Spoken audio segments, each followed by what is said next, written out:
Israelite School of Biblical History and Practical Knowledge. We're located at 231 FM 1092, Stafford, Texas 77477. Our new school location, it's still part of Houston. Just because it says Stafford does not mean it's not part of Houston. It's one of the subdivisions of Houston.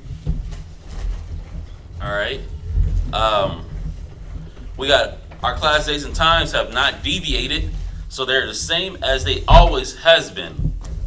All right. Virginia, they got class going on, 2016 Granby Street, Norfolk, Virginia, 23517. All right. Rochester, they got class popping too. Zion, they're able to go live too. Check out some of these classes, very good classes, very good edification. That is 1600 Lyle Ave, Suite 1A, Rochester, New York, 14606. And their class days times are the same as Virginia's, Tuesday, Thursday, Friday, 7 to 9, and Shabbat 10 to 2. All right, we also have another location out here in Texas. San Antonio, Texas, that is. Good brothers holding it down out there at 4444 Walden Road, Suite 201, San Antonio, Texas, 78218. All right, their class times and days are the same as ours, but they start at 7:30 and they end at 10. And on the Shabbat, they start at 10 and end at 4. All right, we have the Blog Talk Radio, still popping, with Banabad, Mashaba, Tazapah. Check them out, blogtalkradio.com/Mashaba. We got other YouTube channels. If you're subscribed to this one, it's not hard to find the other ones. They're all on the same page. All right, we do kids class here in Houston on Sundays at 2 p.m. So Sundays at 2 p.m. we have kids class. So get your children in. If you have children, get them in. Get them introduced to the Word at their level, which is the dope part about kids class. It introduces the scriptures to them at their level where they can understand. And this gives them a good foundation to build on. All right. Passover garments. Make sure you guys are getting your money in for your Passover garment. The link is in the description box. The final payment will be due November 30th. So your final payment for your Passover garment should be due November 30th. So you should be finished paying up all your money. If you've been making payments or you're going to drop it all at once, it needs to all be in by November 30th. And that way sisters can get supplies. They can get working on it early, and no one's having to rush or break their neck trying to get a garment done right before walking into the building. All right. The feast that we got coming up is the Salaki.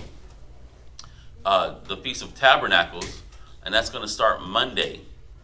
So it's going to be Monday through the following Monday. All right. So I know y'all have heard about it, been planning for it. So get ready. We're not going to be having classes during these days. Everyone's going to be eating a lot and intermittent fasting. Fast by day, feast by night. There's going to be a lot of food, so get ready. A lot of music, a lot of dancing, a lot of smiles. Get ready. I'm ready. Okay, we still have the Friends Up subscription. If you want to get on that, check it out. Or if you want to get something custom made, hit up the sisters at Israelware, and they'll give you a good. They'll work with your ideas. All right. We have Hebrew Academy in Rochester, Virginia every Monday, and here in Houston every Tuesday. So, but again, during the holy days, we're not going to be doing these things. So we're not disappearing. We're just celebrating the high holy days. Or if you need to reach a priest or teacher, you reach Priest Kazakia at 757-300-4047, or you can reach Priest Quatazap at 303-557-8979. If I said it too fast for you, guess what? It's on the poster. You can screenshot it. All right. We do have a business, Sweet Ambiance. Check us out. Great quality oil, very potent, very long-lasting oils for your house, for your body. You know, if you want to anoint your head with oil, like it says in the scriptures, you can do that too. You know, check us out, sweetambiance.com. Look. Oh. You know. Oh. A fire mix made by an angelic person. It smells awesome. I don't know what's in it, but it's some good stuff. Yeah. Yeah, it's good, man. It's made with spirit. Yeah. So yeah, Sweet Ambiance, great stuff. Chosen Creation is also something that we have in place that brothers and sisters can, you know, help support the business and get something in return.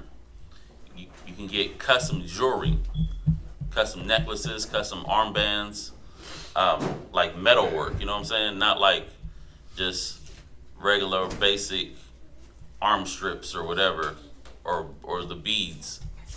You can get some nice metal jewelry. So check it out. And again, it's custom. You talk with us. Let us know what you like, what you want on it, any type of engraving, and we get it hooked up for you. All right. So check out the Chosen Creations. If you want to make any donations or give any alms or offerings, you can put that in the Wells Fargo account, Cash App, Google Wallet, and Zelle as well. We do still need some supplies. You know, we are very low on apocryphers, so if anybody wants to donate some apocryphers or any history books, that would be greatly appreciated. Please hit up Priest Quatzazop, and he'll give you a good address where you can mail these items. All right, and that's it for the opening announcements. One thing that I did want to announce too is, as y'all see, Zion's going to be going live out there in Rochester. So he's going to be going live now, Zion, at ISBHPK Rochester, right? Yeah. They need to change that other channel. So there's two ISBHPKs. There's an ISBHPK Rochester, and then there's an ISBHPK Rochester, New York. He's going to go live from the ISBHPK Rochester, not the ISBHPK Rochester, New York. He's going to go live from the ISBHPK Rochester channel, and that's the one with 880 subscribers. He's able to go live from that one. But the one with only 95 subscribers, he's not able to go live from that one. But we do ask that if you're not subscribed, that you subscribe to that ISBHBK Rochester channel. Tune into Zion. Got to talk to him. It looks like he's going to be going live on Thursday nights. So we're doing Wednesday nights here in Houston. Zion's doing Thursday nights in Rochester, New York.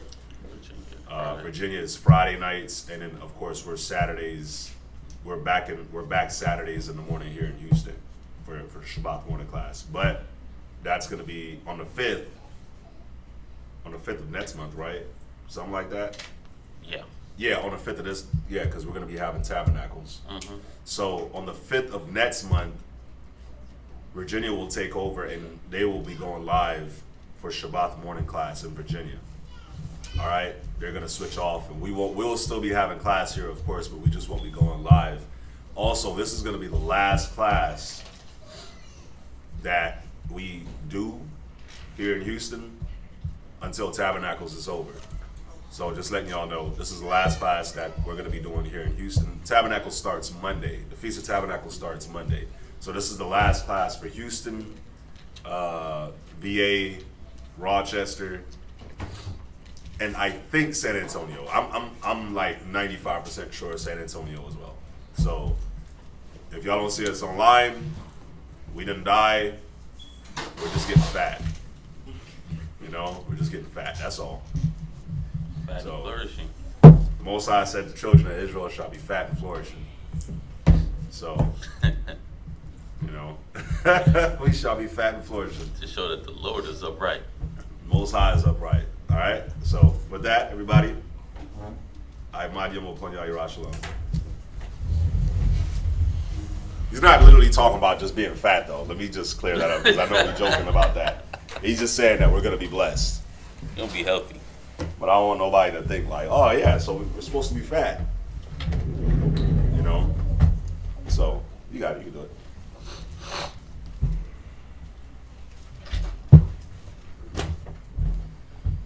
Barakatah Yahweh. Barakatah Yahweh. Bahad Shem Yahushai. Bahad Shem Yahushai. Hawa'ah. Letananahu. Award. Zayawam. The water. Aman. Let's bless you, Yahweh, in the name of Yahushai that gives to us light this day. Thanks, so be it. The light represents the wisdom, knowledge, and understanding we obtain through the scriptures.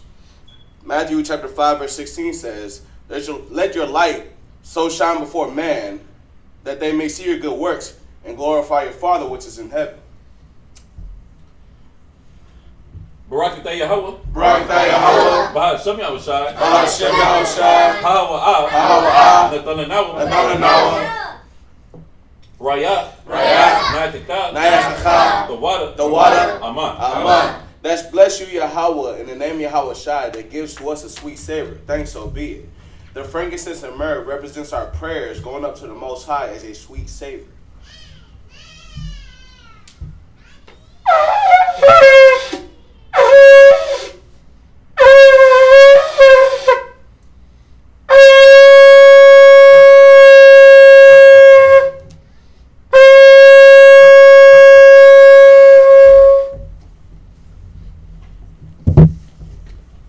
Barakatah Yahweh.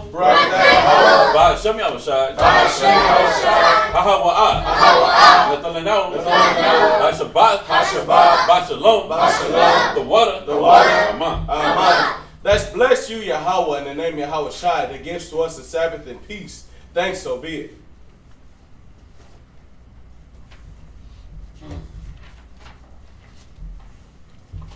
Psalms 121 in Hebrew. Aynashah. Ayam Yah. Al Aharyam. Na'ayah. Yabawa'ah.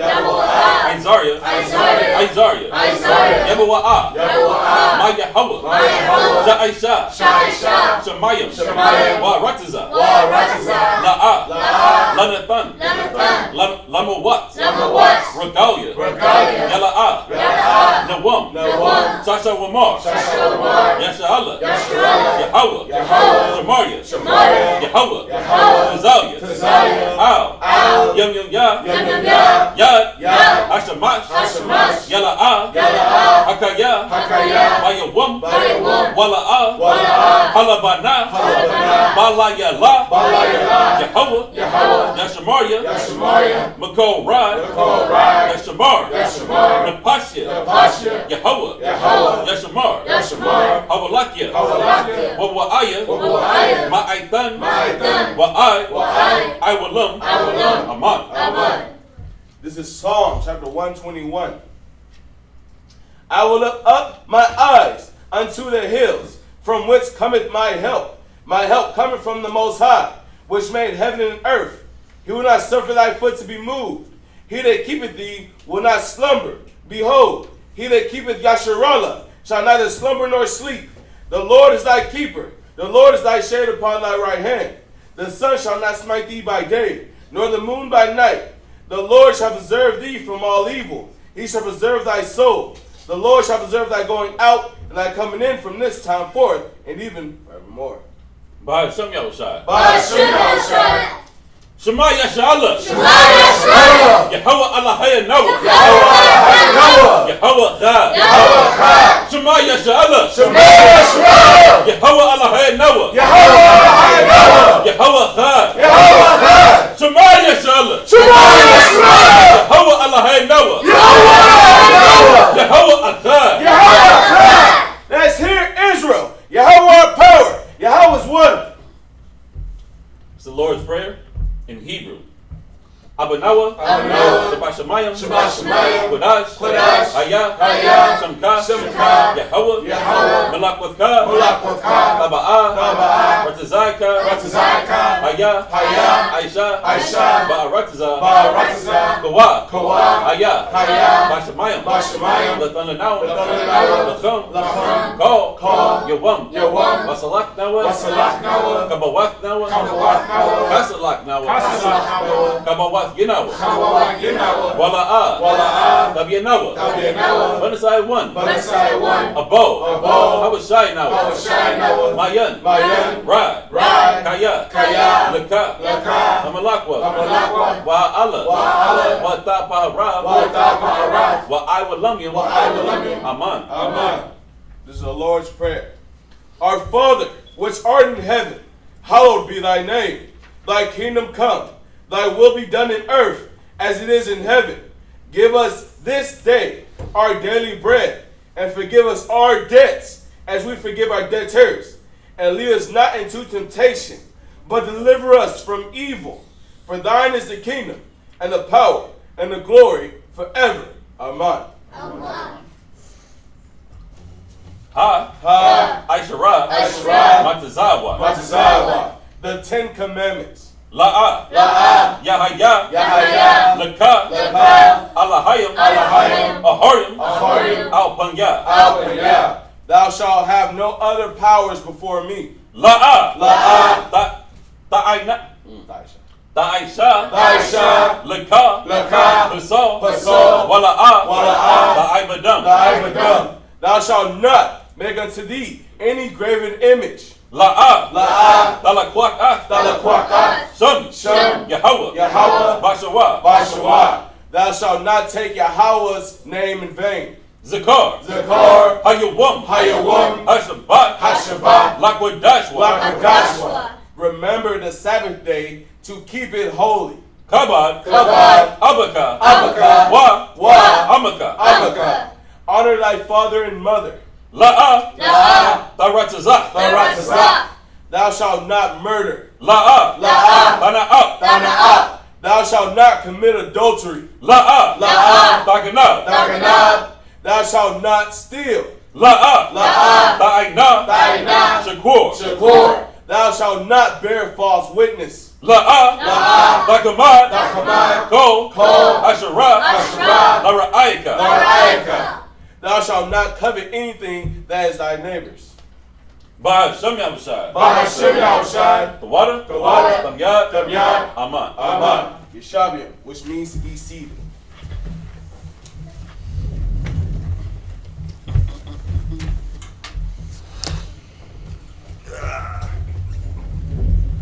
Alrighty.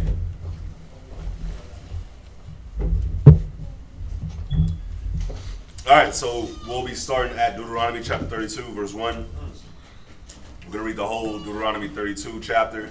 And we're going to go to 2 Samuel's and read the whole chapter, 2 Samuel chapter 22. Yeah, we're going to read the whole chapters of Deuteronomy chapter 32, then 2 Samuel chapter 22, and then John chapter 6, verse 26 through verse 35, and then Ecclesiasticus chapter 4, and then we're out. All right, then we're done. So it shouldn't be not going to be too hard, shouldn't be too long either, all right? So, with that being said, let's salute up the first reader, Shalom. Give a shalom to everybody that's online. Shalom. Hopefully you're having a nice Shabbat day. Nice blessed Shabbat day. Oh, so.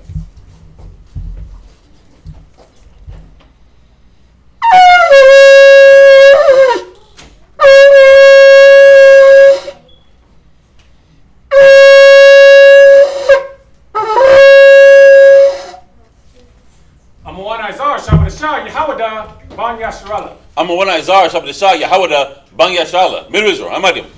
Barak. Yahawah Shem Yashah Brakatam. Yahweh Shem Yahweh Brakata.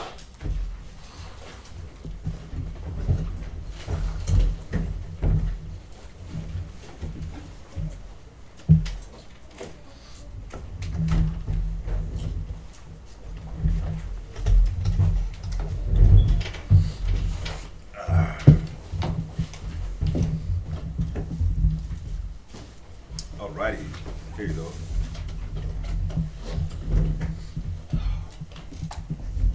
Y'all ready to eat, huh?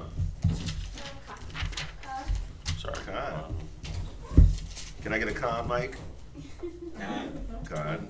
All right, let's do it. Let's do it. So we're starting at Deuteronomy chapter 32, verse 1. Verse 1. All right. Shalom, Israel. All right. Deuteronomy chapter 32 and verse 1. Give ear, O ye heavens, and I will speak, and hear, O earth, the words of my mouth. My doctrine shall drop as the rain. My speech shall distill as the dew, as the small rain upon the tender herb, and the showers upon the grass. Now, y'all see in verse 2 how it's like, my doctrine shall drop as the rain? That's how you know it's an Israelite. This is how you know it's slight little nuances like this, how you're able to pick up that the Israelites are the blacks, Latinos, and Native Americans. Because who else says stuff like that? Like, what other nation, what other race of people talk like that? Like, even in the translation, you can hear, my doctrine shall drop. Like, who talks like that? We talk like that. Hold on, man. Let me spit this in your ear. Drop that word. Yeah, let me drop this on you real quick. Drop these bars. Yeah, I'm gonna drop this off. And you ain't even dropping nothing. It's funny, we like to use the word drop. Remember back in the day when somebody got into a fight, somebody got dropped? Drop these hands on you. Yeah, drop these hands on you. You got a Nehemiah where Nehemiah said, man, I'm gonna lay these hands on you. God. Like, who else talks like that? That's us. That's our spirit. You see what I'm saying? That's our spirit in the way we do things. Like, it don't sound corny. You know, like when you no disrespect to anybody from London. But you know how, like, when somebody from London speaks, somebody from the UK, they got that corny British accent. But if it wasn't for the Israelites over there, the accent will be even worse. Oh, bro. But when you hear them, you're like, man, I really hope nobody from the UK is right now. But it's corny because of them, not us. But when we speak, you know what I'm saying? We got some flavor to how we talk. We got a little bit of, we got some sauce in the way that we speak. So, I don't know. I just picked that up. Deuteronomy. This is Moses too. This is Moses speaking. Give ear, O ye heavens, and I will speak, and hear, O earth, the words of my mouth. My doctrine is about to drop. my doctrine shall drop. Y'all see what I'm saying? Little nuances that you can see throughout the scriptures that show you who the people of Israel, the real Israelites, are. But yeah, go ahead. Verse 3. Because I will publish the name of the Lord, ascribe the greatness unto our power. He is the rock. His work is perfect. For all his ways are judgment. A power of truth and without iniquity. Just and right is he. All right, you see how it says in verse 4. Read verse 4 again. Verse 4. He is the rock. His work is perfect. You see that? Most High's work is always perfect. So what does that mean? That means that you can't, ain't no ifs, ain't no, man, why did the Most High do that? Did the Most High make a mistake? Nah, all his works is perfect. You see what I'm saying? Hold that and go to Romans real quick. Just off of all of his works is perfect. I want to show y'all something. Go to Romans chapter 9. Let me get there with you. Go to Romans chapter 9 and go to verse 20. Are we? Yeah. Romans 9 and 20. Romans chapter 9 verse 20. just off of where it says all the Most High's works is perfect, right? Read verse 20. Nay, but, O man, who art thou that repliest against God? Yeah, so if the Most High's works is perfect, we don't have nothing to say. Con. How can we say something against the Most High when it says all his works is perfect? Read on. Shall the thing formed say to him that formed it, why hast thou made me thus? Now, how can we, like anything, the Most High formed us, right? I'm gonna start with just our bodies. The Most High made us human, whatever it is that we got going on with our bodies. The Most High made us like this. How can we can't be like, oh, Most High, you messed up. You see what I'm saying? Now let's look at, like, I wish I was taller. I'm 6'10". I'm sorry. I'm 6'10". Hold up, man. Like, damn. Hey, everybody's head looked up like, yeah, this nigga lying. I could have. What if I was gonna say I was 6 feet? Yeah, y'all was like, this Like- nigga ain't 6 feet. You was like 6'2". Over here lying on the Sabbath. No, I'm sorry. I meant to say I'm 5'10". Some people say I'm 5'8", but I'm 5'10". I would love to be taller, right? But I can't. I'm not gonna sit here and be like, damn, Most High, like, why'd you make me like this? Or You messed up. you messed up. You messed up. You know what? Yahweh, I'm a little too black. I wish I was a little bit lighter. Don't work like that. You know what, Yahweh? I wish I was a little bit more darker. You know, like, how can we reply against the Most High when He formed us? Con. And all his works is perfect. He formed us perfectly. Now, as far as there's different things that may be going on with our bodies outside of how he formed us, we can't blame him for that. That's kind of us. But you could look at a homosexual, right? And somebody that's homosexual could be like, man, I'm a boy trapped in a girl's body, or I'm a girl trapped in a boy's body, or I'm a kid trapped in a man's body, or I'm an animal trapped in. Y'all see the confusion? But this verse 20 is dope. It's telling you, shall the thing formed say to him that formed it, why hast thou made me thus? You better be happy the Most High made you, first of all. Con. How can we like look in the mirror like, damn, Yahweh, why'd you make me like this? Like it was an accident. You know? Like he messed up. Like that's perfect. Like he messed up. Like the Most High made the sun, the moon, the stars, the earth, made everything. Right? The animals. Everything in a perfect ecosystem balance. And somehow he messed you up. Somehow he didn't. He took time and patience to form the grass, and somehow he didn't take time to form us. Like, damn, my beard don't grow all the way in, or damn, like I'm losing my hair, or damn, I don't know. Like the list goes on, right? We can all, you know, it's funny. I think everybody can look in the mirror and be like, damn, I wish I could change this, or damn, I wish I could change that. If you were 6'2", I bet you wish you were 6'4". You know, right? I'm on. Nah, I'm good.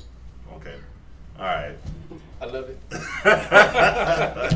But yeah, but y'all see what I'm saying, though, right? Like, how can we're the thing formed? We can't say nothing to the Creator that formed us. That's crazy. Let's go back. So it says that all his works is perfect, right? All the works of the Most High is perfect. Go ahead. Con. Verse 4 again. Verse 4. Uh-huh. He is the rock. Uh-huh. His work is perfect. His work is what? His work is perfect. Most High's work is perfect, man. It's always perfect. We're the ones that mess it up. Con. Read on. For all his ways are judgments. All his ways are what? Are judgments. Now, with that, go to Ecclesiasticus chapter 4 and verse 25. It says all the Most High's works is judgment, right?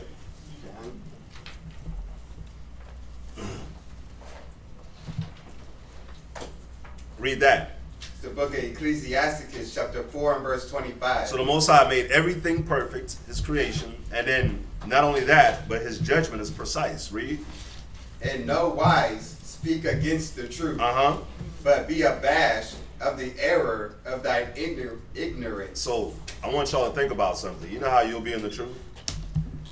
And something may not go as planned? Something may not go the way you think it'll go, it's supposed to go? Remember one thing, the Most High's judgment is always perfect. His works is always perfect and his judgment is always correct. So, we can't speak against the truth. You can't speak against the Most High. You see what I'm saying? You can't speak against, give y'all some advice. You can't speak against the brothers or sisters that's teaching you. You know why? Because they've been approved. They've been approved. And what's bound on earth shall be bound in heaven. So if 2 or 3 is gathered in my name, Yahweh Shai is in the midst. You see what I'm saying? Now, if things don't go the way you think it should go, right? I just got one question to ask you. When has things ever gone the way you think it should go? When has things ever gone the way that you think it should go? Or the way that you thought was right? Just think about it. Things go the way the Most High wants them to go. The way the Most High thinks is right. So, think about David, right? Most High told David he was about to be king. But then David was still being chased by Saul, and Saul was trying to kill him. It's like, what the hell, man? You told me I was going to be king. You went and anointed me and everything. Right? But here you have Saul trying to kill me, but you told me I was going to be king. It's like us being in the truth, waking up. Damn, I thought I was going to be blessed knowing that I was an Israelite. What tribe are you? Judah. What tribe are you? Judah. You got Issachar. You got Benjamin. Damn, we know our tribes and everything. I thought I was going to be blessed knowing that I was an Israelite. Well, guess what? You are blessed. Yeah. But, see, this is where, like, all the things that the scriptures come into play. That's why you think the Most High has us read these different stories. Like, yeah, you're blessed, but you're gonna go through some things to get your blessing, right? Most High came to Moses. Look, man, through the burning bush. First of all, take your shoes off. This holy ground. Listen, I'm gonna raise you up to deliver the children of Israel out of Egypt. Moses is like, bet, okay. At first he was like, me? But then after that, he was like, okay, bet, let's do it. I'm ready, right? I'm gonna give you Aaron. That's what the Most High told him. I'm gonna raise you up to bring you forth, to bring the children out of Egypt, right? He didn't tell you all the stuff that was gonna happen. The murmuring, the complaining, Well, you know what, he did say it somewhat, right, about the murmuring and complaining. But who would have? You think Moses would have thought like to that level of murmuring and complaining? that they want to kill him. That's true. Like everything that that just transpired. It was like, yeah, look, I'm gonna raise you up to deliver the children of Israel from Egypt. And then like the Most High's all these different things happen, right? But he made you a promise. Now, think of all the things that happened, that transpired. It didn't go the way Moses. I'm sure he didn't. Like if I was in that situation, Most High came and was like, "Hey, look, Lakarab, I'm gonna raise you up to deliver the children of Israel out of America." I'm like, me? 5'9", 5'10", me? Me? I need Shathak with me. Or I need somebody with me. Okay, here, Shathak's gonna serve as your Aaron. Or Quatazop's, whoever's gonna serve as the Aaron, right? And then it's like, I don't know. I would just be like, okay, I'm about to go deliver. I'm about to go tell Pharaoh, let my people go.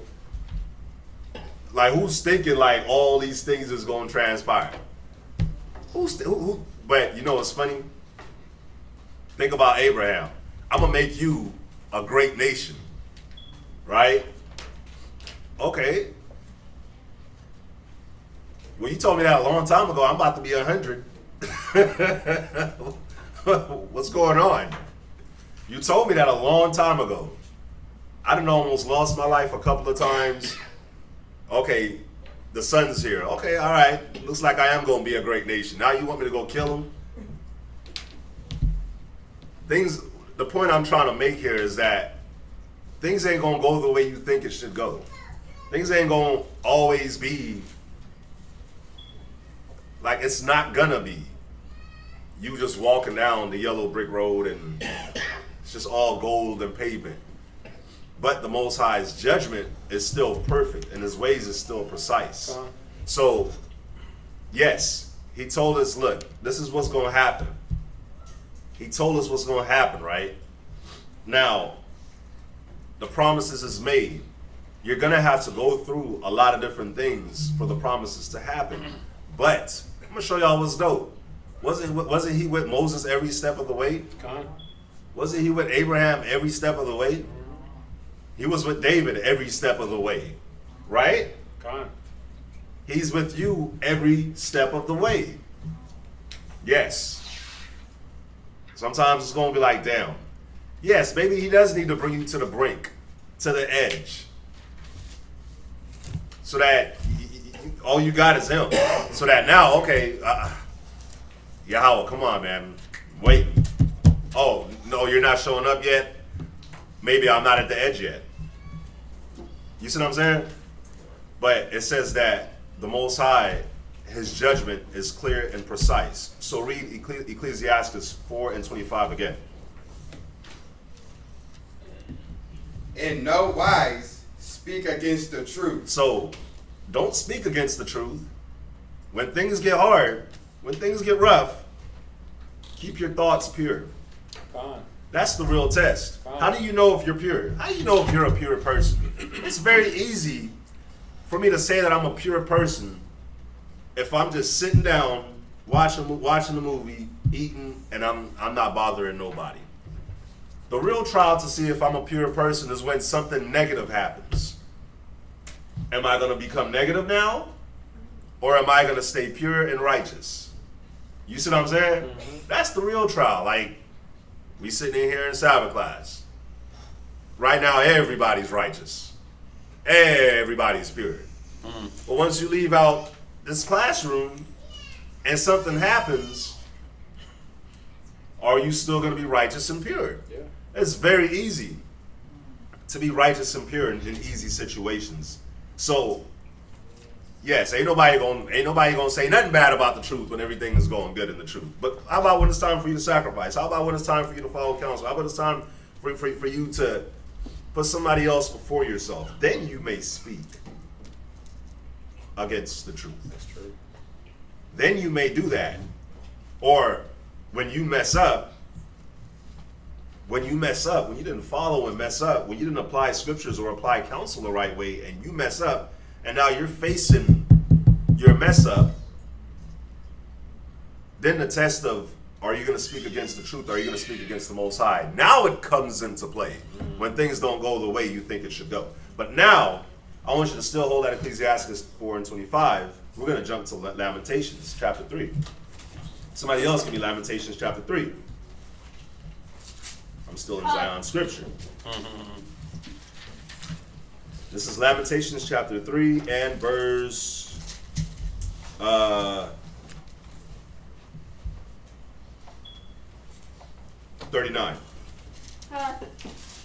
Lamentations chapter 3 verse 39.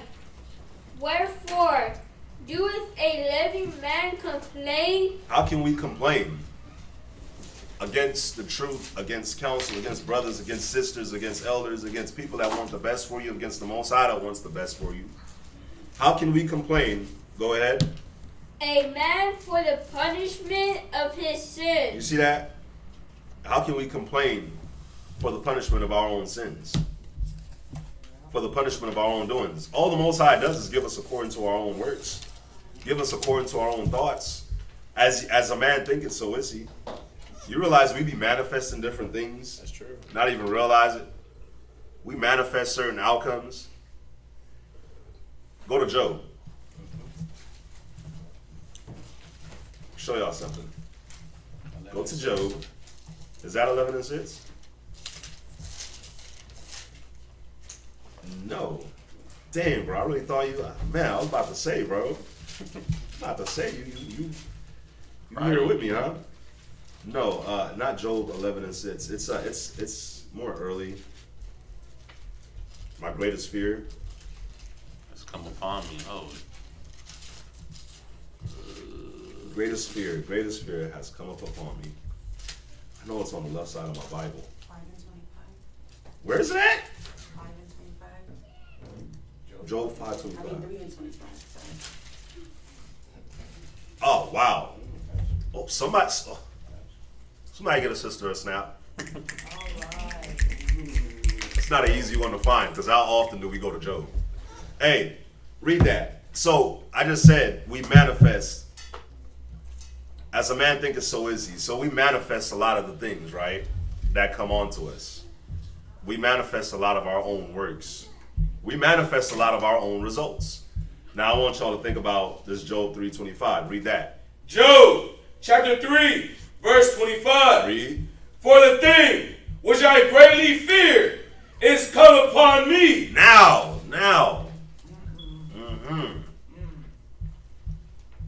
What do you fear? What is something that you greatly fear? I want everybody to think about it. What is something that you greatly fear in this lifetime? And I know don't nobody fear getting nuked from a Russian bomb. That ain't what you fear. Let's keep it real. Oh yeah, it's not a real thing to you yet. It's not a real thing yet. Being burnt to a crisp. Until they start hearing about, yeah, my cousin them was over at the park and got nuked. It's like, yeah, my grandmama died by the nuke. It was like when it started hitting like that, that's when they gonna start fearing. Real question though. McGunn, read it again. 3:25. Job chapter 3, verse 25. For the thing which I greatly fear is come upon me. Now, let's take a second. Think.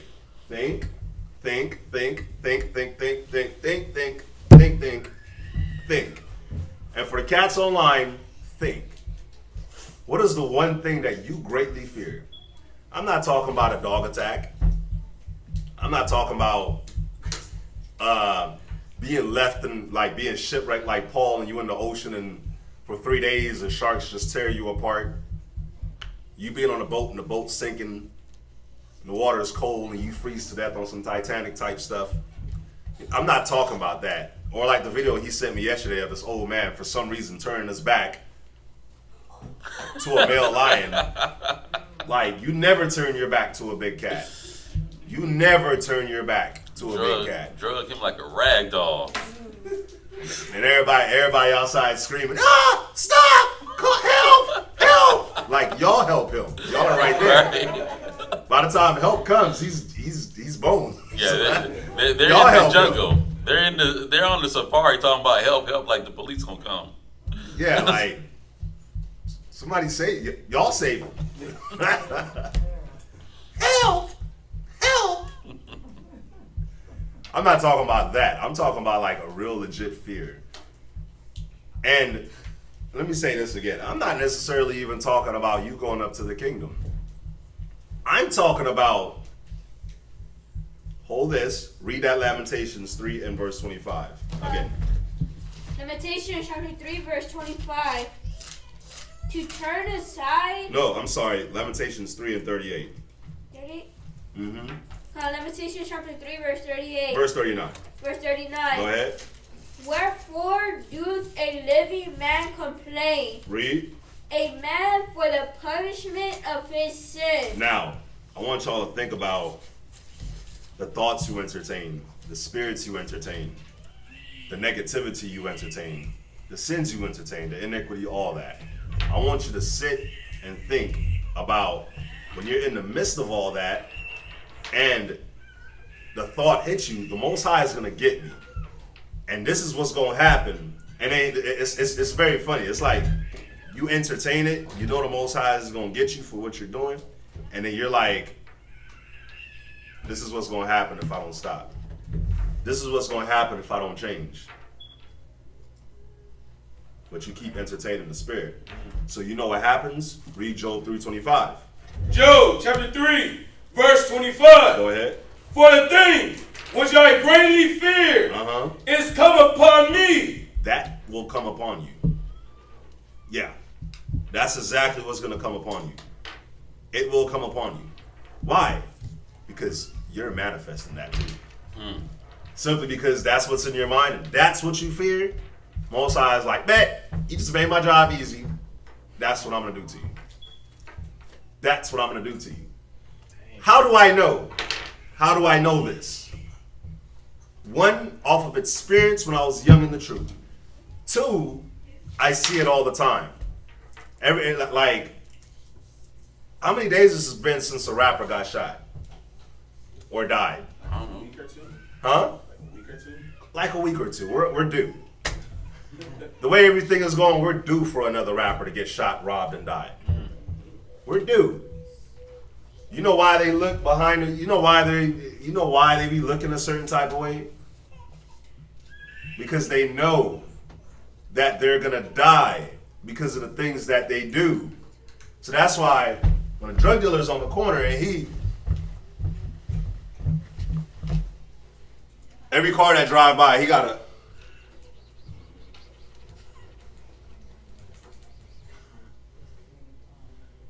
When somebody that they don't know walk in their neighborhood, they gotta check you.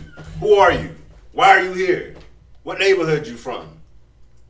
Because that's the spirit that's in them that knows that they're gonna get caught. They're gonna get caught up for the crap that they're doing and entertaining. They fear. They're scared.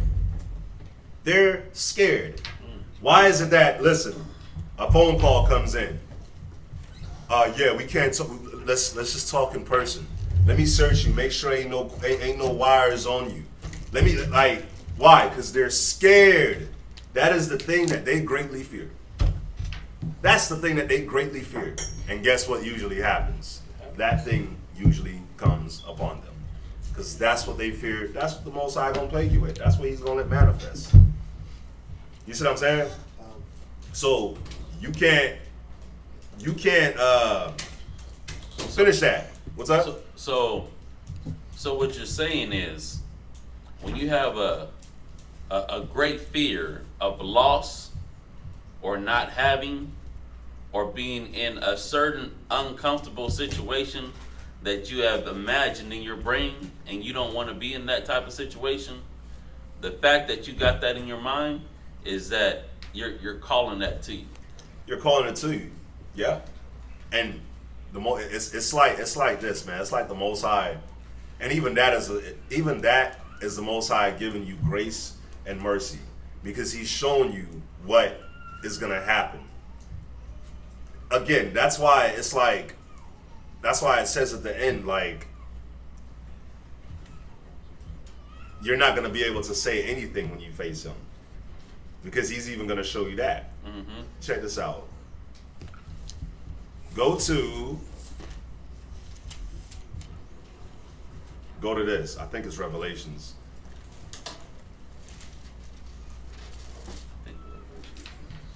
Your own sins shall accuse you.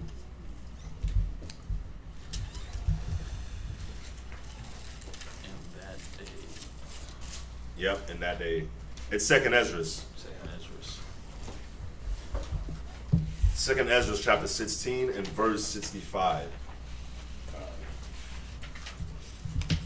2nd Esdras chapter 16, verse 65. Go ahead. And when your sins are brought forth, ye shall be ashamed. You shall be what? Ashamed. Okay, stop real quick.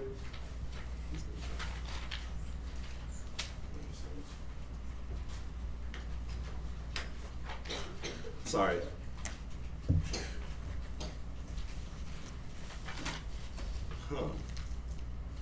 Slakia.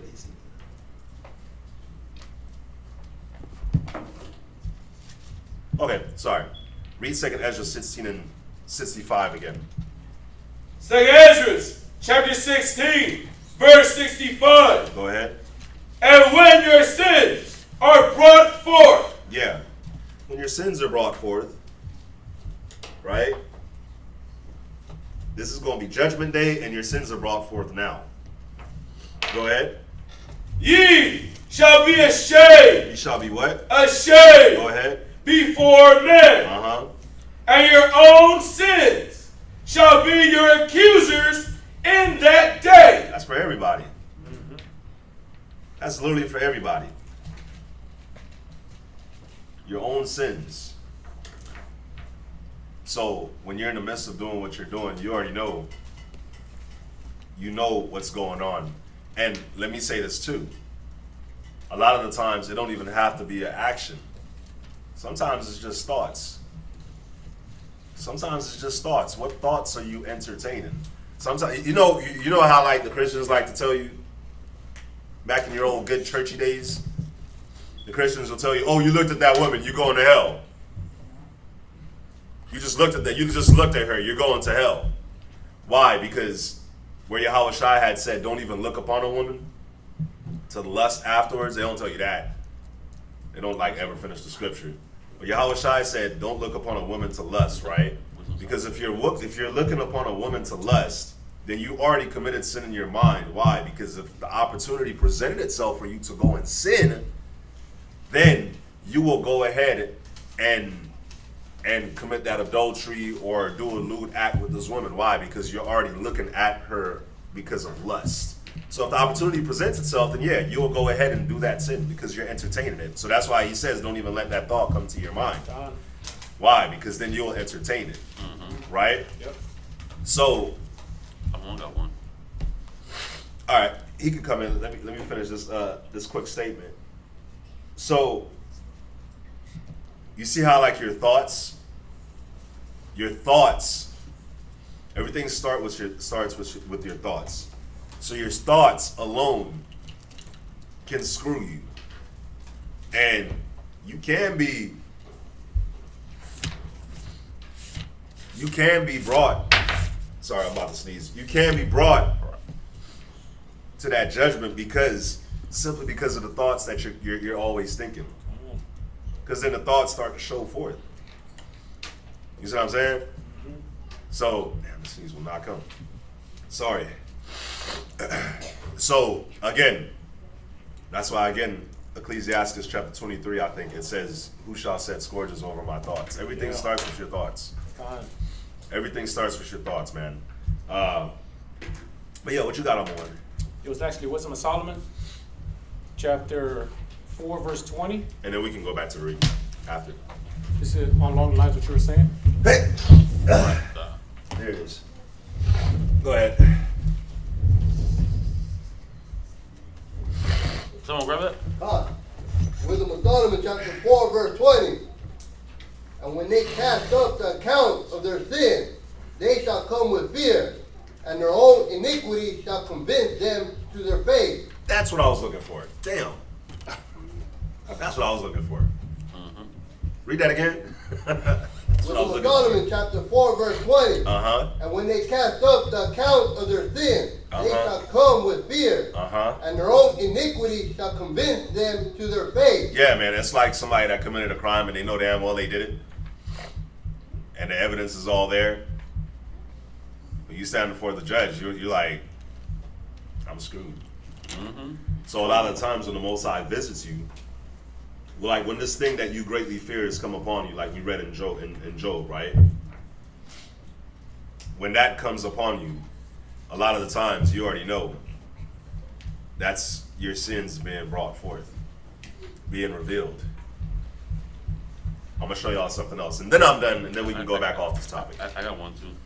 Oh yeah, go ahead. Revelation chapter 20 and verse 12.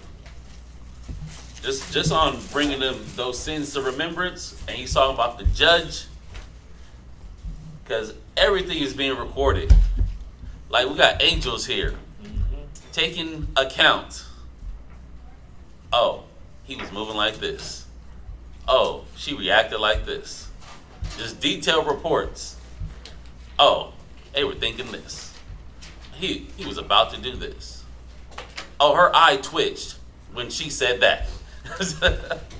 All the little subtle nuances the angels are taking account for. Read that Revelations 20 and verse 12. It's the book of Revelation, chapter 20 and verse 12. And I saw the dead, small and great, stand before God, and the books were opened. All these books in the records of your life and all that you've done. Read. And another book was opened, which is the book of life. Go ahead. And the dead were judged out of those things which were written in the books. They were judged out from what? Out of those things which were written in the books. You're judged by the report that was brought against you. The report that was brought on you from what you've done in your life.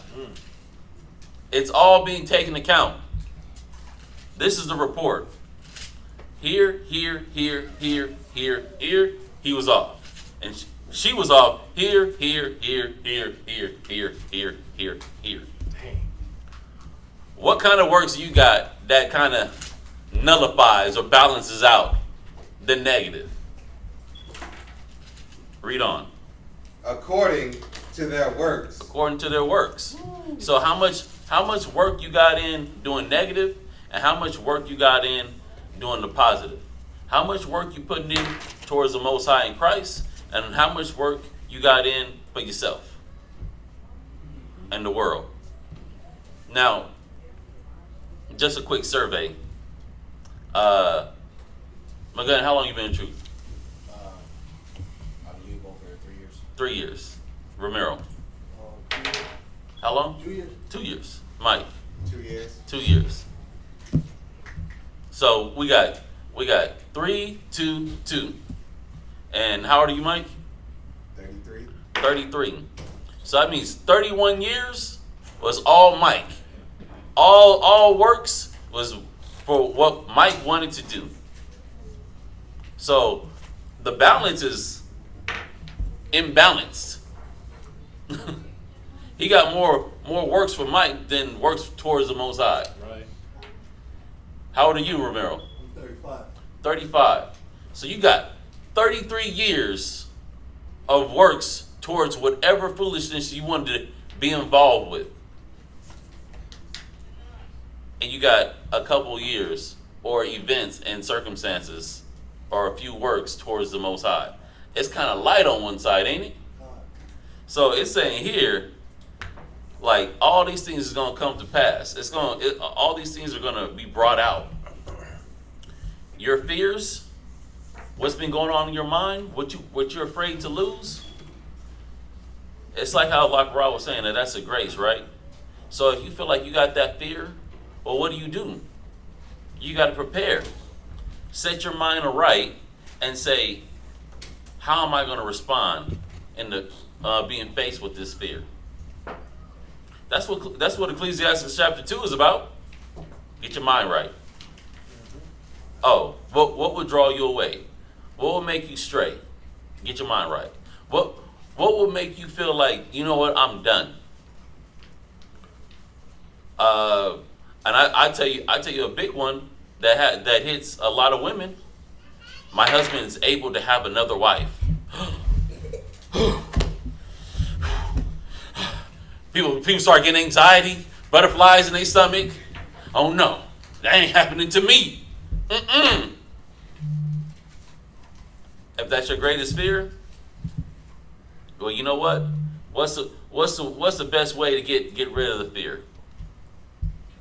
Scriptures say perfect love casts out fear.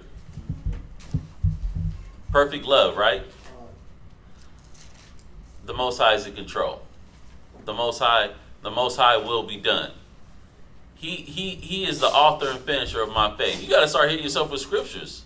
You got to see how you combat the negative, because it's not about what we think.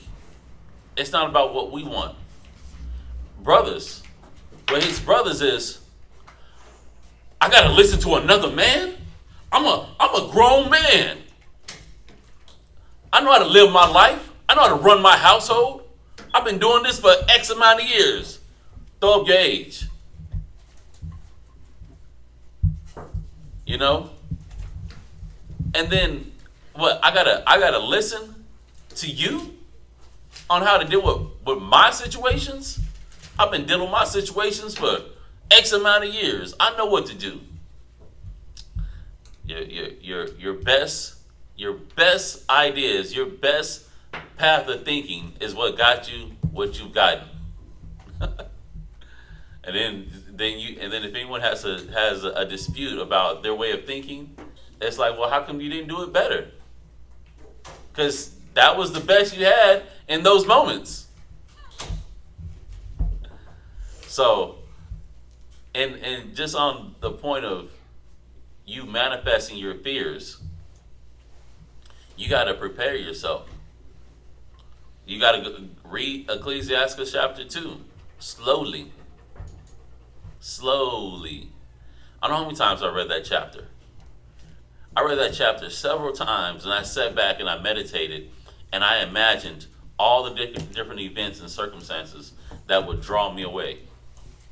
I imagined and thought about all the different things that would cause me to slip. And I came to the same conclusion that Paul came to.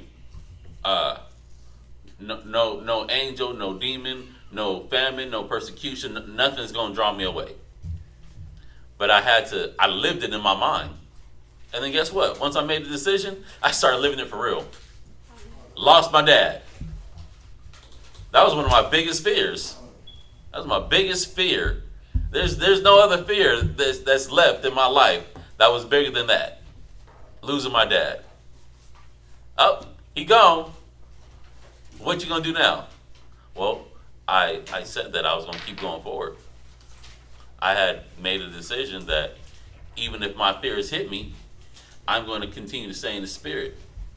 I made the decision. Brothers, humble your mind down to the word. Humble your minds down to the wisdom. And it might be coming from a man that is of the same age of you. It might be coming from a man that's older than you. It might be coming from a man that's younger than you. Age has no bearings in wisdom. Women, the things that y'all fear, well, look, you got to see if your fear holds up against the word. Which one? Which one is heavier? Which one is real? The truth or your fear? Do you agree with the Bible or you don't? That's what you got to ask yourself. If you say you agree with the Bible, well, then you agree with the whole Bible. Not just the parts that make you feel better. Yep. I kind of went on a rant. A little rant. Little rant. Yeah, nah, that's all good. We can jump back. Couldn't find what I was looking for. So. Couldn't find it. Yeah, let's jump back to the reading. Deuteronomy chapter 32, verse 5. Damn it, man. Damn it. They have corrupted themselves. Their spot is not the spot of his children. They are a perverse and crooked generation. Do ye thus requite the Lord, O foolish people and unwise? Is not he thy father that hath bought thee? He hath not made thee.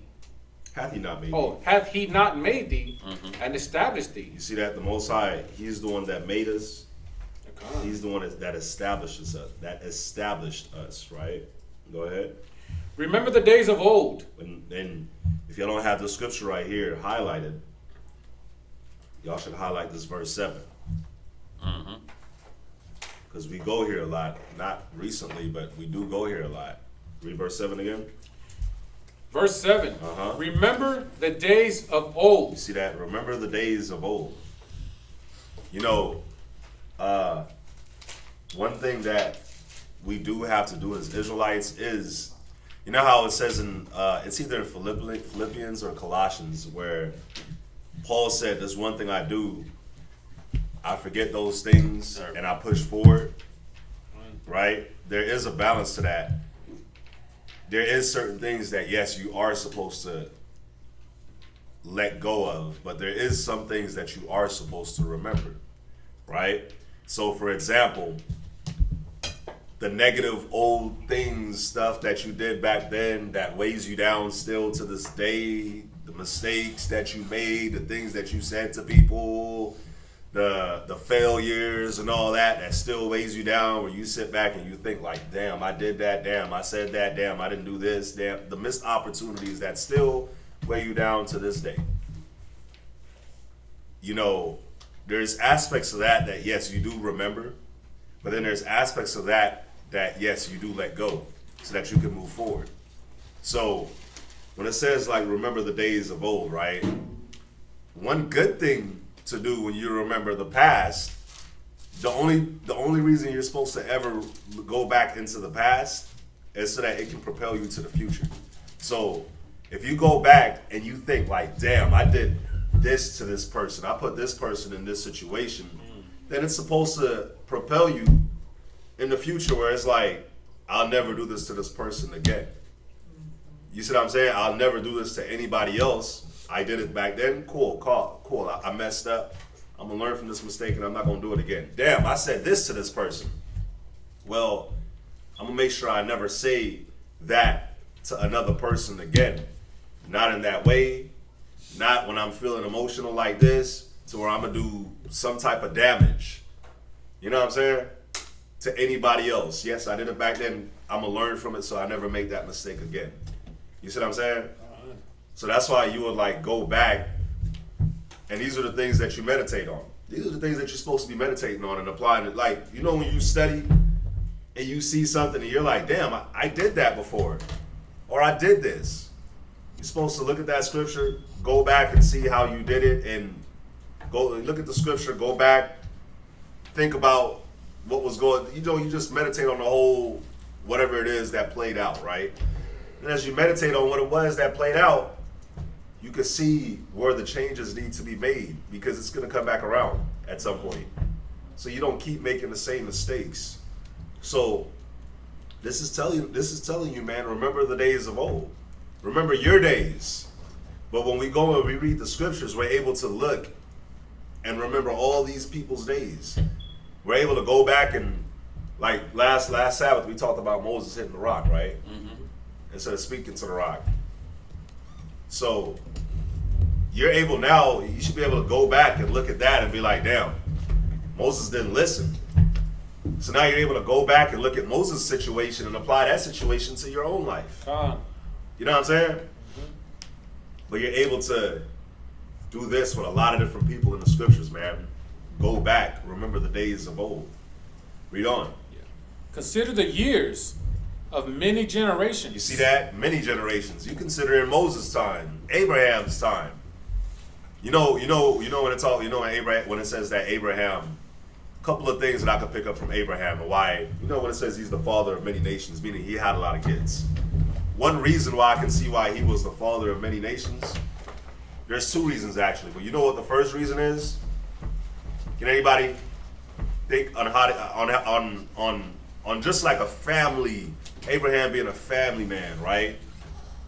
Abraham being a family man, and the Most High is like, you know what? I'm gonna make this man many nations.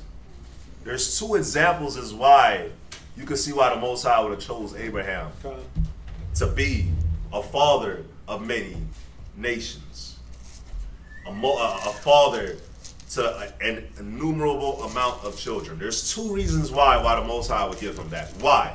There's two reasons. Who can think of it? Sis in the back and then sis in the back. Well, this is really funny. This came up because I just thought about this the other day. Mm-hmm. Now, these are my reasons, I think, why. I think, one, God knew he could depend on him and that he would be faithful to him. Uh-huh. Number two, to pull him away from all of the negative lies concerning family issues. Okay. That's what good. I'm saying over there. That's good. but there's two specific ones I'm looking for. Sis? Because he was willing to give up his only son. He was willing to do what? Give up his only son. That's one of the first reasons why the Most High made Abraham the father of many nations. Because he is willing to not let his family come before the Most High. The family is not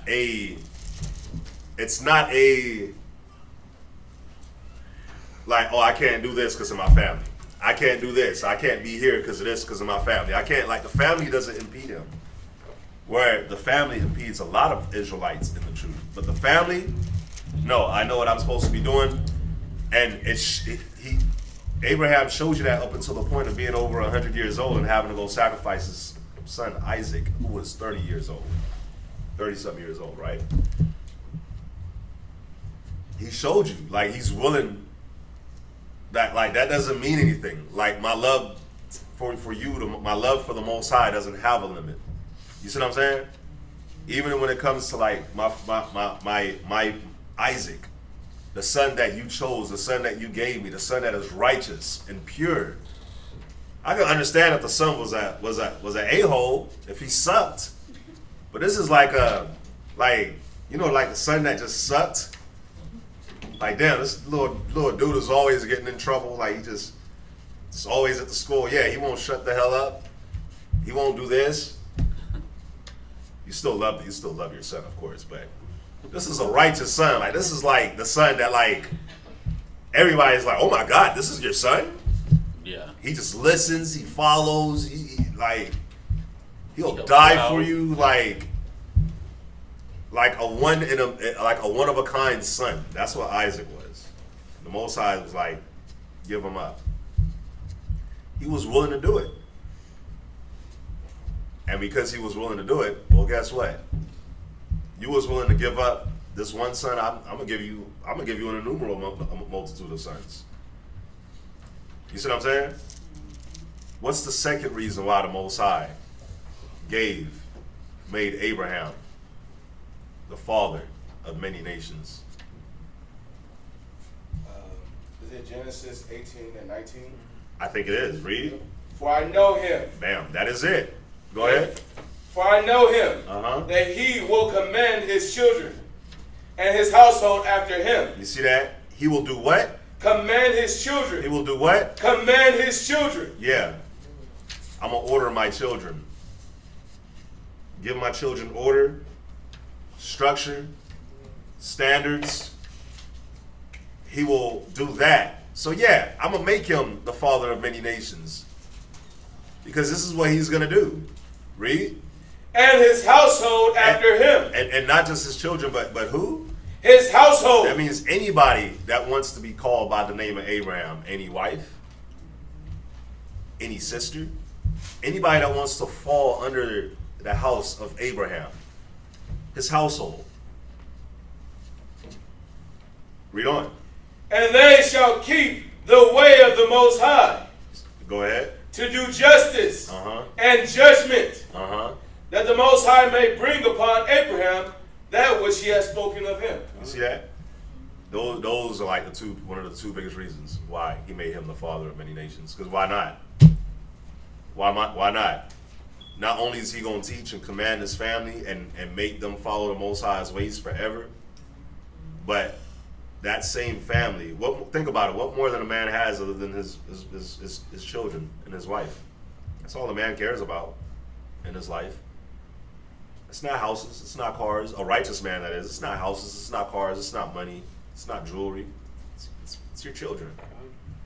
It's your children, it's your family. But look, when he had his family, when Abraham teaches his family, he teaches his household. Let me slow down. But not only that, but he's willing to put his household, they ain't gonna come before the Most High. So it's like, okay, yeah, I'll make you a father of many nations. You see what I'm saying? So you go back to this Deuteronomy chapter 32, you remember the days of old? Those are the type of things that you look at.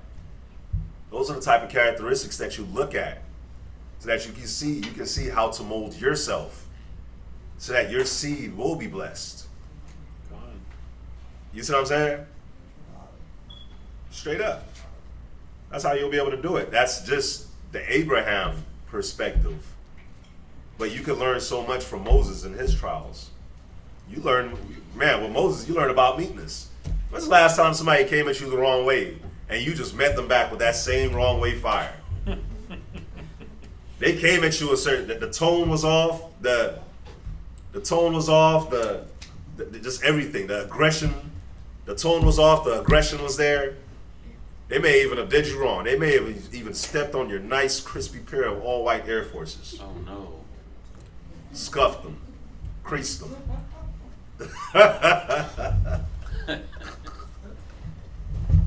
Ain't no coming back from the forces. Not the cocaine forces, no. But anyways, that happens in like the first. When's the last time you did the Moses thing? You came at me with anger and aggression, but you spit on that fire. You remain meek and humble. Like it's a lot of different things that you can pick up. But that's why it tells you to remember the days of old. Remember it. Remember the goods. Remember the bads, and think. And this is the type of things that you think about, that you meditate on, so that you can make the changes necessary in your life.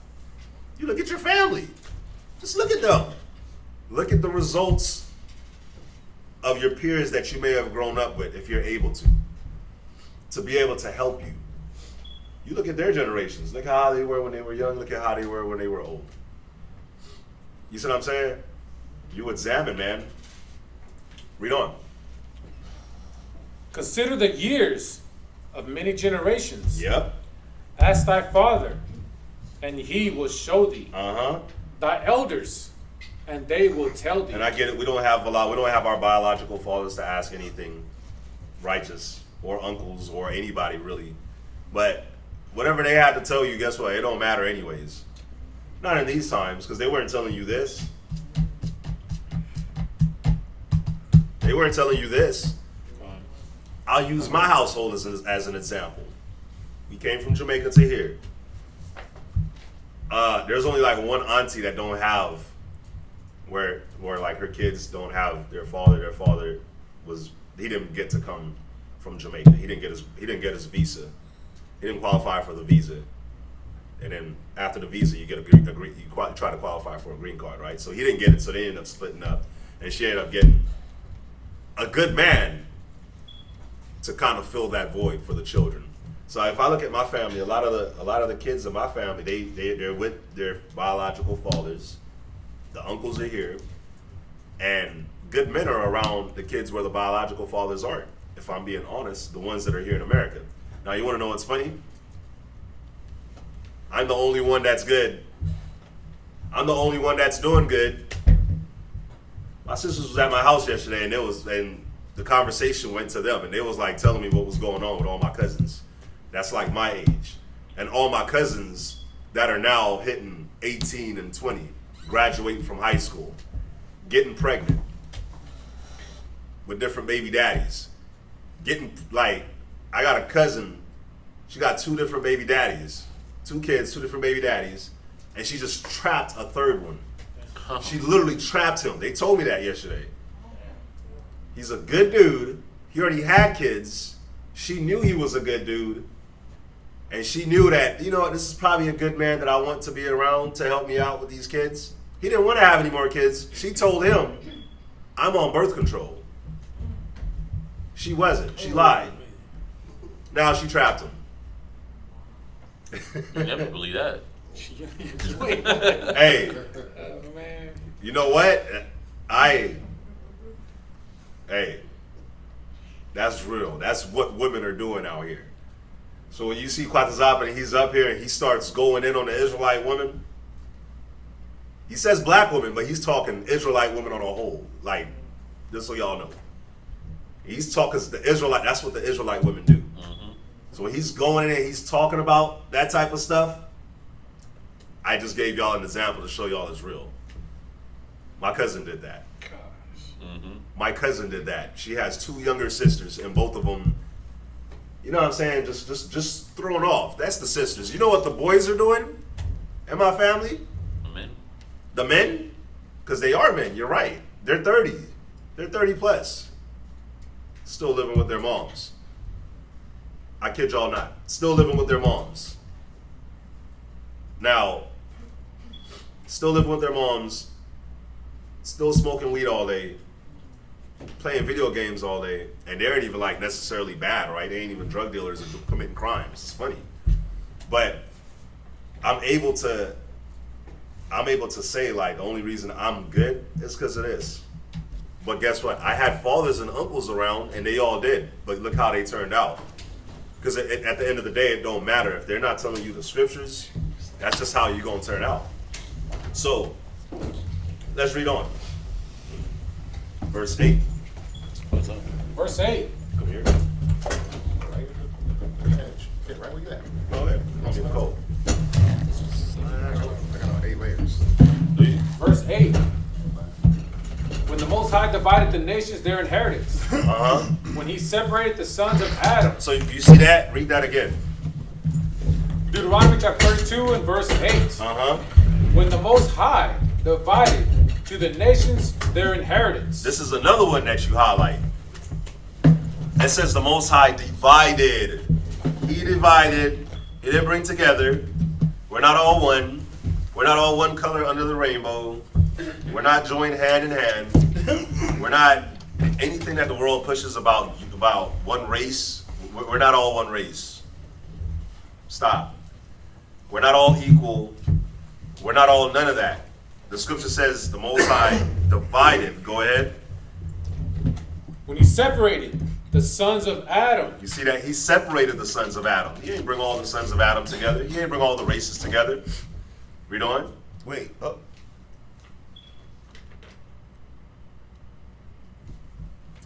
So why are you trying to be included with them? Very good point. If the Most High separated, what? Just think about it. 'Cause I know we look at this. Oh well, he just put us in different lands, right? But didn't he give us a set apart mind state? He sure did. Didn't he give us a heritage? Didn't he give us a custom? Didn't he give us a way of living? So why are you trying to make it inclusive? Why are you trying to include yourself in somebody else's way of living? Right? We went in, can we go back there real quick? Yeah. From last night? Go to 1 Corinthians real quick. It's funny how every Friday class goes right into Saturday class. Maybe I'm doing it on purpose. Go to 1 Corinthians. Where is the scribe? Go ahead. Where is the scribe? Read that. This is the book of 1 Corinthians, chapter 1 and verse I'm 20. gonna shut up after this, I promise. Go ahead. Where is the wise? Where is the what? Where is the wise? Go ahead. Where is the scribe? Go ahead.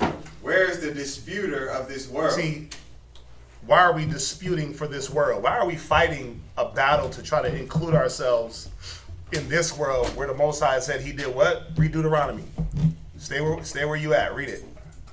When he separated the sons of Adam. He did what? When he separated the sons of Adam. So what was the purpose of the Most High separating us?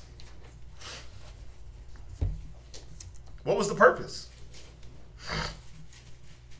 Well, because obviously he didn't want us to be like the rest of the world.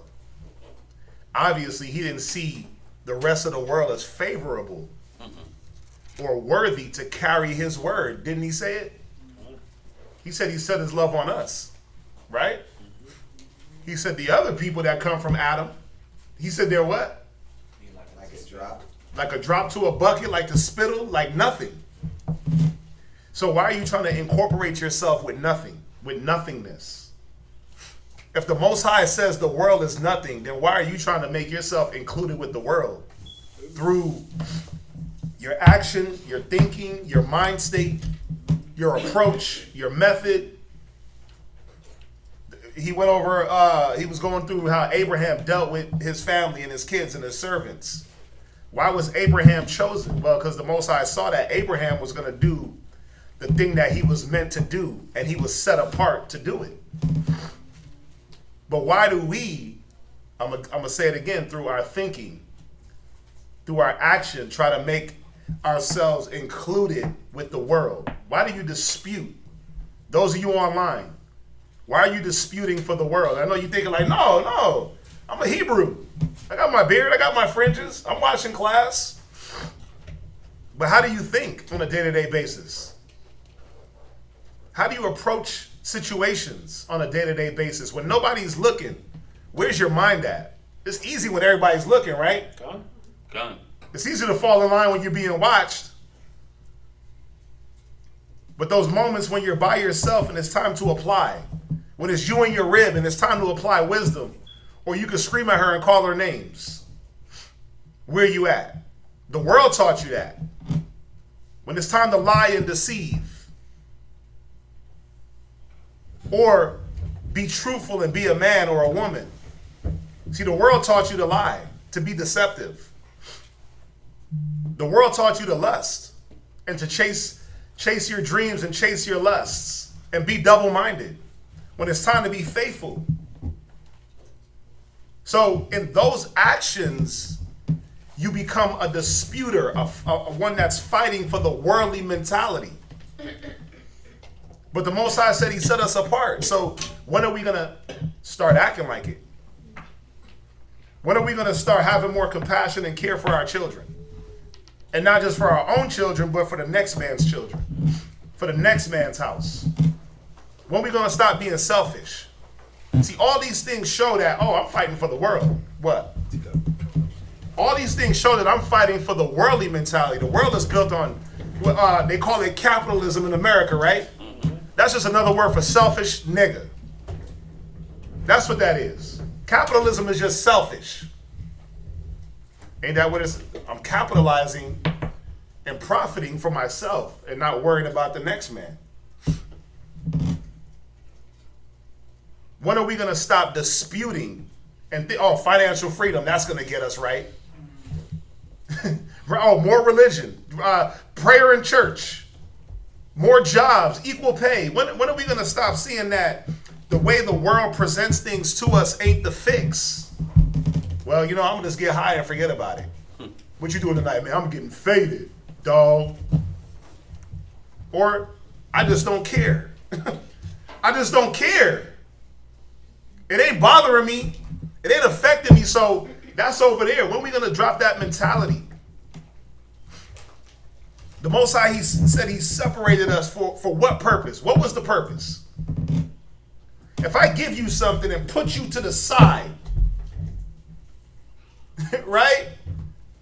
And I got everybody else over here. Why am I putting this one thing? I got all these books. But I say, man, this is the one I'm choosing right here. I'm going to put him right here, and I'm going to put all these other things over here that don't matter. Right? Putting all these things over here. What's the purpose of this thing being set apart and separated? Two things can happen. What two things can come from this separation? Who's with me? What are we supposed to be? Go back to Deuteronomy 7 and 6. Read it.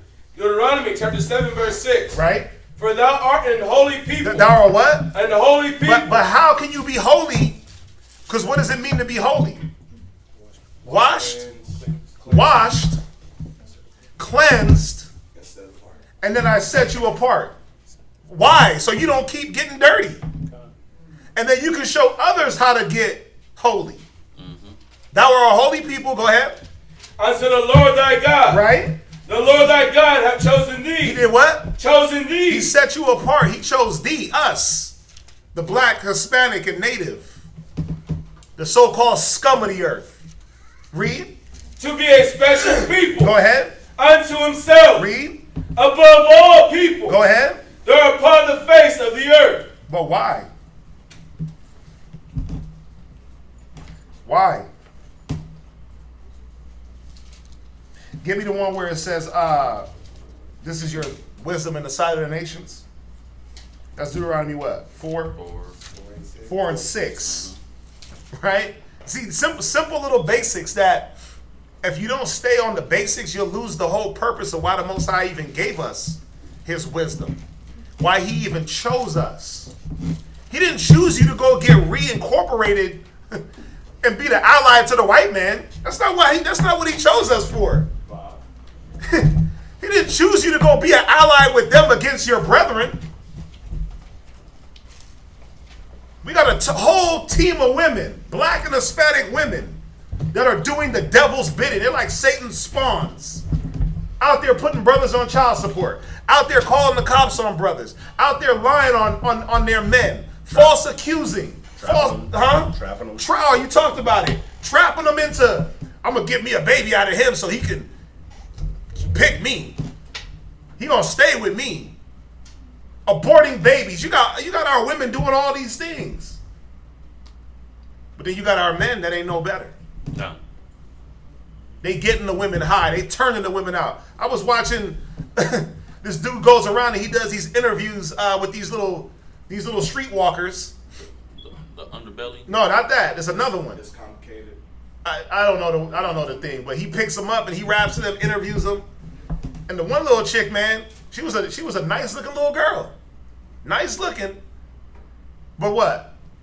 How did you get into the hooker life? Oh, well, when I was 16, my boyfriend turned me out. Hit it and then threw her on the street. Let all his boys hit it. Now she's out there prostituting for the last 4 years. 16. You started at 16. But that's I guarantee you go to the majority of them women. How'd you get started? Oh, some man turned me out. He put me on the block. Because that's what our men are doing. The sauce damn walkers. These niggas is bragging about how many women they got on OnlyFans and how much they making them. These niggas is really bragging about that. Yep. Those are our daughters. Yep. Those are our aunties and our nieces and granddaughters. True. Mothers. Yeah, these are the mothers that are putting out the product of these new generation of children. Yep. And niggas is really bragging like, yeah, see, this hoe right here, if you want a 5-star hotel, you better, man, I can't even repeat what he said. But that's the mind. So, where did that mind come from? Well, see, the problem is the Most High separated us, but like it tells us in Psalms, you want to be mingled amongst the heathen and learn their ways. You want to look and say, oh, you know what? I want to vote for a president. Oh, I want to be able to abort my babies and eat whatever the hell I want. Yep. Oh, wow, they dressing like that? Oh, I want to dress like that too. I want the finest threads. I want silks and cashmeres. I want the finer things in life. So the Most High can't give you the finer things in life? He set you apart and cleansed us and gave us the finer things in life. But we choose the base things in life. Finish that 4 and 6. Deuteronomy chapter 4 verse 6. Right? Keep therefore and do them. For this is your wisdom. This is your what? Your wisdom. This is your what? Your wisdom. Go ahead. And your understanding. No, selling the crack is the wisdom. Your understanding. No, being a hoe is a wisdom. Your understanding. No, boss chick. This is your wisdom. Gangster mentality. This is your wisdom. Well, I'm just going to work a 9 to 5. This is your wisdom. The Bible, the laws, statutes, and commandments is wisdom. Not no thug mentality. Not no boss chick mentality. That ain't the wisdom, man. Where's it gotten us? Hey, I just use myself as an example. My family here in the Houston area, they all got father figures. If it's not their biological father, it's a decent man that's over the family, right? And guess what? Hard-working, docile, quiet, just want to be left alone when he gets home from work, hand him a beer, a hot plate of food, leave daddy alone. Play some dominoes on the weekend. Yeah. That's them, but I'm the only one that's doing but look, they laughing because they know what's up. I'm laughing because it's you're real. absolutely right. Even my husband in the state he's in, sometimes I do our golf rambling because I need to vent. And he'll just do the hand like this here. You're like, nah, I ain't trying to hear that. I'm trying to enjoy what I'm enjoying. Yeah, I need my quiet. And I recognize that now, and I don't get upset about it like I used to because of the truth.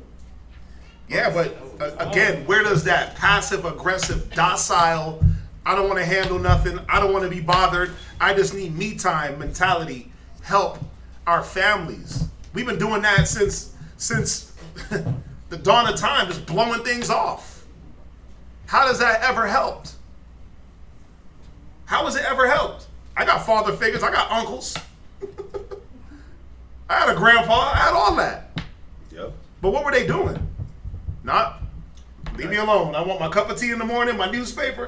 I'm going to go to work, come home, dinner, a beer, go to bed. I don't want to hear no problems. They're not giving you the biblical wisdom, so it doesn't even, it don't matter. They're giving you the wisdom to just be able to survive in this world. Barely. But yeah, barely. Barely. And yeah, barely. But Barely.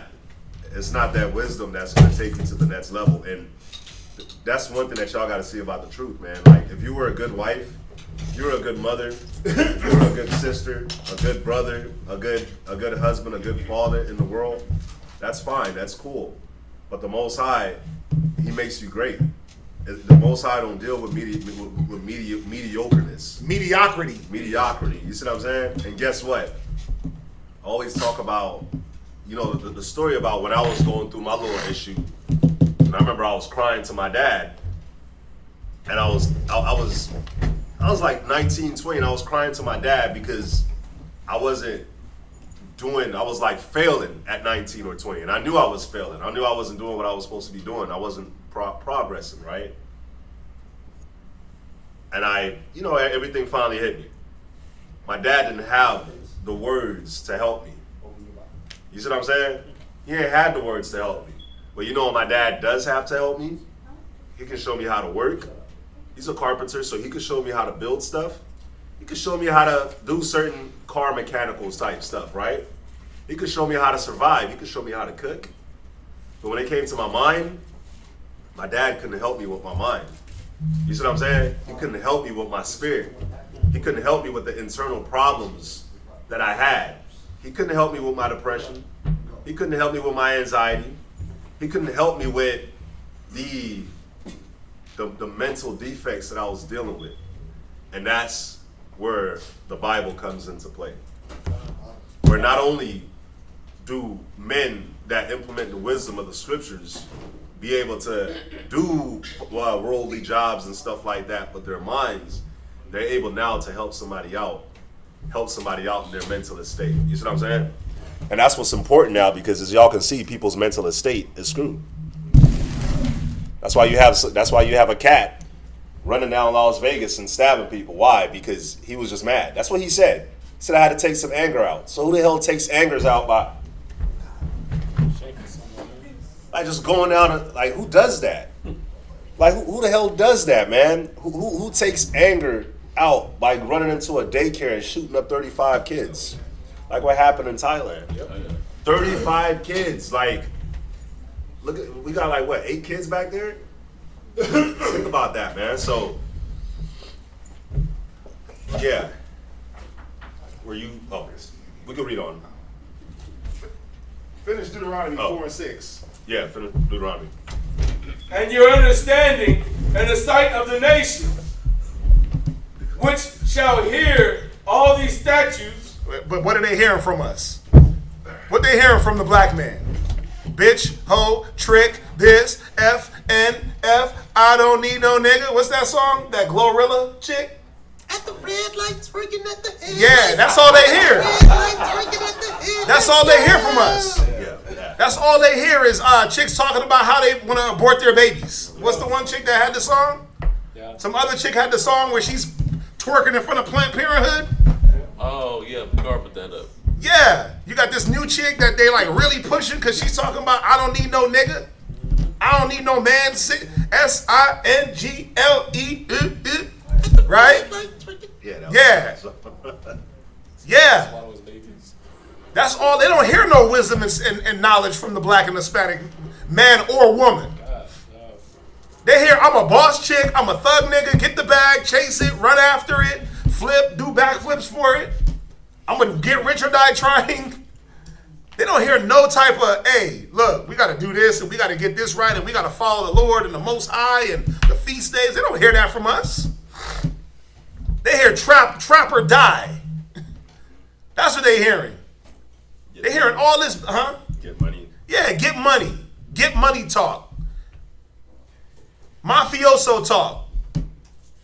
That's all they hear and that's all they see. Yep. Go ahead. And say, surely this great nation is a wise and understanding people. Yeah. They look at us like we idiots. That's why they create movements that's why they'll create a movement for you like Black Lives Matter just to mock you. Then they'll get mad at Kanye because he's doing the White Lives Matter. White lives do matter. Oh yeah, they do the Black Lives Matter movement, but then they give Asian rights. Asian rights. They'll mock you. They'll give Jewish rights, but they'll give you a Black Lives Matter march funded by lesbians and homosexuals and transgenders. Then they'll be mad at Kanye because he does White Lives Matter. They do matter. Revelation 13 and 10, Isaiah 14 and 1, Isaiah 60 and 1 down, 63. They matter. They're going to matter in that slavery. They definitely matter. We need to have them. Really. We need them. They matter because we need them to keep it popping. We need them to bring forth the prophecies. Esau is the end of a generation. Jacob is the beginning. We need the white man to end this world. We need him to keep being filthy, keep being dirty, keep pushing his filth. We need him to reach the apex of his wickedness. God. We need that. We need to actually see a man have a baby. So Kanye strikes again. Right? Slavery was a choice. They went outrageous on him. What do you mean? But slavery was a choice. We chose to be slaves. We still choose to be slaves. You know what's funny? Everything, all his antics and that he does, bro, it be all right. When you actually look at it through the lens of an Israelite, that dude's on point. You're like, damn, he's on point. But when you look at it from the lens of a worldly aspect, you're like, white corporate America. You're like, damn, this dude is messed up mentally. And don't get me wrong, he's screwed up mentally. He's screwed. You know how I know Kanye is screwed? I know that's your guy, but you know how I know he's screwed? All I gotta do is look at the way he dresses and carries himself. You know a man by his weight, his attire. Oh, I'm done. Wait, what? I don't get it. I was attacking this guy. I'm just like, bro, that ain't my guy. I listen to some Kanye.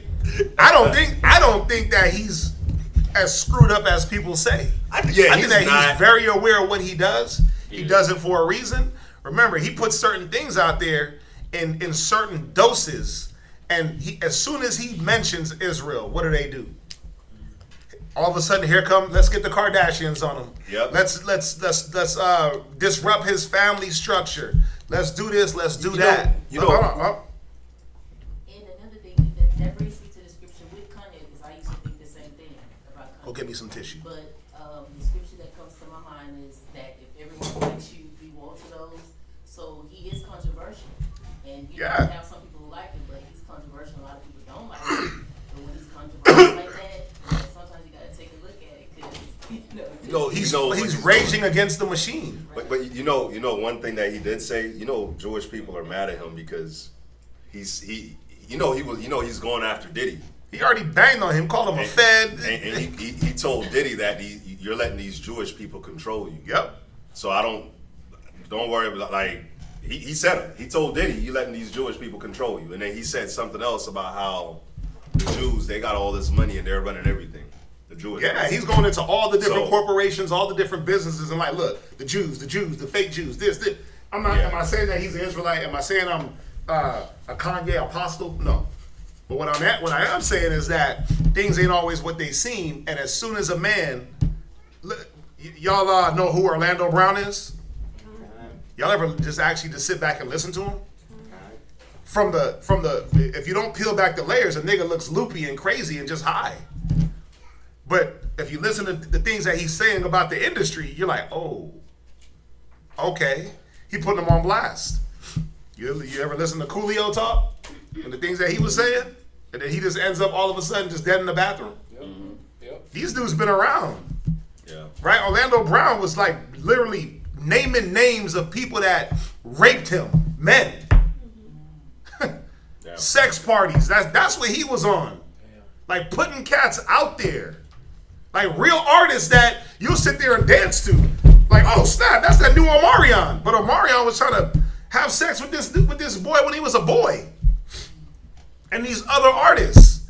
And then we hear it, we speculate, and we're like, nah, that ain't real. But then somebody comes out and starts saying it. Yep. And then all of a sudden he's labeled as crazy, Yep. crackhead, Yep. loopy, this, that. I mean, right? It's true. Now, am I riding with Orlando Brown? Was he on heavy drugs? Yeah, he was.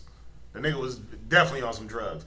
Kanye, is he losing a few? You know, is he one sandwich short of a picnic basket? Yeah. You know what I'm saying? Yeah, he ain't all the way there sometimes. His discretion ain't always there. But back to the point. I don't know how we got on Kanye, but back to the point. Can I say one thing before we get back? One reason why a lot of these cats go crazy is simply because they don't have the Most High. I remember before I found the truth and I was looking into like the Illuminati and all that and the conspiracies and all that, like I knew that it was real, but I felt like I was going crazy. And then when I would talk to people about it, They'd be like, I felt like they thought that I was going crazy too. So I understand, and I always look back and I think about it like, damn, if I wouldn't have found the truth, I would have kept believing this stuff, and who knows how my life would have turned out. Who knows what I would have been doing? You would have been another conspiracy theorist, or indulging in, and like Orlando Brown, like that mixed with drugs. Like who knows, like how you would have turned out. You see what I'm saying? But I look at them and I can see it. Like damn, it's because they don't have the Most High on their side. They're onto something. But they don't have that piece to connect all the dots. Exactly. This is it. Yep. Kanye can do Sunday service all he damn wants, right? He can preach this gospel and do all that stuff all he wants, but until he actually gets up in here, he'll understand why his situation with Kim is going the way it's going. He'll understand. Oh, you in the curses, bruh. No matter how much money you got. He put this whole post. He said money. He said it. He said money ain't freedom. He said business ain't freedom. He said water is freedom. Air is free. Like he was going through this whole list of things that people think is going to make you free. But the one thing he missed, the truth, shall make you free. Because that's the one thing he ain't got. So what is he learning? Through all his, money ain't going to get me there. I'm a billionaire. He's a billionaire. And look at the problems he's going through. Look at the problems he's going through. He's a billionaire. Can't keep his family together. Because it ain't about money. It ain't about stature. It ain't about riches. It ain't about creativity. He's learning all these lessons as he's going. This dude's one of the richest men in America, and look at how things are going in his life. But then he gets in bed with the white man, Adidas, Gap. Then he sees how white people are. Never trust thy enemy. Because as iron rusted, so is his wickedness. So when he gets in bed with them and they start stealing his ideas and stealing his people and stealing his creativity and putting it out for themselves, now he's like, oh wow, I should have never dealt with these people. Time to cut ties. But see, he's learning things that we already knew. If he would have sat down with a brother, he could have learned these things and not have to go through that BS. But now he got to learn those lessons. And he's still seeing them and learning them, but what does he have to connect the dots? But guess what? We're all like Kanye in a certain respect. We all got the zeal. Man, I know Christ is black. I know God was black. I know I'm an Israelite. I have that feeling. But what do you got to connect it? Right. Well, going back to the point, the Most High separated you so you can connect those dots. He gave you the wisdom to connect those dots. But as long as you want to be incorporated, integrated with the other nations, guess what they're going to always do? They're always going to have the ability to erase what you know. Through what? Here's this booby prize. Here's this booby prize.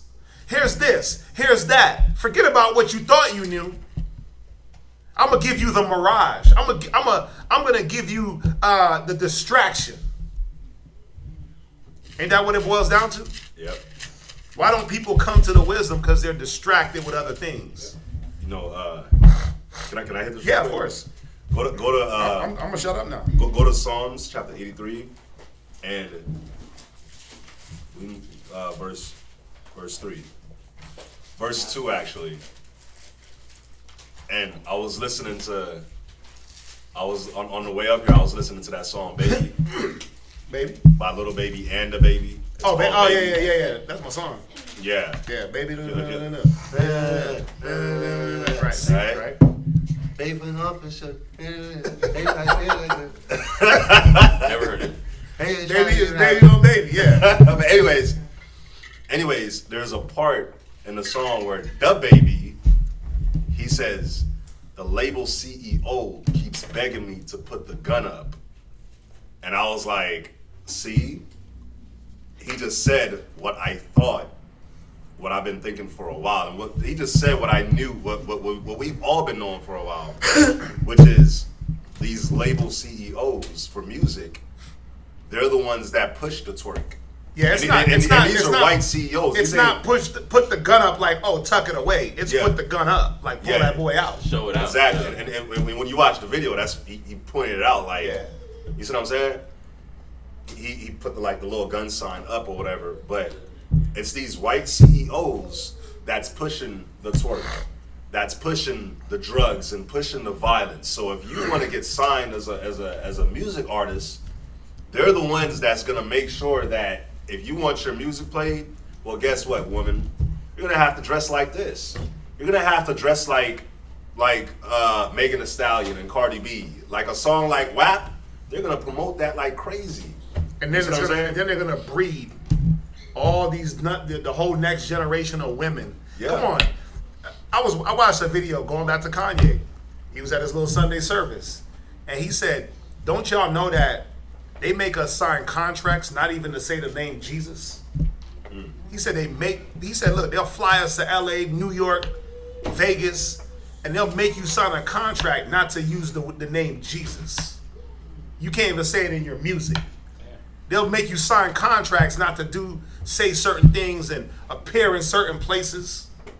But just think about it. Think about it. Now, is he 100%? Can I verify that? I don't know. I believe it. But I believe that there's something going on where they're making you sign something not to do certain things. Just think about it. When's the last time you heard any music artist that's not a gospel say the name Jesus? And we know the name Jesus ain't real. But it's real to them. But it's real to them. And if they're not saying, if they do say Jesus, they'll say it in a way like, I am Jesus, I am a God, or something like something that. negative, some negative connotation. Yeah. But they'll rather preach what? I'm on demon time. Right? I'm on demon time. I'm on this time, I'm on that time. Y'all gotta see what's going on. We gotta understand, but again, did you go to your scripture? Oh no, let's read it real quick. Psalms 83 verse 2. Book of Psalms chapter 83 and verse 2. Mm-hmm. For lo, thine enemies make a tumult, and they that hate thee have lifted up the head. So they that hate the Most High lifted up their head. So that's the first thing that you got to realize, is that these nations, these other races of people, they hate the Most High. They don't love him. They don't even care. They hate the Most High. No matter how much you would think that they love him because they got the white Jesus and all that up.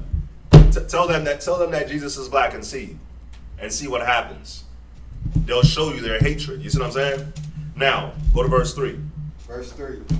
They have taken crafty counsel against thy people. And they that hate him, these other races, these other nations, they show you their hate by their actions and the things that they make us do, the things that they promote.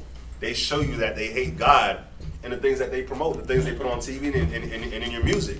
So when it says they have taken crafty counsel against my people, you got to understand that the person that you were before the truth is because of the counsel that they took against the Most High's people, against you. That is why you are the way that you are. That's why you think the way you think. That's why you got in the troubles that you got into, man. That's why you made the mistakes that you made. Because of the crafty counsel that they took against you and the influences that they all came together to put around you. Y'all see what I'm saying? I want y'all to think about this, man. Think of the third world countries. Think of the poverty in the hood that Israelites experience. It's still a different poverty, and it's still a different hood. It's still a different ghetto than all the other races of people experience. You know why it's different? Because in our hoods, in our ghettos, in our poverty, in our lack of money and lack of income, right? We got to worry about gangs. We got to worry about prostitution, homosexuality. We got to worry about drugs. We got to worry about so many different things. We got to worry about our own brother. We got to worry about all the curses coming from Deuteronomy coming against us. You got to worry about growing up with no father. You got to worry about all kinds of different things. But you know what these poverty-stricken nations, these poverty-stricken races, other people, like if you go to Vietnam, if you go to the Philippines, if you go to places in Africa, if you go to places in Europe where it's like really poor, you know what they got to worry about? Not the same things you got to worry about. What gangs is in Europe? No, there's gangs in Europe. I know there's gangs in Europe, but like... There's gangs in Europe. Okay, I know there's gangs, but like... to the level of ours? Bro, worse. Killing each other like ours? Worse. Okay, Vietnam? Worse. Bro, worse. Okay, you never heard of like the Chinese mafia? That all stuff started there and came here. So this is the thing. I get what you're saying. Yeah. But the one thing we got to remember is that, okay, if you're talking about the nations, their level of what we deal with, first of all, they're not cursed. Yeah. The nations ain't cursed. And that's the crafty counsel that they took against us to keep us in the curses. Right. Because what it is the Most High put us over here to be, okay, Adam, look, I'm going to give you the garden. I'm going to box you in. Right? And you got the rest of the world around you, living and doing whatever they got gangs and guns and rape and murder and killing and abortion and homosexuality. They got that. You got wisdom, peace, knowledge, understanding, love, charity. Yeah. The world said, Adam, nigga, you tripping. That's whack. Why you following that? Oh, you can look at what I'm eating. Look at what we drinking. Right? They running around with shit. They running around with Cristal bottles with the poppers on the top. And Adam is out there looking out the garden window like, damn, all I got is this manna. All I got is this wine. Yep. They got a sparkler on top of their bottle. That thing costs $300. And I'm drinking Manischewitz. But you got Bel Air Rosé. Damn. See, the wicked, the world will make things look enticing. Don't it say? The righteous is more excellent than his neighbor, but the way of the wicked seduce him. Just think about it. Why do they give you commercials? Why do they make sure they promote everything through media for you to do what? They'll make that sandwich look like the best McDonald's sandwich in the world, and you pull up, you like, that ain't what I saw on TV. Exactly. Because the whole point was to get you to pull up. The whole point was you chasing the picture. You're chasing the appearance, and then when you pull up, you're like, wait a minute. Hold up, this ain't what it seems. You ordered a bottle service, not realizing, I'm gonna show y'all. I remember the first time I ever ordered bottle service back in my young days. And I got that bill almost. I was like, whoa, hold up. We gotta do something about this. It's not right. I'm like, wait, so you mean to tell me that the liquor I can go buy in the liquor store costs $40, but I gotta pay $300 for that same bottle? Yep. Damn. I was like, do I get like a refund on the bottle? Like, can I cash that in? You know, you take the bottle and cash it in for 5 cents? I'm like, can I cash this thick bottle in for like 30, 40 bucks off the bill? Nope. You got to pay that. All right, well, I got to figure out who all the people was with me that was sipping so we could chip in because I wasn't ready to pay this $300. Yep. But they'll make it look, oh, it's just bottle service. And look, we all having a good time and pouring up and pouring the bottle in her face and just throwing the liquor around. And you're like, damn, I want to do that. I want to do that. You're doing waterfalls in her mouth and all this weird stuff, right? And then when you experience and get it, and that bill hits, you like, damn, that wasn't even worth it. Yep. Wasn't even worth it. That wasn't even worth it. But they make it look good. Yeah. That's the craftiest counsel that they ever took, was to say, we're gonna make evil look appealing. We're gonna make homosexuality be the new thing to desire. How do they do it? Well, they'll come up with these polls and all these census and say the average heterosexual couple is only worth $80,000, but the average median earning homo couple, they're worth $150,000. So you're like, wait, bing, hold up. Why are we worth less than a homosexual couple? Oh, well, they ain't got children. They ain't got school bills. They ain't got this. Somehow they're more frugal. Well, now I got to adopt their mind state. But somehow I'm just not getting to the precipice of saving. Well, I haven't went all the way. Well, you know what? These hoes is costing me too much money. These women is costing me these women's is. Y'all too demanding. Y'all want bags and bottles and going out to eat. I'm gonna go get me a man's. Oh no. I'm gonna go get me a man's. Damn. Now all of a sudden you like, see, I'm saving money. Oh no. You gotta just see. There was a time they were pushing. I remember last summer, I was watching. It was NBC News. They kept every day. They do this thing called By the Numbers, and every day they would have some poll comparing these damn faggots to heterosexual people. Oh, the average homosexual lesbian couple earns this much money per year, and you're like, well, I'm a hard-working heterosexual couple. Well, so they're preferring lesbianism over heterosexualism and giving them the better paying jobs. So you're like, well, damn, how do I get the better paying job? Well, you know what? I know I ain't no lesbian, but I'm gonna cut my hair like one. I'm gonna move like one. Oh, maybe I should wear a suit and a tie to work. Yeah. They start to seduce you into the life. Yep. They start to seduce you into the life until you fully grasp the life. Think about it. Okay, who in here ever smoked weed? It's all good. Look, there's no judgment, right? But when the first time you smoked it, did you just like, weed, love it? No, because you, and your body went into shock, and you're like, I can't breathe, and you, right? Coughing it out. And you're like, no, I ain't messing with that, man. That ain't for me.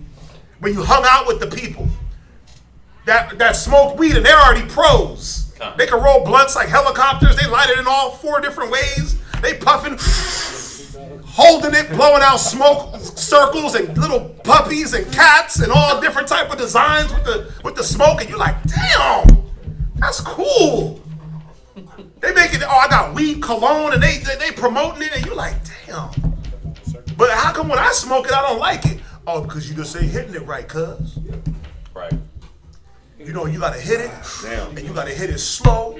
You gotta hold it. They giving you all the pointers, and you're like, okay, let me go step by step. Next thing you know, you a full-blown weed head. That's true.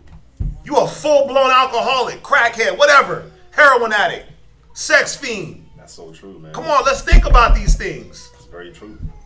Let's think about all the things that we just frivolously give ourselves to in negative. When they were introduced, you rejected them. Your spirit, even your body, rejected those things. Sex, all that. All that.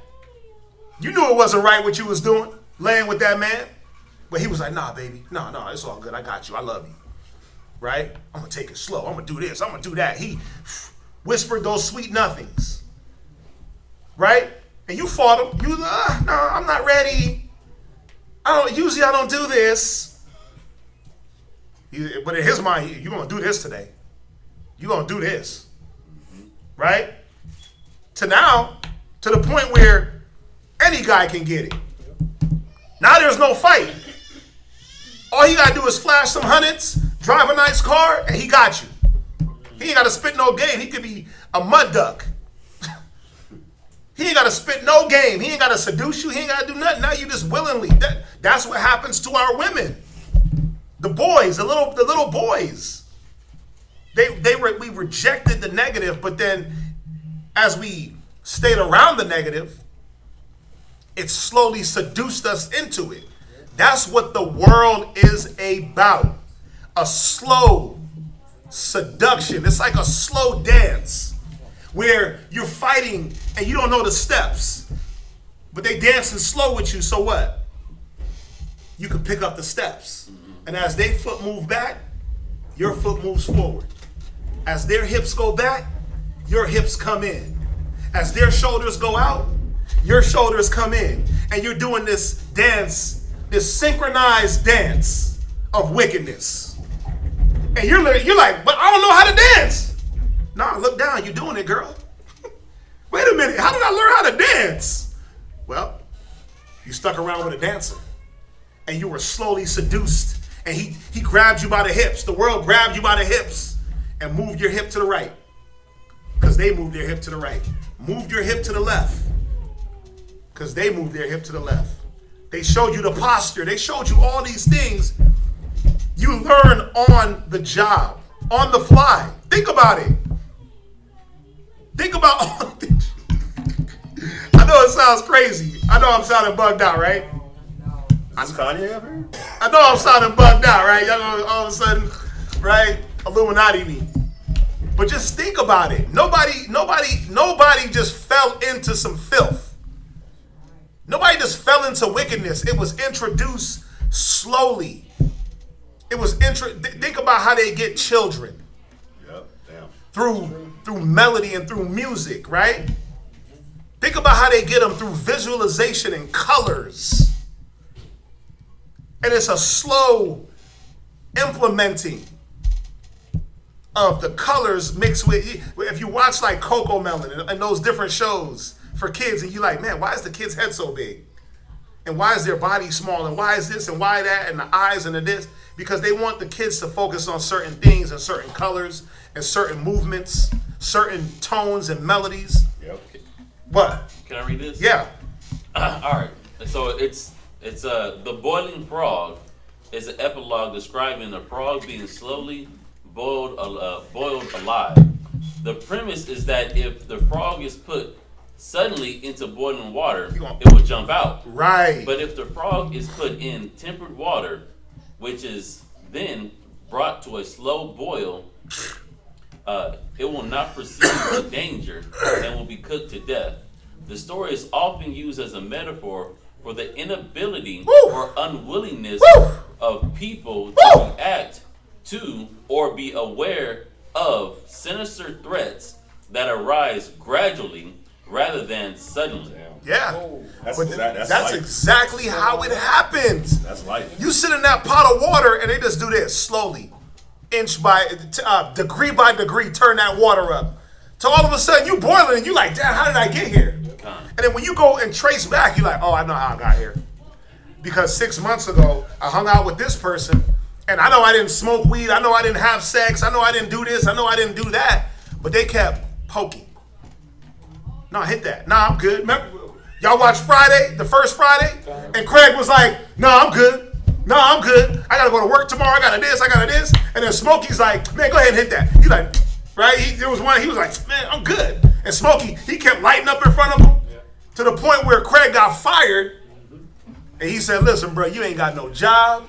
It's Friday. I'm going to get you high. And Craig was like, man, you right. And hit the blunt, right? But before that, he's like, nah, I'm good. Nah, I'm good. Nah, I'm good. Nah, I'm good. And he just kept poking. He kept lighting up. He kept blowing it in his face, blowing it around him. Right? And he's, damn, contact high. No, get that away from me. No, I'm good. No, I'm good. I'm fighting. Until you can't fight no more. That's the world. That's how they do it. Why did the Most High say, no, go over there? Because he knew what the world was about. He set us apart and separated us so that we wouldn't have to deal with the pressures of the world, the peer pressure, the constant poking, the feeling like you got to be included. You know what some of y'all feel like? No cap. Some of y'all feel like y'all are missing something by being in the truth. Some of y'all feel like y'all, like, I never have any fun. And then you walk off like, and then go stand in the corner. Like, man, I got to do all this. I got a Sabbath day. I got to do this. And then you look at everybody else and they walking through the mall, holding hands with their kids, skipping, shopping, going out to eat, sitting on the balcony, eating expensive meals. And you're just like, all I got is this manna to eat. Yeah. All I got is these fringes to wear. All I got is this class to go to. We never do nothing. Most High separated us. So I'll be separate at home. I'll be separate here in class. I don't need to be included in the world. Because as soon as you step out there, guess what they doing?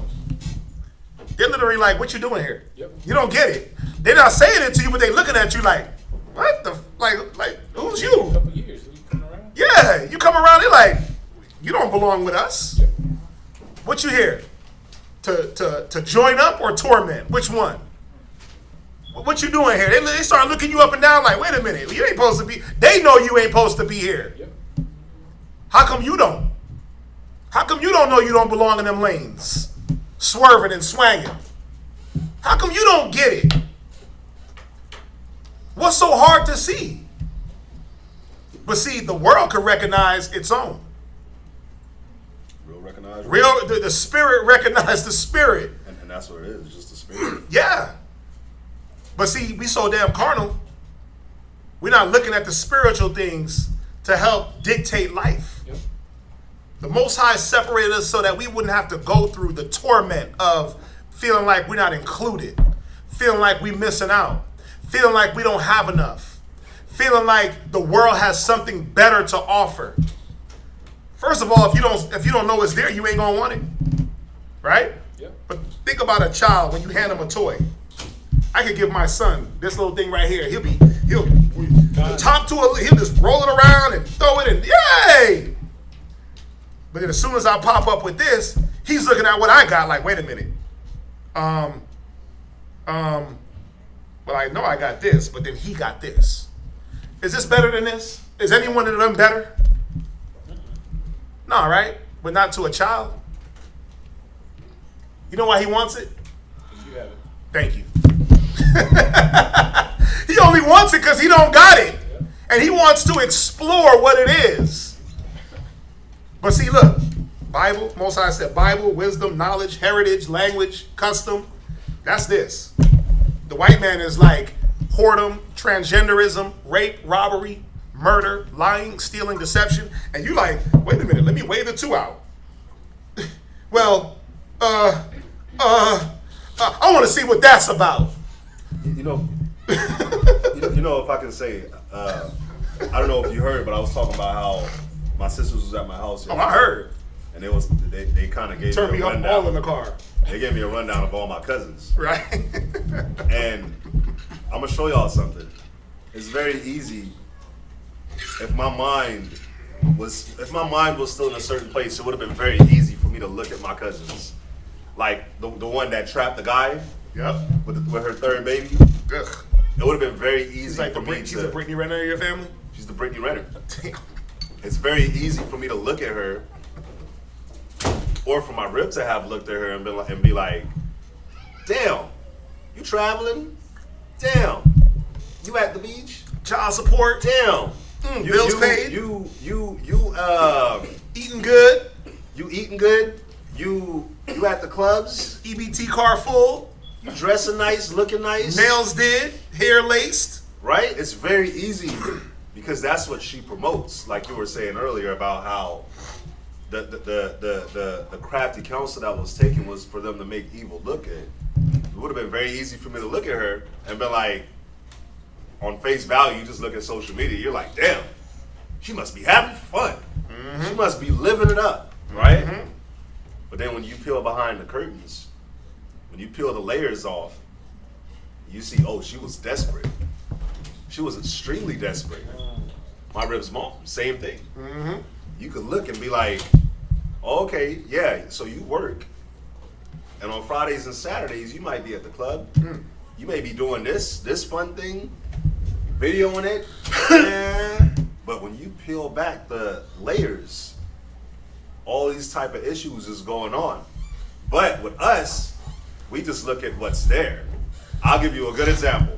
That's how they get you with the commercials, right?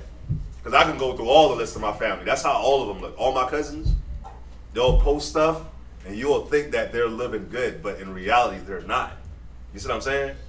Now, I'll give you a good example of how it is. We used to always say this in the mall. If you have to advertise something, that means that it ain't good.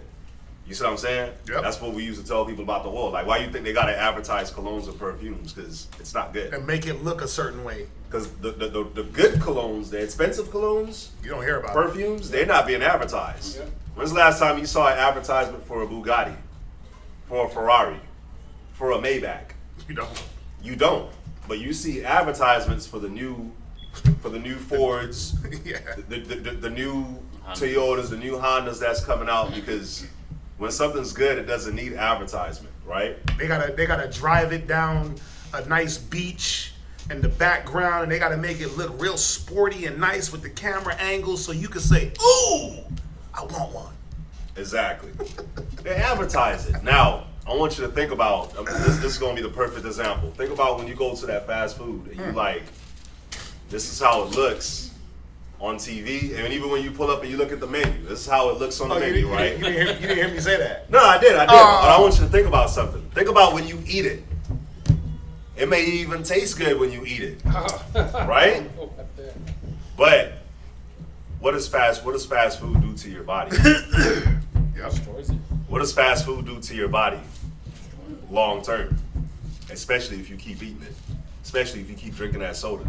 Especially if you keep eating them damn fries. That's processed. That's been sitting. And that meat that's been sitting and processed and been frozen and sitting. And it's just, all of it's just been sitting. What happens when you keep eating that? What happens to what happens to your body? What's the effect? And a lot of the times, that's what we don't look at, is the long-term thing, the effect. Because guess what? Yeah, you may jump in, like he said, the wickedness seduce you, you try it, and it's like, oh my God, this is dope. But you ever look at these people's long-term effects of what it is that they're doing, of the negativity? You ever look at the long-term suffering that it brings? You see what I'm saying? So, but yeah, I just wanted to make that point because. And let me throw just one more aspect in here. Most High separated us, put them to the side. They're seducing you with the dog and pony trick, the sleight of hand. For what purpose? Because they know their condition. They know they ain't crap. They know that, right? The white man knows that he ain't nothing. He's a subhuman. He's less than nothing. He knows that. Deep down inside, he just won't tell you that. What does he tell you? He tells us that we're nothing, right? And while he's telling us that we're nothing, what is he slowly doing? As he's slowly moving you from one side to the other, is he staying in his crap? No, he's moving over to your spot. Go to 2 Esdras 16 real quick. He's going over to your spot. Don't you get it? Think about it. Who was the first chick you ever saw with a BBL? No. The first woman with a BBL that was a celebrity that you really knew, like, wait, that ain't her ass. Celebrity? Kim Kardashian. That was Kim Kardashian. It was Kim Kardashian. I see woman. From what I'm just remembering what I saw, what I remember. Huh? It was coming? She might have had one. Okay, well, let's do it. She's a white woman, right? Kim Kardashian, Amber Rose. So what were they doing? They were telling you, oh, black girls ain't crap. You got nappy hair, you got big lips, your ass is too big, and you're dirty. Your attitude stinks. Your mama ain't nothing. You don't keep your house clean. You don't do this. You don't do that. You don't do this, right? But the whole time, what were they doing? Turning into black women. Getting the BBL, getting the big lips, getting lip injections, getting Botox, doing the cup challenge. Remember the cup challenge? Where the little white girls would suck on the cup until their lips blew up? Who were they mimicking? Oh, they used to do the cup challenge to see if they can flip it off their back. No. Stay with me. The cup challenge where they would make their lips big. Remember that?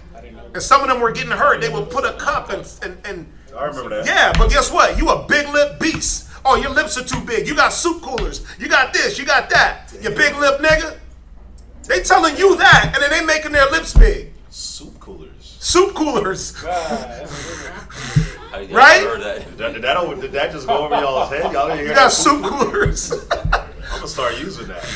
You big lip beast. Bro. Sucking up all the white man's air, right? But the whole time, what are they doing? Doc, I need bigger, fuller lips. They'll say, oh no, my lips are just full. But you got nigger lips. I know I'm being a little bit, right? But that's how they think. You a nigga with monkey lips, right? But guess what? The whole time they're like, but damn, those monkey lips, those are actually appealing to men, right? How do I get big, full lips? Well, doc, I need Botox. I need injections. I need a bigger butt, right? And then they market it, and the white women start to do what? They start to transform into y'all, but what do y'all do? They got y'all wearing blonde wigs. Transform to them. They got y'all putting on pounds of damn makeup where I could wipe off your smile. If I could change your whole appearance with a wet wipe, you gotta stop it. They got you saying, oh, my breasts are too big, I need a reduction. Now you're reducing your body, looking like a 12-year-old boy's body. And the whole time they flipping into you and you turning into them. Read the scripture. 2 Esdras 16 and verse 49. This book is 2 Esdras chapter 16 and verse 49. So what's going on here? Go ahead.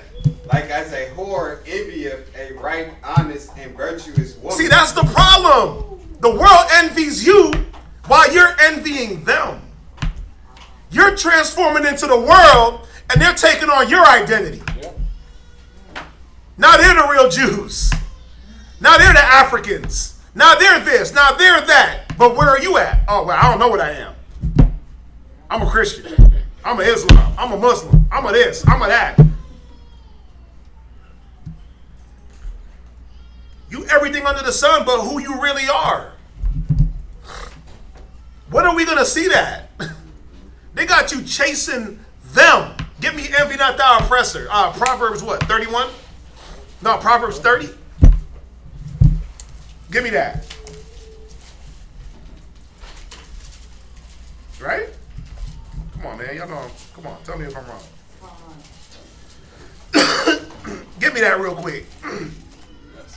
Why you out here envying them? They shape-shifted into you. They shape-shifted into you, man. Is it? Proverbs 30. 29, Proverbs. 331.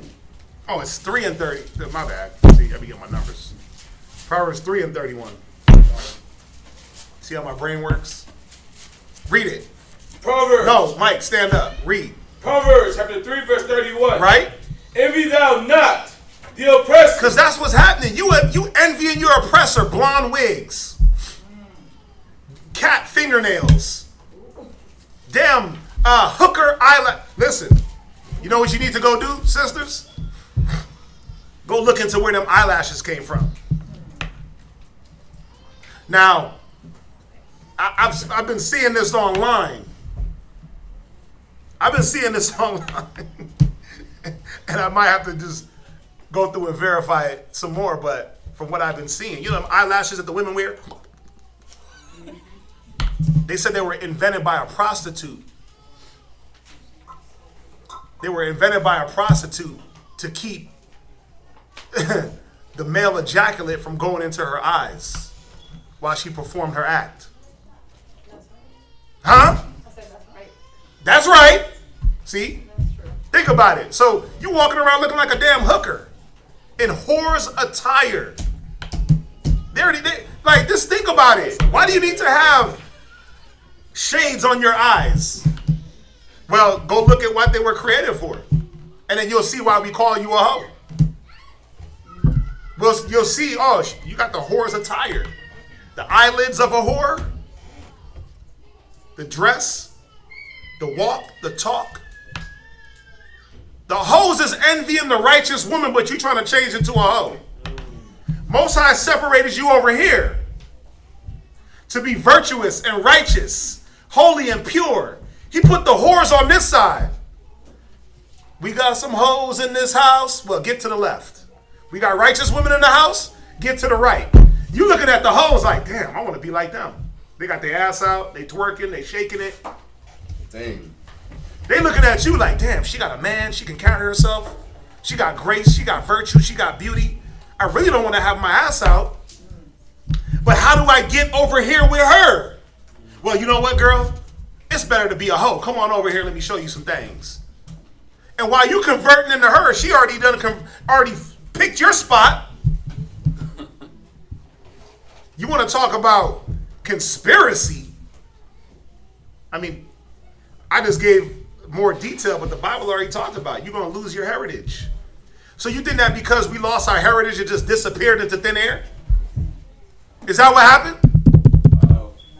Nah, somebody picked that up and ran with it. Somebody picked up the things that you dropped and ran with it, man. That's why you got white people over there in our land talking about you ain't nothing. You ain't, oh, what are you, a Jew? We'll go to the mall and we be having the menorahs on. They'll look like, you Jewish? And I'm like, bro, don't even worry about that. Keep doing your job. I don't even entertain them. Bruh. I don't even take the time to explain it to them. They ain't worthy to hear my answer, man. I ain't discoursing with you. I am. Now fall back. That's how I don't even deal with them. For what? Because all it's going to be is, no, you're not the real Jew, so your mother Jewish? You circle. They're going to go into all these things that they think makes them a Jew. Yep. Right? They're going to go into all the carnal things while they still sniffing crack and taking cigarette breaks. What Jew takes cigarette breaks? And cocaine breaks? And weed breaks? You're like, oh, where you headed? Oh, smoke a little cigarette. Listen, we work next to them in the mall. Yeah. I don't understand those. For them to call them those people, those Amalekites that call themselves Jewish, y'all don't understand. They're worse than Edomites. They're worse than your average Edomites. You know how like you'll work with an Edomite and you don't know if this person does coke, does drugs. You don't know how this Edomite operates. Like these people that claim to be Jewish, you don't understand. We work with them. They got all kinds of STDs because the women do all kinds of things. They got all kinds of drugs running through them. They take their drug breaks. They're worse than your average Edomite, man. They're worse than your average white person. It's true. It's true. You know what I'm saying? The Most High put them there so just to provoke us to jealousy, like the scripture says, you know. But, you know, off of what he was saying about how there's this division that the Most High gave us, and it's like we want to go and be a part of them. You got to see one thing. The scripture says that a kingdom divided against itself can't stand, right? And we know that America is divided. You got to understand. You know how like when you watch or you listen to like the Cardi B song WAP WAP, right? There's some hoes in this house. There's some hoes in this house. You got to see right now the world, the division is so real, and the Most High is making it very easy where he's dividing evil from good. He's dividing righteousness from wickedness, and he's making it very plain. You're either going to stand with righteousness or you're going to stand with wickedness. He's making the division very, very plain for us, where it's like we don't even really got to guess. You should be able to look at certain things and be like, no, that's wicked. No, that's not righteous. That's wicked. You see what I'm saying? Because he's making it plain. He's not making it hard. So when the judgment and certain things do start to happen, like we were going over earlier, you're not going to be able to say anything. You see what I'm saying? Because it was made very plain what was wicked and what was righteous. So it's made very plain what side you want to be on. Wickedness or righteousness. Wickedness or righteousness. What you going to stand for? So if you're going to stand for righteousness, understand that you're going to stand for everything that comes with trying to be righteous. It's not going to be easy. But if you're going to stand with wickedness, understand that you're gonna stand for everything that comes with being wicked. Yep. You're gonna go through pain, trials, tribulation, and suffering either way, on the wicked side or the righteous side. But at least if you go through it for the righteous side, at least you know that you're going through it for a good cause. But if you go through it for the wicked side, then understand what is that? Well, I'll give you another good example. There's a confusion there of why am I going through this? Exactly. I was just seeing some Pop Smoke, the rapper that died, right? People were mad because a picture surfaced of his accused killers eating Pizza Hut in their jail cell. People were mad over that. And I'm like, wait. So I'm like, y'all are mad because the guy that got accused of killing Pop Smoke is able to eat Pizza Hut in his jail cell. You want him to sit in jail and rot and pay for his crime of killing Pop Smoke. But Pop Smoke was a part of a Wu gang in New York that killed and robbed and steal, and he rapped about killing people. So it don't make no sense. But again, if you choose the wicked side and you go through what you go through, understand that the stuff that you're going to be going through is not going to make any damn sense. See, it's that thug ghetto logic that the Most High tried to get us away from. That's why he gave us the Bible. That's why he gave us the wisdom, so you wouldn't think like that. Like, oh, well, you know what? I can rap about killing people, but when I get killed, everybody got to be up in arms. That's why I don't feel bad for these rappers. I don't feel bad for their families. I don't feel bad for them, because why? If you really wanted to protect your people, tell them to shut the hell up and sit down. Stop rapping about guns. Stop rapping about killing. Warn him. But why? He was such a good person. He was. Them lyrics didn't show a good person. Them lyrics showed pride, hate, envy, jealousy, murder. So now when it comes to you, it's like, well, why me? Well, because you called it. But that's part of the logic that the Most High was saying, don't adopt that. Don't let them influence you into that. Y'all see that? But read it. Proverbs chapter 3, verse 31. Envy thou not the oppressor. That's how the white man acts. That's how the white man talk. Look at what they doing right now. America will sit there and talk crap about Putin. He's such a bad guy. He's this, he's that. What country has ever dropped a nuclear bomb on another country? That's right. Oh, I never seen Putin drop a bomb. I never seen Putin drop an atomic bomb and wipe out a whole country.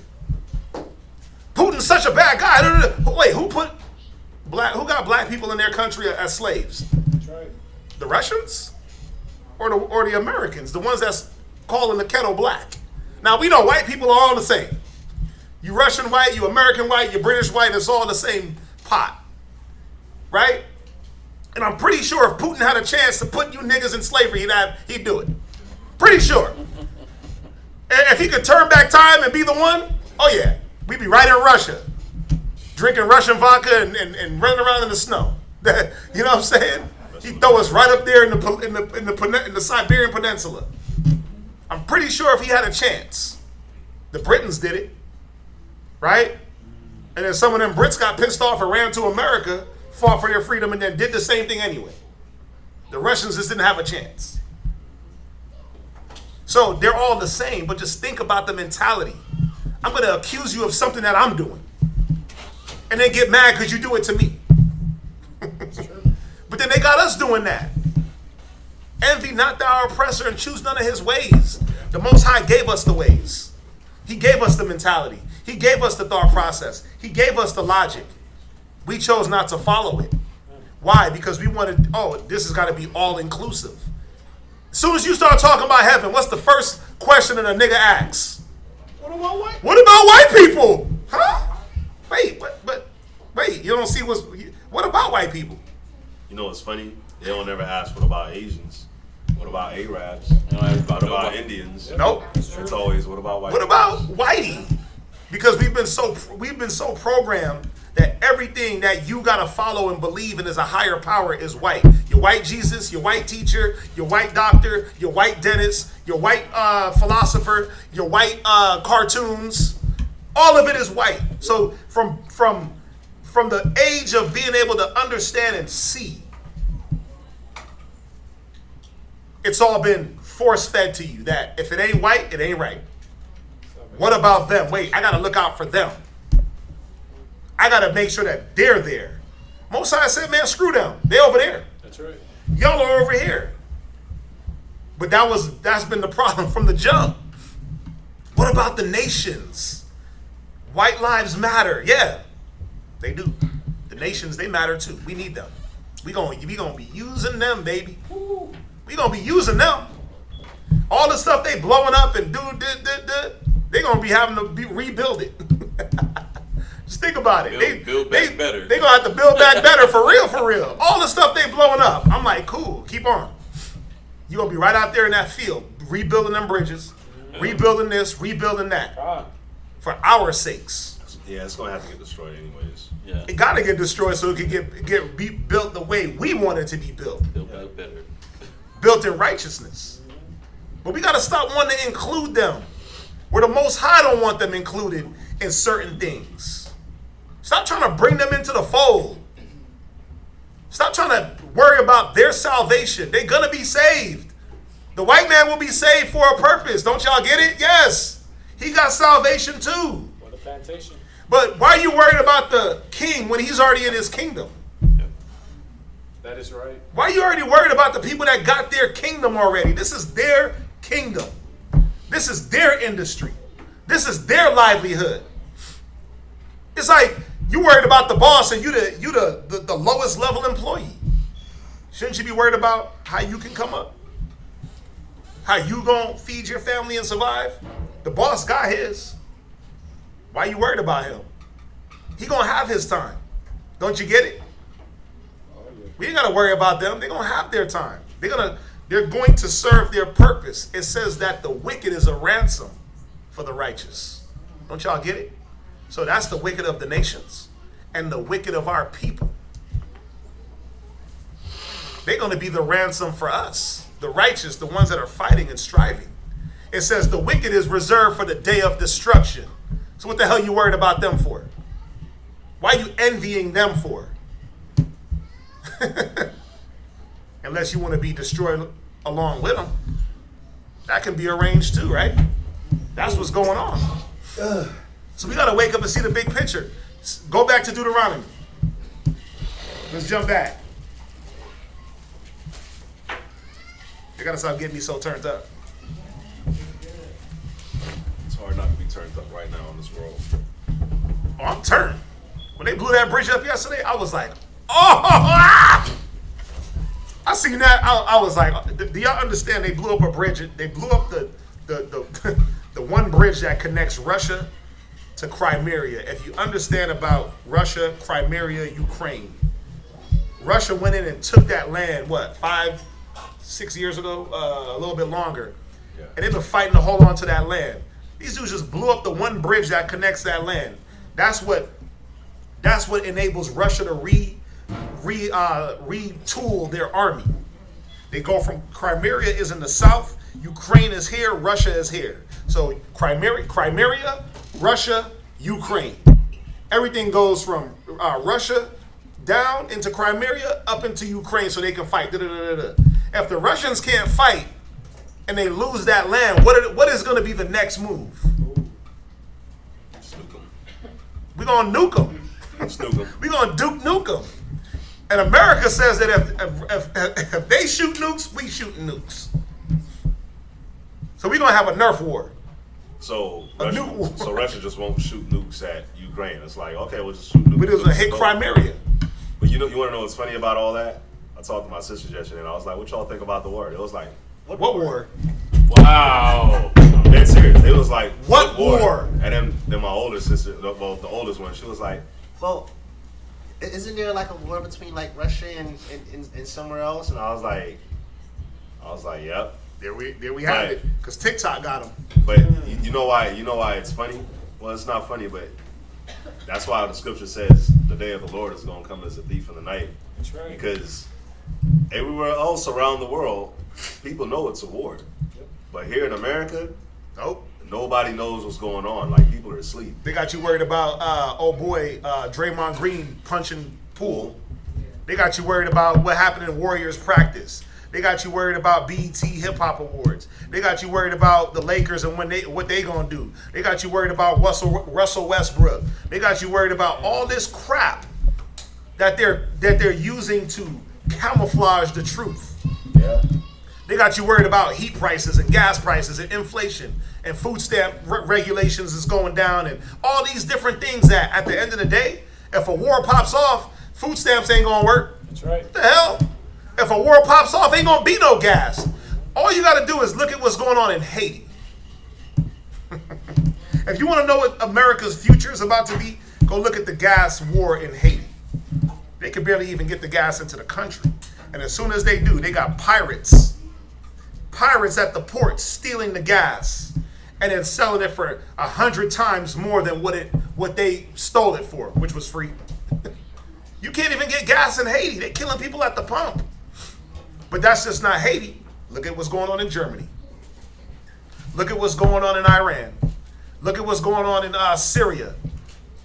Look at how America is stealing the oil in Syria, sending it through Iran, and then pumping it back down. You got to get aware. But see, how old are your sisters? 21 and 18. Right, 21 years old and 18 years old. Now they're just typical black kids, right? Black adults, young adults. They're just the typical chicks that just want to get their hair did, right? Get their nails did, eat a good meal, and just sit back and watch some Netflix. Try. Yeah. Talk to a little boy, text him, right? They just typical little girls, but they represent the typical American girl.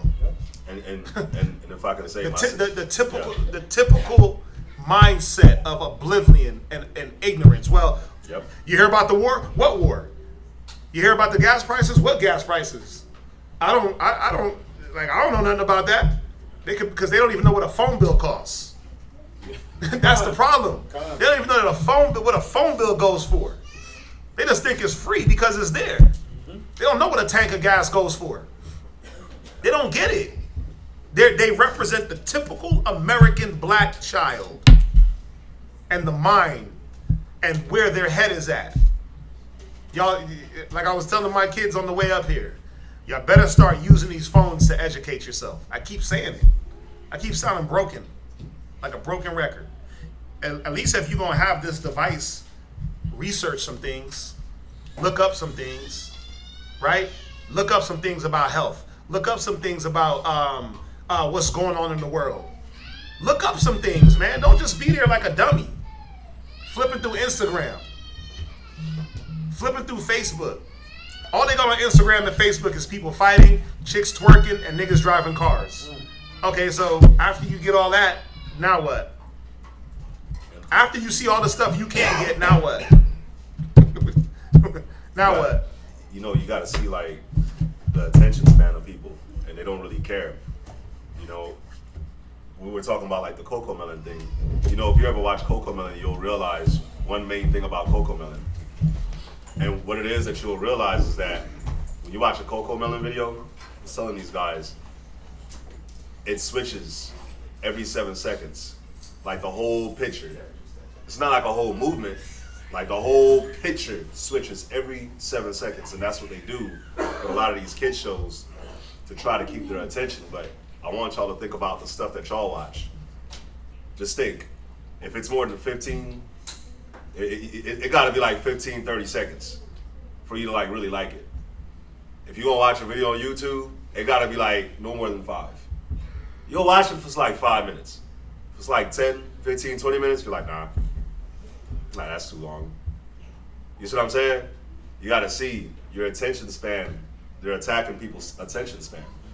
And they're doing it from a child coming up, where they're attacking the attention span. And what's happening is people just simply is not paying attention to anything that matters. That's right. So when certain things do start popping off, you're not gonna pay attention to what they're gonna be leading you to do. You see what I'm saying? You're not thinking forward. So when certain things happen, you're just gonna be like a sheep just led to the slaughter. You see what I'm saying? Especially if you don't know what's coming or what's happening. I think about it now. If a bomb drops here in America, they're gonna be like, everybody gather over here. And the majority of people is just gonna go and gather over there. That's true. But I know that we're gonna be like, we're not gonna gather over there. We gotta see what's going on first. We gotta think. We gotta, you see what I'm saying? But everybody's gonna go and gather, and they don't know what they're gathering themselves into. But they just gonna follow. But anyways, let's get back to reading. Back to Deuteronomy. Deuteronomy chapter 32. Uh-huh. Start off from 8 from the top.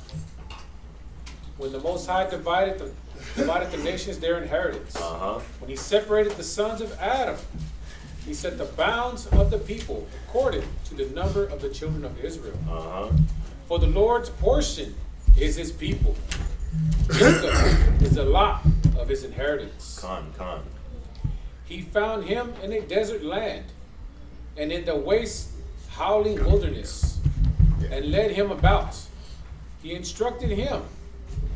See, and that's the problem with our people. We don't want to be instructed at the end of the day. We don't want to be bound. We don't want to be bound. We don't want to be instructed. We don't want to be led. But just remember one thing. It doesn't matter which way you go. I said it last night. It don't matter who you follow or how free you think you're moving. All you're doing is following something that's already been done. Wickedness has been propagated through the earth since the beginning of time. So if you follow wickedness, remember, you're following wickedness. You're not creating it. You're not doing something new. Get it? So doesn't that mean you're being led? Doesn't that mean you're being puppeted? But then think about all the things. The scriptures say, I'd rather suffer for righteousness. He said, I pray not that you suffer as a murderer, as a liar, as a thief, as a deceiver, right? Because there's a whole greater punishment. There's a hard life that comes with that. But to suffer for righteousness' sake, there's actually a glory that comes with that. Y'all see that? So we got to understand, whatever thing you decide that you want to follow, because you're a follower at heart. We're followers at heart, man. You're not creating nothing new. So don't deceive yourself like, oh, I'm doing me. No, you're not. You're doing somebody else. Either way it goes, you're doing, it's like I tell my kids, like, what y'all think? Y'all invented lying? What y'all thought? Y'all invented deception? You didn't invent that. You learned it. And now you're following it. But we got to follow the right thing. Go ahead. He kept him as the apple of his eye. Mm-hmm. Verse 11. As an eagle stirreth up her nest, fluttereth over her young, spreadeth abroad her wings, taketh them, beareth them on her wings. So the Lord alone did lead him, and there was no strange God with him. Right? Mm-hmm. He made him ride on the high places of the earth, that he might eat the increase of the fields. And he made him to suck honey out of the rock, and oil out of the flinty rock, butter and kine, and milk of sheep, with fat of lambs, the rams of the breed of Bashan, and goats with the fat of kidneys of wheat, that thou didst drink the pure blood of the grape. Yeah, man, he wasn't eating putrefied meat, 30-day-old steaks, even their best prime cut of meat. They've been sitting around for 2 months before it hits your table. Let's get it real. Even their best wines and grapes, pesticides, herbicides, tainted soil, dirty water. Something is infecting that. The Most High said, what is he showing us here? That he gave us the best. How the hell you get oil out of a flinty rock? That's a hard rock. How do you get honey out of a rock? Well, what is he showing? I'm giving you something out of nothing. I'm making it happen for you. And when we go about it for ourselves, guess what? It's tainted. It's dirty. It's filthy. We tend to cause more destruction. We cause more harm than good when we try to go about it ourselves. Right? Just think about the world. Just think about it. How they do one thing to affect something else, but it affects something else negative. Oh, we're gonna eat all the clams out the ocean, but then now when a hurricane comes, the tide is so high it just crushes whole cities. That's what happened in Florida. If y'all didn't know that, that area of Florida, St. Peter's or St. Martin, whatever it was over there in Tampa, that used to be a huge coral reef of clam. Right? We know that clams are filters for the water, but they also help to calm the tide in a storm. Back in the 50s, 60s, 40s, they went and they fished out all the damn clams. So now when the Most High says, well, natural disaster, it's worse than what it has to be. Because we thought, oh yeah, we can eat the clams, it's all good. That's the only thing there to eat. Bible said, no, don't eat them because it's part of the ecosystem, because of what it does, because you don't need to eat it, because I gave you instruction on what to eat. Right?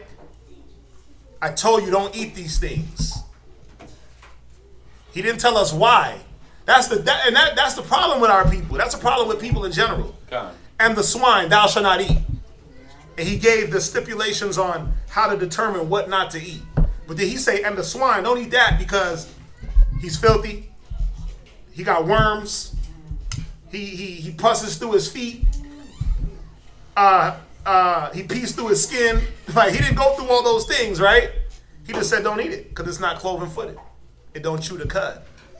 It was up to us to seek after the wisdom and the understanding. Study. Well, why shouldn't I eat the pig? Oh, damn, because in his hoofs he got holes that pus out and ooze out filth. Oh, because no matter how high of a temperature you cook the meat, he can still store live trichinosis worms in the fat. So when you eat it, he'll put the worms in your body. Oh, because he eats every single thing, poison, all these different things, and when I eat it, I'll be sick. Oh, because it's a filthy animal. Oh, because this. Oh, because that. You don't research. You just say, well, he didn't tell me why. He didn't give me the reason, so I'm going to invent reasons why too. Well, they gave it to us during slavery, so, I got to stick with that. Who said it? D.L. Hughley, right? Remember in Kings of Comedy? Some of y'all too young. Yeah. But remember he said the pig, niggas talking about not eating pork. He said, look at what the pig did for us. Okay, yeah, it somewhat kept us going, right, during slavery, but did it? Did it do more hurt or more harm? Yeah, because it kept you good for the time, but then now look at these times. Where now you ain't got to get whooped over your back to die in the field. You die on a damn hospital bed from that same pig. High blood pressure, hypertension. So we got to understand, man, with the Most High, he instructed and directed us for a purpose. We got to learn how to stick to the direction. Con, it's like when you don't know, when you're ignorant of something, like children are ignorant of a lot of different things. And us as parents, knowing the good, the evil, we instruct them, right? And we tell them, no, don't do that. But then we don't sit back and give them a whole lecture on point by point why they shouldn't do it if they're not yet able to comprehend that. First thing they got to do is obey. And that's where our mistake was at, always. We didn't, and still is not obeying first. Just obey. Because guess what? The answers will be revealed to you. But obey first. Listen to your father. I said don't do this, don't do it. I'm going to give you the understanding when you're ready. I tell you the truth. As long as I've known about God, as long as I know about the Bible and the Most High, I've always said to myself, okay, I'm going to follow that and the understanding will come to me. That's it. Scriptures, Ecclesiasticus says this. Look, I'll just read it. It's Ecclesiasticus chapter 3, verse 22. But what is commanded thee, think thereupon with reverence. For it is not needful for thee to see for it is not needful for thee to see with thine eyes the things that are in secret. So I'm like, okay, well, I'm a roll with what the Most High put in front of me. I'm gonna deal with what I got right here because I'm still trying to understand this. Why am I gonna start trying to disannul the word? Well, because I believe in God. Like, we believe in the Most High. Everybody believe in the Most High. But then if everybody that say they believe in the Most High want to find out a reason why they shouldn't do what the Most High says, well, you don't really believe in the Most High. You're supposed to obey first, and then get the understanding later. Just like Abraham. Come. He obeyed first, and he figured it out later. Just like Jacob. He obeyed first, and he got it later. Just like Isaac. He obeyed first, he got it later. Right? So let's read on. Go ahead. Let's hit these streets. We're gonna hit these L streets. Deuteronomy chapter 32, verse 15. Right? But Jeshurun waxed fat. The upright one, Jeshurun means, or the upright one. Go ahead. And kicked. Thou art waxing fat. Thou art grown thick. Got lazy, man. Got lazy, fat, stuffed. You know when you eat too much and you just can't move? Now our mentality became stuffed and fat. We got enough. We got it. We made it. We ain't got to fight for nothing no more. Go ahead. Thou art covered with fatness. Then he forsook the Most High, which made him, and lightly esteemed the rock of his salvation. Yeah, you start looking at your estate, that you made it, and now you start to forget how you made it. What got you to your good estate? Right? Go ahead. They provoked him to jealousy with strange gods, with admonitions provoked they him to anger. It's like the dude that was a bum. Abominations, forgive me. It's like the dude that was a bum, but he was a struggling artist, and he had that woman that rode with him. Right? You got that woman that Kanye said it. When you get on, you leave your white, you leave the black chick for the white girl. It's like you a bum, you a struggling artist. She's riding with you. She's making meals. She's pushing you, baby. We gonna make it. We gonna make it. You come out with the hit song, right? All the other women start flocking, and you forget about who helped you. It's the same thing.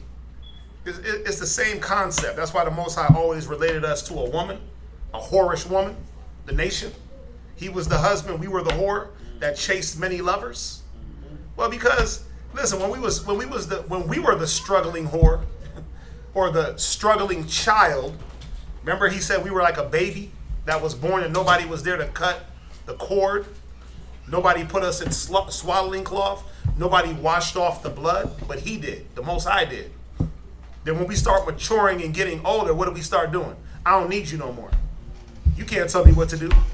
I'm grown. I got this. Right? That's what the Most High is equating it to. A parent and a child, a husband and a wife. Go ahead. Were sacrificed unto devils, not to the Most High, to gods whom they knew not, to new gods that came newly up. You start creating things. The God of the air, wind, water, earth, fire, moon, sun, stars. You start creating gods. Go ahead. Whom your fathers feared not.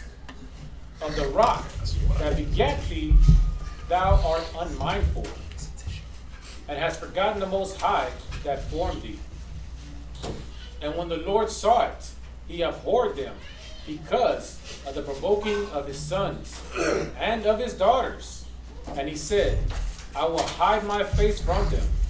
I will see what their end shall be. For they are a very froward generation, children in whom is no faith. They have moved me to jealousy with that which is not God. Right. They have provoked me to anger with their vanities. Now just think about the things that we put up as a God. The things that we give more reverence to in our lives. than we do to the Most High. Those are the things that provoke him to jealousy. So he provoked us. Go ahead. And I will move them to jealousy with those which are not a people. See, the Most High said that your oppressor is not even a people. You read Romans 11. Yep. He said when we dropped the bag, the nations picked it up and ran with it. He said, I'm gonna move you to jealousy with them that are not a people. Now you sitting back jealous, like, I want to be a Jew now. I want my land. I want some land. I want to come up. But who got it? Who got the come up? Who got your land? Who got your heritage? Who got your language? Those that are not a people. Go ahead. I will provoke them to anger with a foolish nation. Right? That's it for me. Right, next reader. Let's get through it.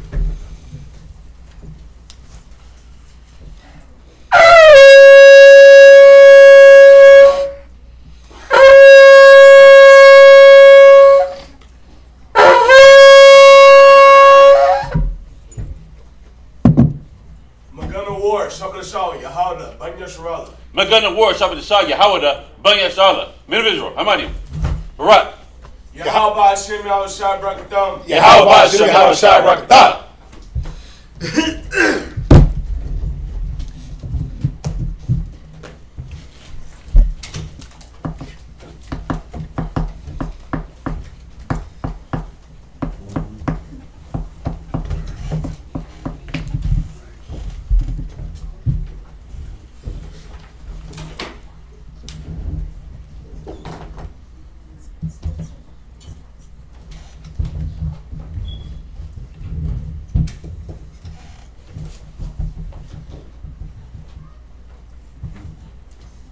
Deuteronomy chapter 32, verse 22. For a fire is kindled in my anger, and shall burn unto the lowest hell, and shall consume the earth with her increase, and set on fire the foundations of the mountains. I will heap mischiefs upon them.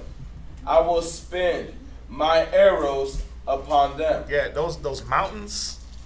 Sometimes when the scriptures talk about mountains, it's talking about kingdoms. He said he's going to set fire on their foundations. The things that these kingdoms are founded on. Look at all the wicked kingdoms. Were they not burnt down to the ground? Was not their ideology cast down?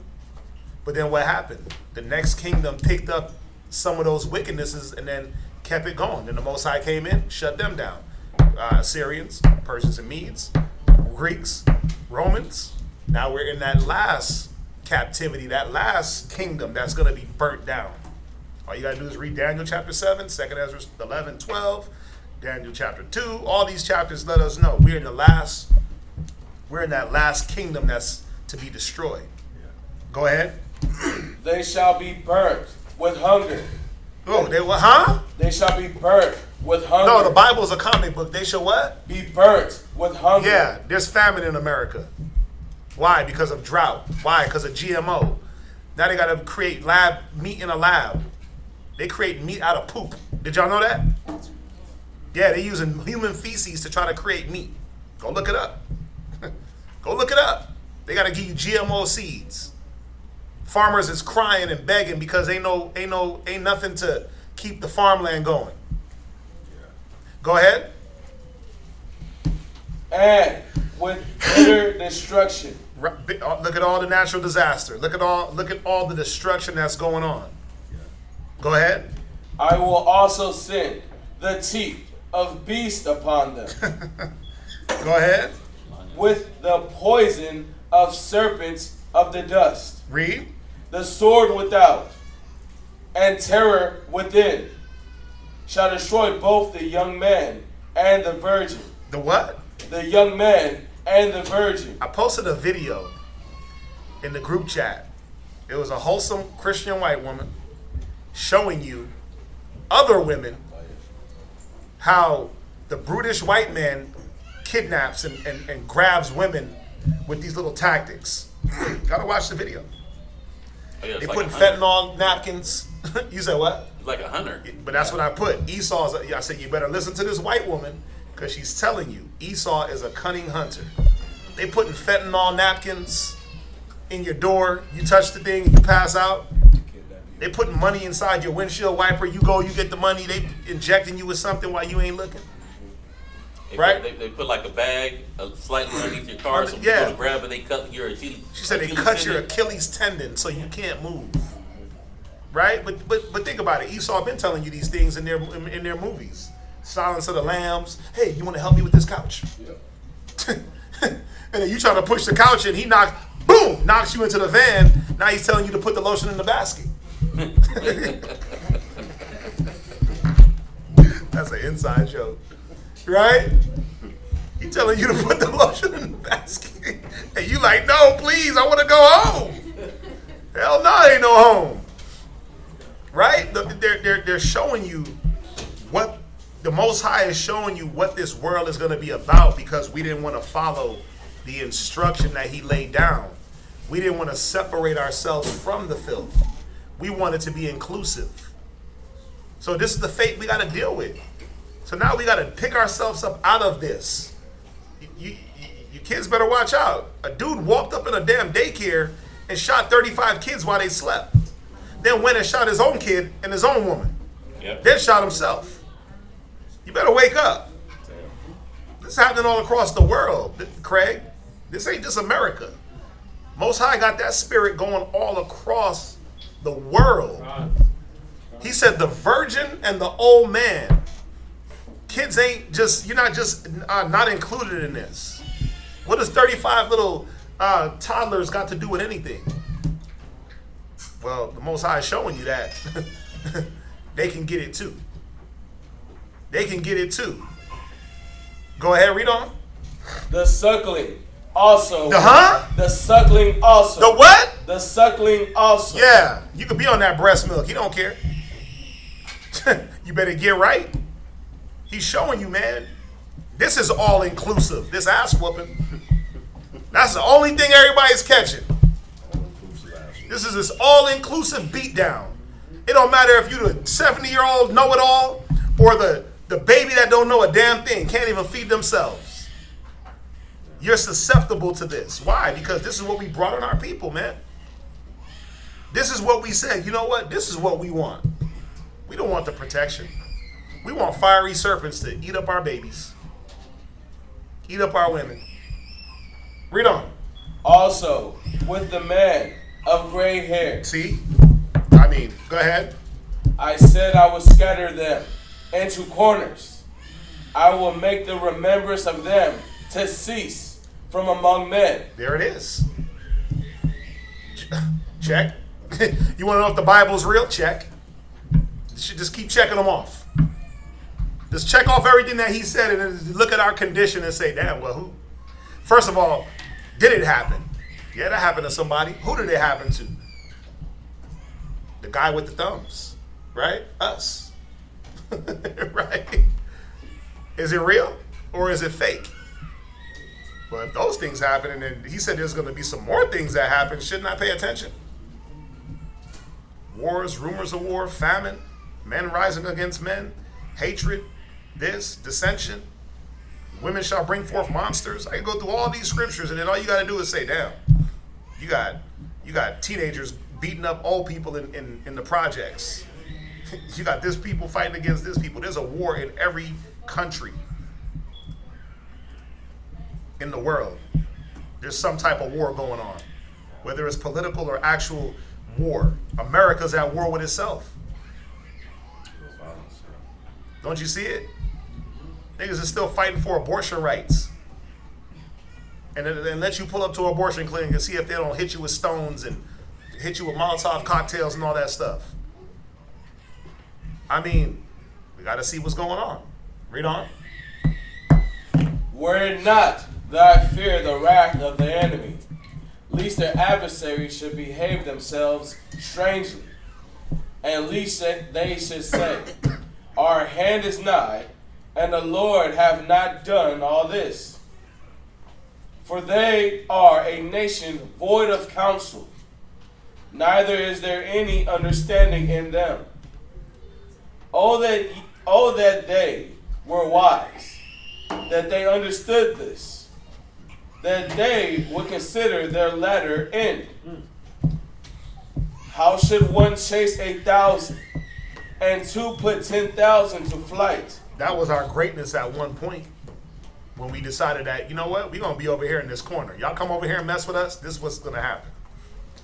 But as soon as we said, man, let's incorporate, let's find out what the heathen are doing, it weakened us. We lost our stature. We lost our strength. The Most High was no longer with us. Go ahead. Except their rock had sold them, and the Lord had shut them up. For their rock is not as our rock, even our enemies themselves being judges. For their vine is of the vine of Sodom. So why you want to drink that? Why you want? They drinking sodomite grapes over there. Damn. They drinking homosexuality from the chalice. The golden cup, right? That's getting the world drunk. Filled with homosexuality, lies, slavery, deceit, theft, murder. And you like, I want some. They got the Kool-Aid smile, the milk mustache.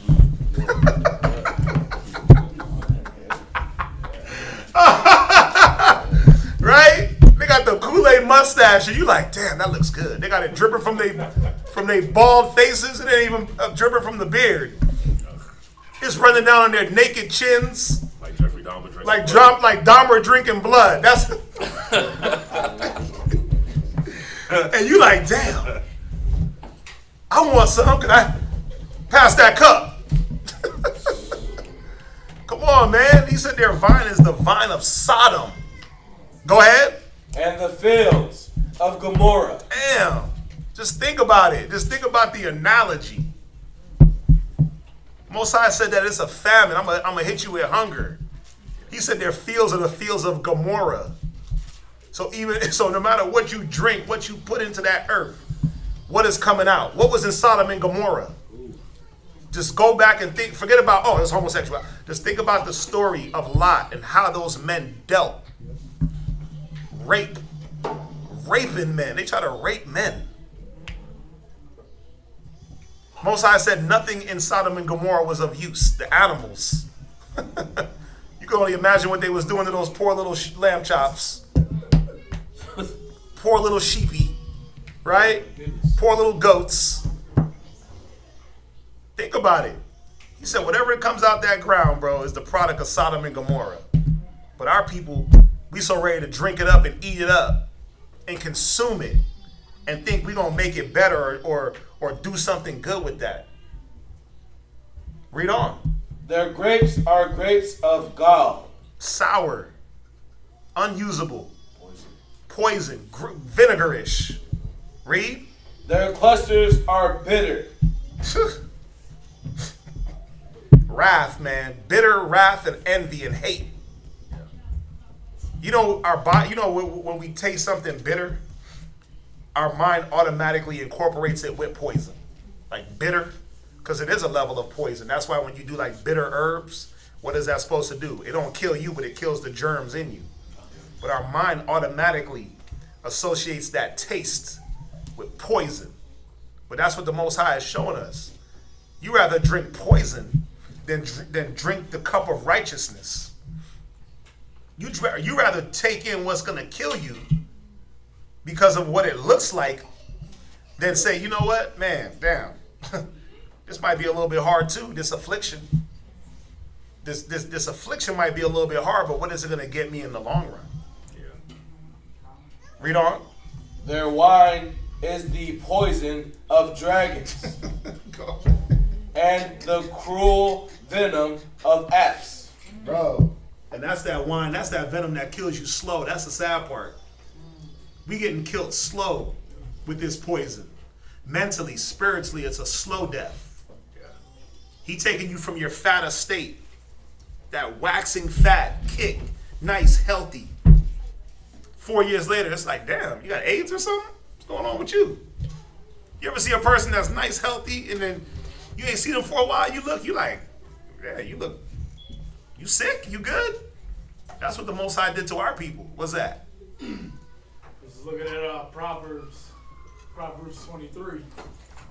It's talking about that wine, which you're going over right now. But how Solomon's dropping it is exactly what happened to our nation as we got on this influence on this wine of the Gentiles. You know what I mean? Yeah. Go there. Proverbs 20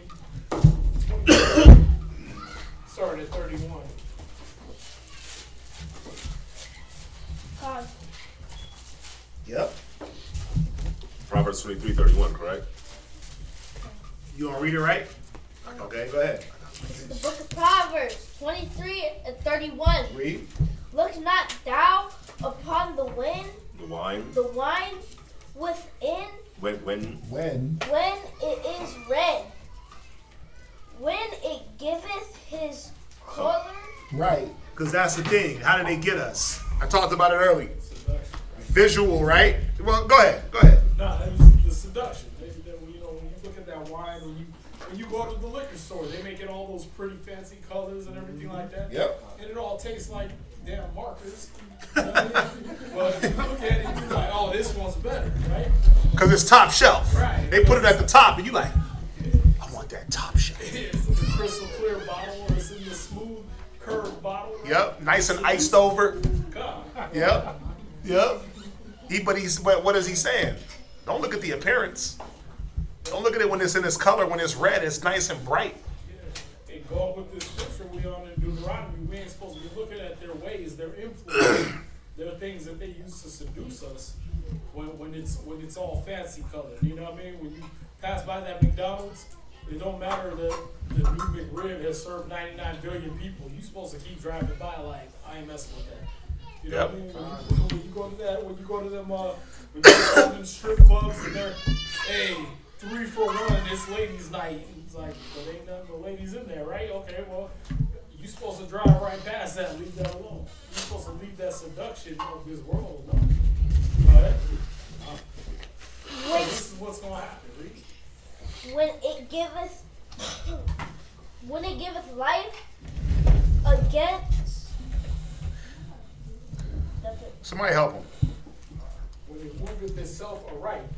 Go ahead. It goes to. Pick up. Somebody else pick up. Come on. Verse 32. At the last, it bited like What? a serpent. At the last, huh? It bited like a serpent. That's like he said in Deuteronomy. It's going to bite like that dragon, right? Go ahead. Like a gay snake. It stingeth like an adder. Now, if you notice what the scriptures will talk about a dragon or a serpent, you know what I mean? They usually talk about something kind of like the Komodo dragon. I don't know if y'all ever seen one of those. A Komodo dragon don't look big, but them things can eat a whole goat. Whole. Still keep moving around like they ain't even ate nothing. Yep. You know what I mean? They'll swallow a whole damn goat whole. They don't chew. They just go. But the coolest thing about them is what? They bite. How they bite. They bite, and they let you go on your way. They got so many germs in their mouth. Yep. In their mouth that when they bite you, that it poisons you. Even if you live through the bite, if they don't take a chunk out of you, you die within a day or so just off the poisons that they've infected. Yeah. And all they do is see the whole thing with I like that you brought that up. A Komodo dragon, he's not in it to just eat you on the spot. Yeah. He'll bite you and let you walk off because that's their whole thing. Their venom kills slow, and all he does is just walk real slow.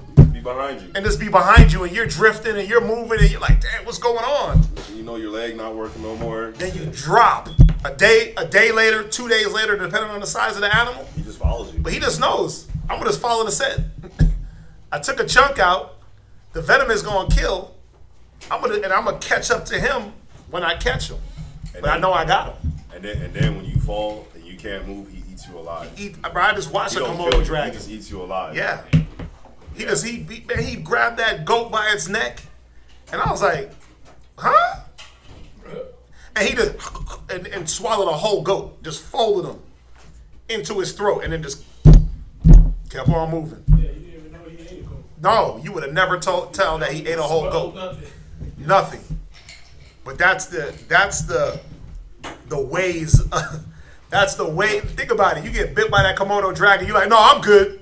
I'm gonna walk it off. That's how they be thinking. And that's how we think. Like, oh, I'm good. I'm gonna walk it off. Nah, bruh. You walking it off, and he's right behind you, ready to scoop you up when you fall because of that poison. But go ahead. Thine eyes shall behold strange women. So what's the effect of getting into the influence of America, getting into the influence of these other nations, drinking their wine?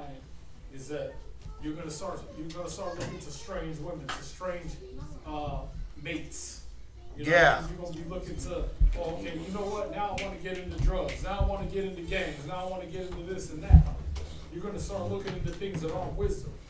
When it refers to women, it's talking about whether you're gonna mess with either wisdom as a woman or you're gonna mess with other influences as your woman, as your mate. And also, think about it. There's a bunch of wisdoms out there, right? But how can you discern wisdom if your brain is muddled? How can you discern what's a woman when you fade it? When you got the bear goggles on, the shim looks like a hurt. That's an God. You in the club like, oh, what's up, girl? And we like, that's a man's. You don't see the, you don't see her knuckles. I'm not talking about her hands, right? Wow. Right? You don't see what's going on. That's not a woman. That's a shim.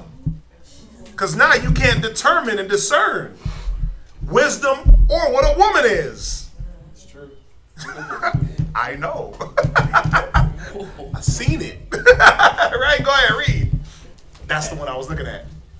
Go ahead, read. And thine heart shall utter perverse things. Right? That's why, like they were going over earlier, you got these women on the radio talking about abortion, aborting their child, killing a baby. Ooh. And they trying to uplift that, twerking in front of abortion clinics and all this, talking about they ain't got to mess with Plan B because they just going to the clinic. Like, that's perverse as hell. Y'all see that? And this is the influence. This is what America's influence has done to our people. Is we just utter perverse things. Go ahead. Yea, thou shalt be as he that lieth down in the midst of the sea. All right, so you're gonna be like one of laying down in the middle of the nations. The sea represents the nations. So where are we as Israelites? We stuck among the nations. We just out here floating, right? Go ahead. Or as he that lieth upon the top of a mast. Go ahead. They have stricken me, shalt thou say, and I was not sick. See, look, that's exactly how Israel is here in America. We got in their influence, and we don't even see. Oh, they done shot one of our brothers who was unarmed, and said he had a knife. He reached for a knife. They emptied 15 clips into him. But well, I'm good, right? Yep. I don't need to seek the Most High because I'm good. They ain't killed my kid yet, right? So what we do, we just keep rolling like ain't nothing happened, right? We still got the rapper mentality. We still let Lil' Kim, or not Lil' Kim, but what's her name? Lil' Kim too. Yeah, her too. Cardi B, City Girls, 305 Girls. We still try to let all them influence us, and we just gonna twerk till we die, right? And all the stuff that is striking us and killing us and beating us down, we act like it ain't hurt us. For a long time, for like 6-7 months. We know. And that's what they have beaten me, twerking in the trap. and I felt it not. Go ahead. That song didn't When shall I awake? Right. When will I wake up? And when I do wake up, what? And I will seek it yet again. Right. When I do get woke, when I do get the truth, you know what? I'm still gonna go back to America. I'm still gonna go catch my feet down the street. You know what it's like? It's like when you get faded and then you like, I'm gonna wake up and drink a beer because it's gonna balance me. That's the dumb, retarded mentality. Man, get you this beer, it's gonna balance you out. No, it's not. It's gonna keep you more drunk and dehydrated. It's gonna make you keep feeling bad. But it's gonna seduce you all over again. That's Yep. the thing. When you when you do get woke, even when you get in the truth, brothers still look back at the world and they, you know what? I want to seek that again. Or how can I incorporate this into the knowledge? God, how can I want to be a hydroponic farmer in the truth. I want to be I want to smoke weed in the truth. I want to do drugs in the truth. I want to be a whoremonger in the truth and just use the Bible to control women. God. It's all that mentality that you're supposed to strip that. You can't put, what does it say? Old wine and new wine in old bottles. Most I said when you act like this, when you go back and let that wine seduce you again, that you're like a dog returning to your vomit. That's what you're doing. You like, okay, you know what? Let me get woke, and then when I get woke, I'm gonna go seek it again.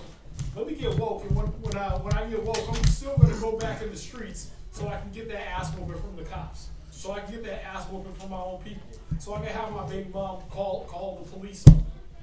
That's what happens when you get woke, and then you go seek the world again. You go seek that influence again. But these are all the things the Solomon was saying was going to happen if we went into this Deuteronomy mentality, right? Wow. If we sought that wine. Yeah, Moses was warning us. Solomon warned us, right? We kept getting these warnings, right? Jump back to Deuteronomy, because watch, the Most High kept warning. Read on. Remember. He's talking to Israel here in Deuteronomy. He's saying that we got that vine of Sodom and Gomorrah. Why? Because that's what we adopted. He said, because we forsook him, we took on the characteristics of the people. Read on. Verse 34. Right? Is not this laid up in store with me? Right? And sealed up among my treasures? Right? To me belongeth Am I not remembering these things? Am I not keeping account of these things? Do I not see all? See, our people, the Most High ain't going to see me. He ain't remembering. He going to let that slide. But he said what? Read 35. To me belongeth vengeance. Yeah, because he ain't going to forget. Read. And recompense. Uh-huh. Their foot shall slide in due time. Go ahead. For the day of their calamity is at hand. Yeah, man. He said the day of the calamity is at hand, but how much calamity are we going to keep putting ourselves through on a day-to-day, year-to-year, week-to-week, month-to-month basis? Most High remembers. He said the wicked will not go unpunished. Go ahead. And the things that shall come upon them make haste.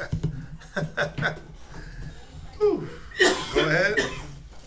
For the Lord shall judge his people. Right. Who is he talking to? His people. Who is he talking to? His people. He's talking to us, so-called blacks, Hispanics, and natives. He didn't say that, I'm gonna judge the Edomites for what he don't care about that. They gonna get theirs. He's focused on us. He said he gonna judge us. He said judgment will begin at my house first.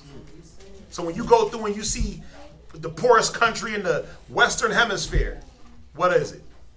Who knows? What's the poorest? I know you know. It's the poorest country in the West. It's Haiti.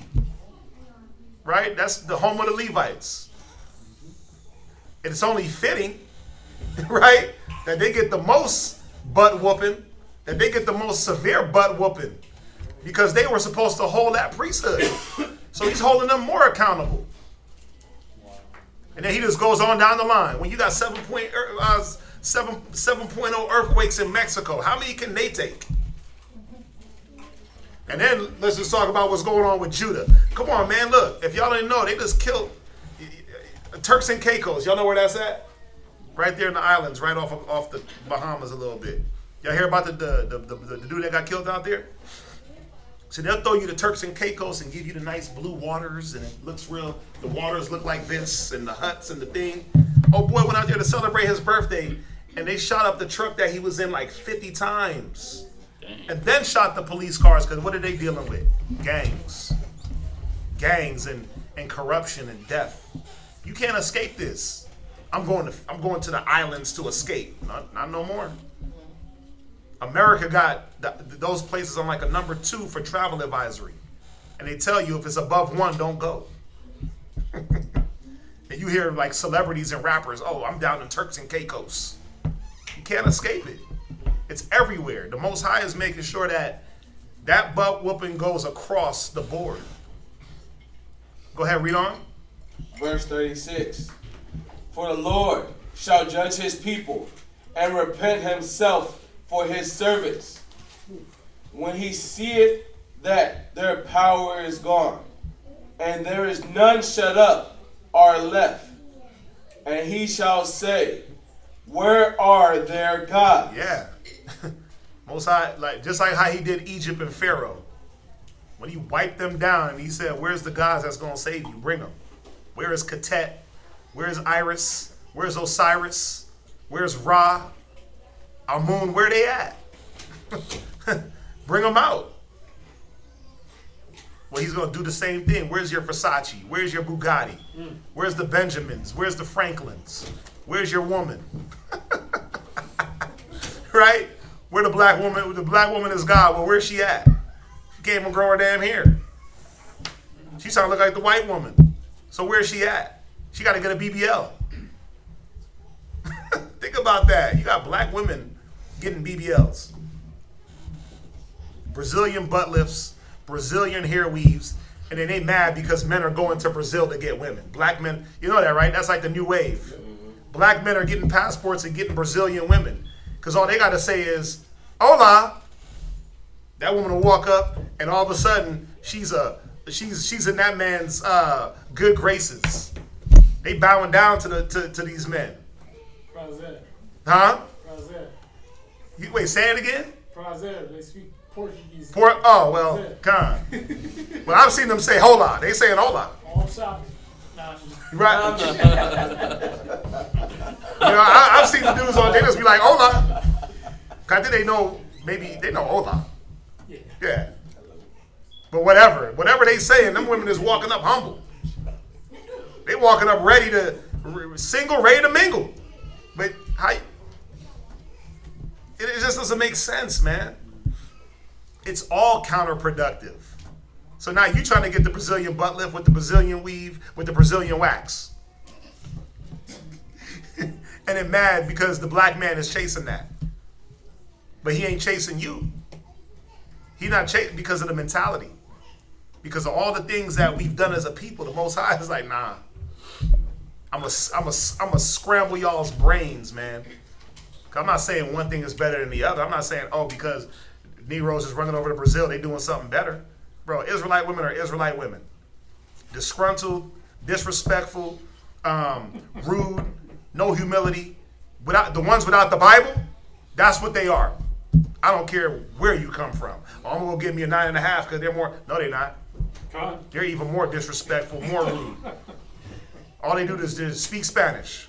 Puerto Ricans are just black people that speak a rougher language than English. And they'll cut you. Puerto Rican women will cut you with a butter knife. Go ahead, read, man. Verse 37. And he shall say, where are their gods? Right.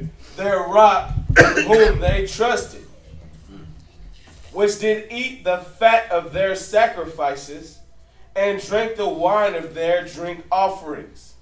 Let them rise up. No, you gotta read it right.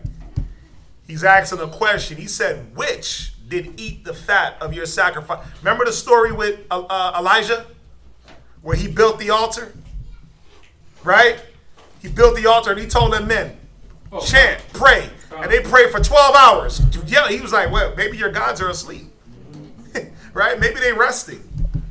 And they praying and nothing happened. He put the altar, the sacrifice, and all he did was set up a prayer. He drenched the whole altar in water, the earth. And it said the Most High scorched the earth and took up that whole altar and burned it. So he's clowning right here, man. He said, which of your gods ate the fat and drank the wine? None of them, because they don't drink, they don't eat. They're silent, they're deaf, they're dumb, and they're mute. That's idols. They're idols, man. They can't do what I do. That's what he's showing. He's clowning. It's a question. Read it. Which did eat the fat of their sacrifices and drink the wine of their drink offerings. Right? Let them rise up and help you and be your protection. See that? Which did eat the sacrifices and drank your drink offering? Which one of your gods did that? None. Go ahead. See now that I, even I, am he, and there is no God with me. I kill and I make alive. Yeah, when you put your little cookies out for Santa Claus, your little cookies and milk, right? Because that's the first, think about it, that's the first way you indoctrinate the kids. We're going to leave this for Santa. Cinnamon cookies with milk. And you lie, because dad goes down, eats the cookies, mom's there drinking the milk while the baby is asleep. Baby come down like, Santa, he ate my sacrifice. Dang. Dang. Let's think about it, man. It's cold. You lie to your kids. You done did that. That was the thing, right? Yeah, that was the thing. Yep. That was the thing. Then you get mad when they lie at you. Or the tooth fairy came and got your tooth. Took your tooth under the pillow and put $1. Right? Well, the coldest part is, as we know better, go put a tooth under the damn pillow and see if your pillow don't start stinking. Because that tooth is going to sit there. Right? Go put some cookies out and some milk and see if that milk get drank. It's going to curd right there in the cup. Because ain't no Santa coming to get that. You see that? Ain't no Santa coming to drink that. Man, we got to stop lying to our kids, man. But obviously we ain't doing that. But just remember how they push that.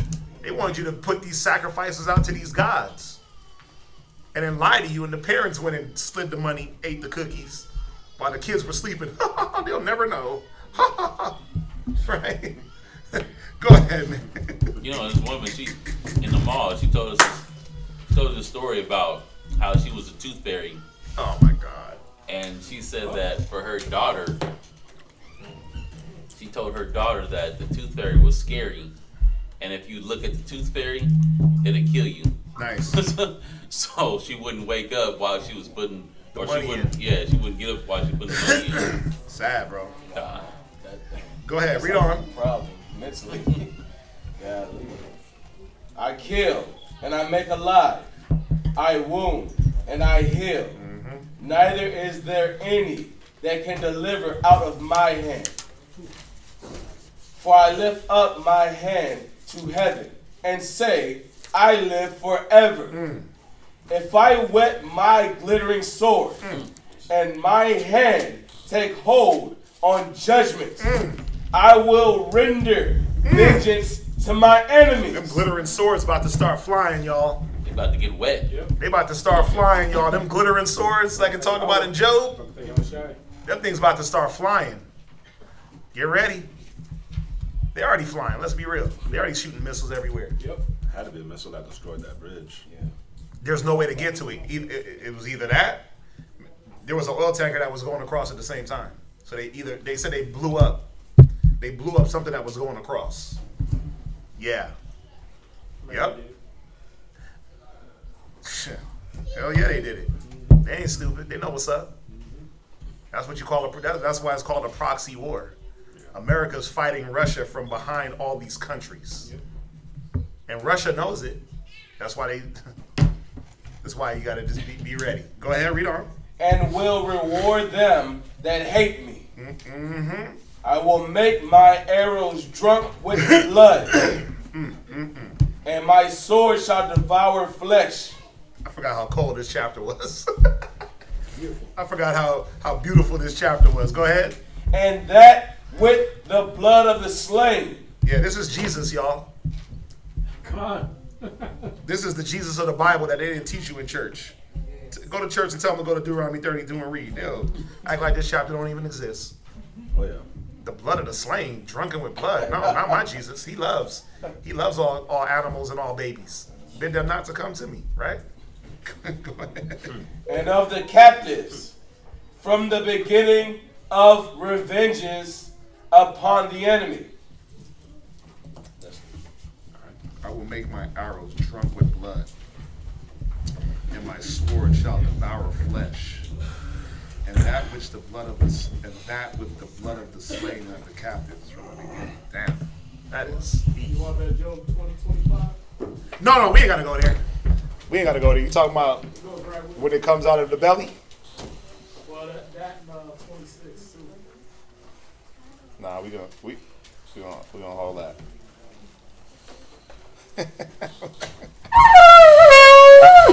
I want to turn this into something.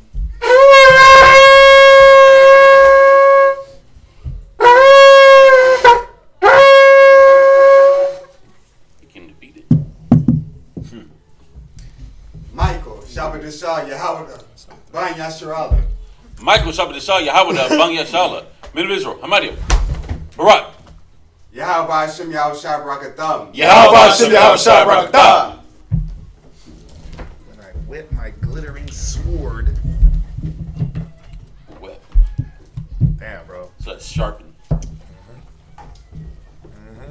Yeah, not wet. Not wet. Wet. Like sharp.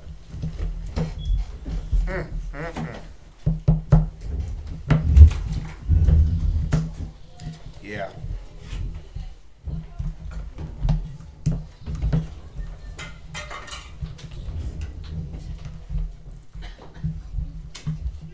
Gas prices is about to go up, just so y'all know. If y'all don't know. You said what? Yeah, but they really about to go up. OPEC just cut production. The Saudis are mad. So you got to remember, Russia and the Saudis are in league with each other. The Saudis, they produce a lot of that oil. So they decided to get back at the Americans. They're going to cut production by I don't even know how they do this, 2 million barrels per day. So what that's going to do is it's going to cut the availability of gas. That drives up prices, and America has already tapped into their reserve. They already opened that up by a couple of million barrels. So it's this thing where they're going to try to do what? Well, if there's no gas and oil, they're trying to help America implode on itself. The people are going to be pissed off. They can't move around. Industry slows down. Export, import slows down. Production slows down. So Russia is fighting against America in their way. Y'all see that? They're fighting a war in economics. Hell yeah, it's smart. You cut off the availability of things, and what happens with the people? Well, civil unrest, right? Which is already happening here. I mean, come on. It's already happening, but they're gonna help to propel that, right? And then with all the other things, inflation that's going on, there's gonna be these real separations of who got it and who don't. Yep. And the ones that ain't got it, what they gonna be trying to do? They're gonna come for the ones that got it. That's how you start. That's how you weaken a country, man. You let them fight each other first, civil unrest first, and then you just gotta come in and finish the rest. So, I mean, I'm just saying these things so y'all can at least be prepared for what's happening. That's why we've been talking about what? When you go to the grocery store, buy an extra few canned goods to have stored up. Make sure you got your waters and things like that. Just to have. You just never know. I went to Kroger the other morning, a few mornings ago, and I went, and the water looked real desolate. I was like, whoa. Like, I was looking for these. They don't even got the full-size bottle. I had to get the smaller ones. I looked, and the whole water aisle was gone. I was like, huh? Did they move it? Nope. They ain't restocking it. They're already doing something to the water too. I was watching TikTok. The dude was he put all his water bottles in the freezer. At Walmart. And some of them wouldn't freeze.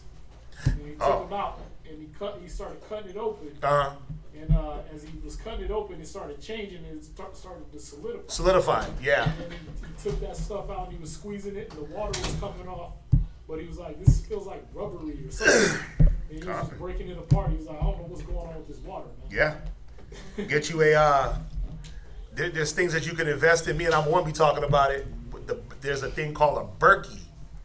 It's called a Berkey water filtration. Now, I watched this thing where they did a test on like all these water filters, and they tested like the microns per millions, and they purposely would taint the water, put food color in, did all these things. And now the Berkey is this big silver thing, and it has like these carbon filters, and it just uses gravity to filter the water. It just does it kind of slow. You get the 4 gallon, whatever. And they were doing all these, they had like the reverse osmosis machine, and they had like the Brita, and they had all these filters. And at the end of the day, that Berkey was the best one when it came to taking out the parts of the per million of whatever germs and microbes and viruses. It filters all of that. It was the best one when they did all their different tests. And it's a $400 canister. But this is the thing, the filters on it last 12 to 15 years. You ain't got to change the filter. You just got to take it apart once a year, wash it, put it back together, and that's it. $400 investment. The dude went to the beach, grabbed the water full of sand and all that, poured it in there. That water came, it was murky and dirty. It was more like lake water, murky and dirty. He poured it in. Bro, it filtered. He poured that thing out. That water was crystal clear. No germs, no microbes, no nothing. So, it's little things like that. Again, not to be frightened and scared, but if you don't know how to filter water, you better learn. You better learn quick how to filter some water, because you can't look at water and be like, oh, that's clean because it's clear. That don't mean nothing. If it's stagnant, it got germs. If it's stagnant and uncovered, it got germs in it. So filtering water it could be important, because what happens if you end up like Mississippi? What happens when there's a boil advisory but there's no gas coming through them pipelines? Because gas done went up and you can't afford it, or they cut it off. Just saying. Look at the Most High is showing us through Mississippi, through Flint. What's the other spot that got hit? After Mississippi, there was a spot that got hit with the same thing. Their water went down. Somewhere in Georgia? It was somewhere in Georgia, yeah. Even in Florida, when they got hit with the hurricane, they couldn't even flush their toilets, because the water plant, they said if they kept flushing the toilets, it would overflow and it'd back up everything. What happens when you can't shower? When you shower with the water and it start burning your skin off, and you don't know how to filter water? You got to learn these things. These are the things the Most High gave us wisdom to look into. There's a reason why Solomon was looking at plants and animals and ants and this and that, to learn how they operate, the elements, to learn how do I use these things to my benefit. So it's important to just look into it. You ain't got to be no doomsday prepper, build a bunker in your backyard. I'm not saying that, right? But you better know how to put a seed in the ground. You better know how to put a plant in the ground, because when the internet fails, when all these things get cut off, what you gonna do? Y'all ever think about that? Now, I'm not saying be a bug out guy. I'm not saying that. But you got to at least know how to maneuver when the basic amenities that you take for granted, that we all take for granted, being able to go to the pipe, turn it on, and you ever turn on a pipe and it makes that groaning noise? Nah, I'm talking about when you turn it on and it makes that noise because ain't nothing coming through it. Come out, yeah. Yeah. Or the water is just rusty and brown. Or you flip the switch and you like, wait. What's the first thing you do? You run to the breaker. The breaker trip. But what happens when you run to the breaker and ain't nothing? Remember, we went through that last February, right? With the freeze. A lot of people didn't have no water. A lot of people didn't have no electricity. You better have a backup plan, is all I'm saying. Faith without works is dead. You can believe, the Most High is going to give me food and water. God. But what if he said, here's the dirty water, filter it? What if he said, here's the seed, grow it? That's food, right? Yep. True. But you got to work for it. True. What if he said that and you don't know what the hell you're doing? These are the things, like I was telling my kids in the car, man, you better start looking into these things. Research these things. Read about some of these things, because you just never know. It's good to have the information. Right? Where we at? It's the book of Deuteronomy, chapter 32 and verse 43. Rejoice, O ye nations, with his people. For he will avenge the blood of his servants, and will render vengeance to his adversaries. So now he's talking to these nations. He's letting them know, for all the things you did, there's gonna be some get back. It ain't just the people, my people. Y'all gonna get y'all's too. Go ahead. And will be merciful unto his land and to his people. And Moses came and spake all the words of this song in the ears of the people. He and Hosea, the son of Nun. Right, that's Joshua, right? God. Right, Joshua, yeah. And Moses made an end of speaking all these words to all Israel. And he said unto them, set your hearts unto all the words which I testify among you this day, which ye shall command your children to observe to do all the words of this law. For it is not a vain thing for you, because it is your life. And through this thing ye shall prolong your days in the land, whither ye go over Jordan to possess it. And the Lord spake unto Moses that selfsame day, saying, get thee up into this mountain, Abram, unto Mount Nebo, which is in the land of Moab, that is over against Jericho, and behold, the land of Canaan, which I give unto the children of Israel for a possession. And die in the mount whither thou goest up, and be gathered unto thy people, as Aaron thy brother died in Mount Hor, and was gathered unto his people. Because ye trespassed against me among the children of Israel at the waters of Meribah, Kadesh. Right, when Moses hit the rock and didn't speak to it. That was what the Most High was referring to with the trespass. He hit the rock when he was commanded to speak to the rock to bring forth the water. Go ahead. In the wilderness of Zin, because ye sanctified me not in the midst of the children of Israel. Yet thou shalt see the land before thee, but thou shalt not go thither unto the land which I give the children of Israel.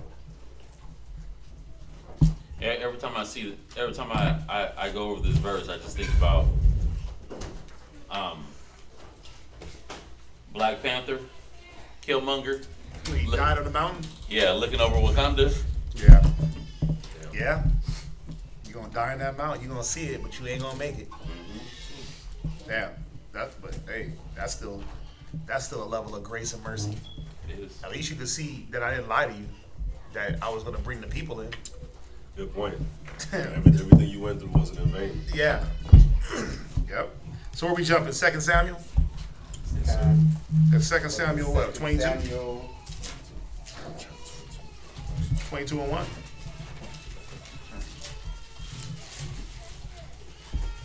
Second Samuel, right? Yeah.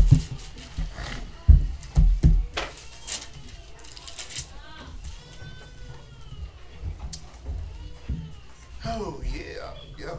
Oh man, that's funny. Look, you know why? Because this is a good prayer.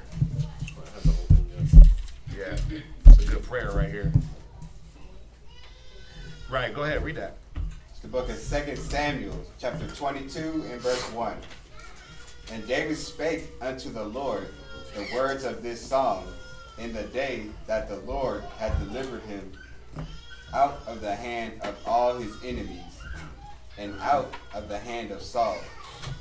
And he said, the Lord is my rock, and my fortress, and my deliverer.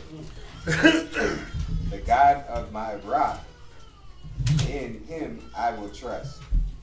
He is my shield, and the horn of my salvation, my high tower, and my refuge, my Savior. Thou savest me from violence. I will call on the Lord, who is worthy to be praised. So shall I be saved from mine enemies. When the waves of death compassed me, the floods of ungodly men made me afraid. The sorrows of hell compass me about. And remember, we're in that same estate. We're in the midst, and there's hell and death and destruction that's constantly around us. Just think about it. We live in one of the most murderous cities in America. Houston is one of the most populated, but it's one of the most crime-ridden. But just think about how much crime you had to be subjected to. Right? Well, the Most High got those waves around you. He got that death and destruction that's around us, but it doesn't have to touch you. It only touches you when you want to step into the wave. When you want to jump into those waters, he'll let it get you because it's your choice. He said he compass about the righteous with his angels. Right? So we make the choice whether we want to be compassed about and protected or not. Through our acts, through our actions, through our mind, our mentality. Go ahead. The snares of death prevented me. In my distress, I called upon the Lord and cried to my God. No, I sold drugs, became a hooker, stripper, sold my body. I called upon the Lord. Allah. I called upon the Lord. The Easter Bunny. I called upon the Lord. I called my boss. I called upon the Lord. Yeah, man. David was the king, bro. He could have called upon the servant. He could have called upon some mighty men. Yeah. He could have called upon another man from another city. I need this, that. He said he called the Lord, bro. Go ahead. And cried to my God. And he did hear my voice out of his temple. And my cry did enter into his ears. Then the earth shook and trembled. The foundations of heaven moved and shook because he was wroth. There went up a smoke out of his nostrils, and fire out of his mouth devoured. The coals were kindled by it. He bowed the heavens also, and came down, and darkness was under his feet. And he rode upon a cherub and did fly, and he was seen upon the wings of the wind. Go ahead. That was it. That's personal. Yeah, when you read this chapter, it gives you a lot of clues to a lot of different things. Yeah, good question. Who did? Oh. That smoke out of his nostrils. What was it? For verse 9.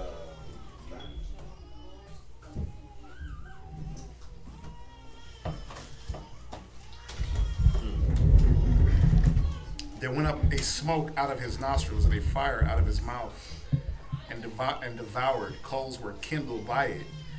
I mean, just think about the analogy of a, how do I put it the right way?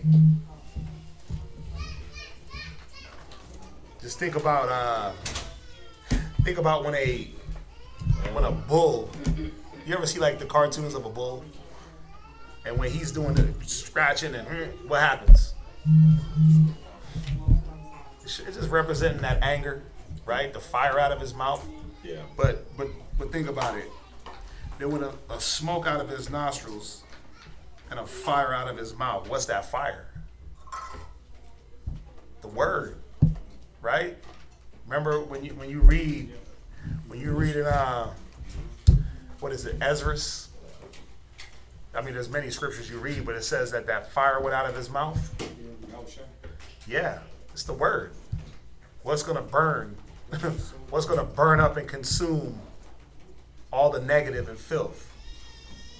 Yeah. You see that? So it's just analogy, that anger, but also that purging, that removing of. Remember the coals? He said the coals were kindled by it, right?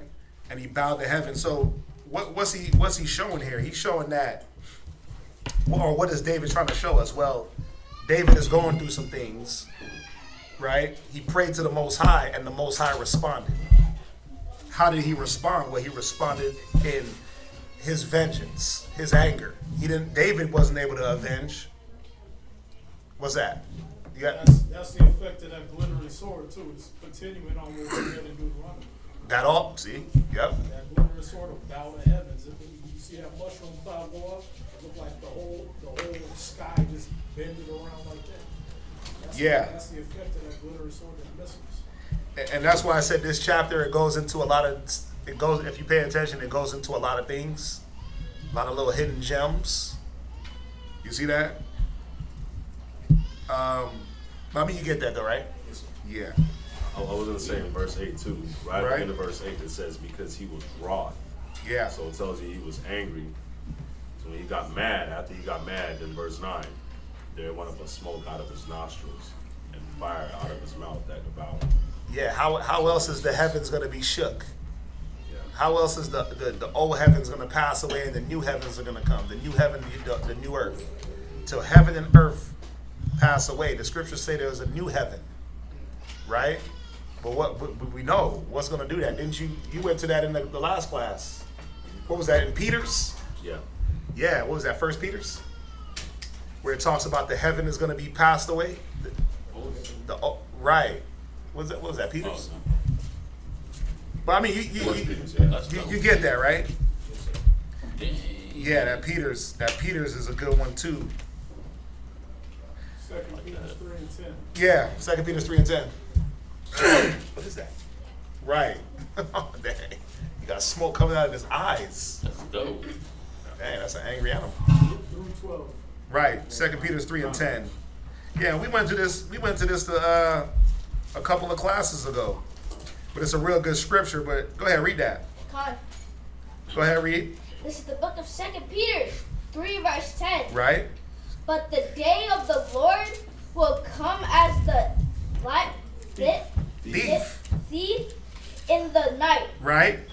In which the heavens shall pass away with a great noise. Right? And the elements shall melt with fervent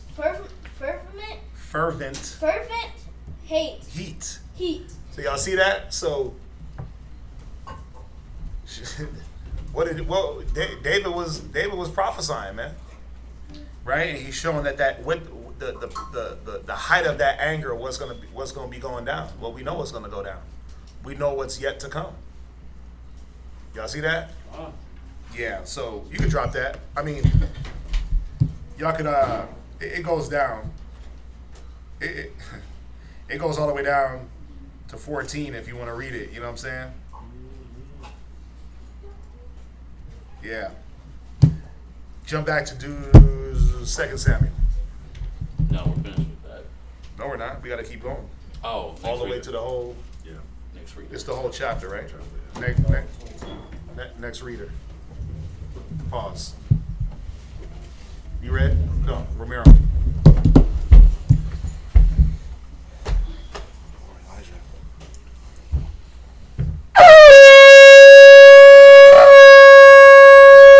He's 3. He's 4, right? 5, 6, 7. Ramiro, Sabbath Reading, Yashikar, Banya Shala, Men of Israel, Hamadi. Barak. Yahweh Shem Shah Brakatah. Yahweh Shem Shah Brakatah. Baby.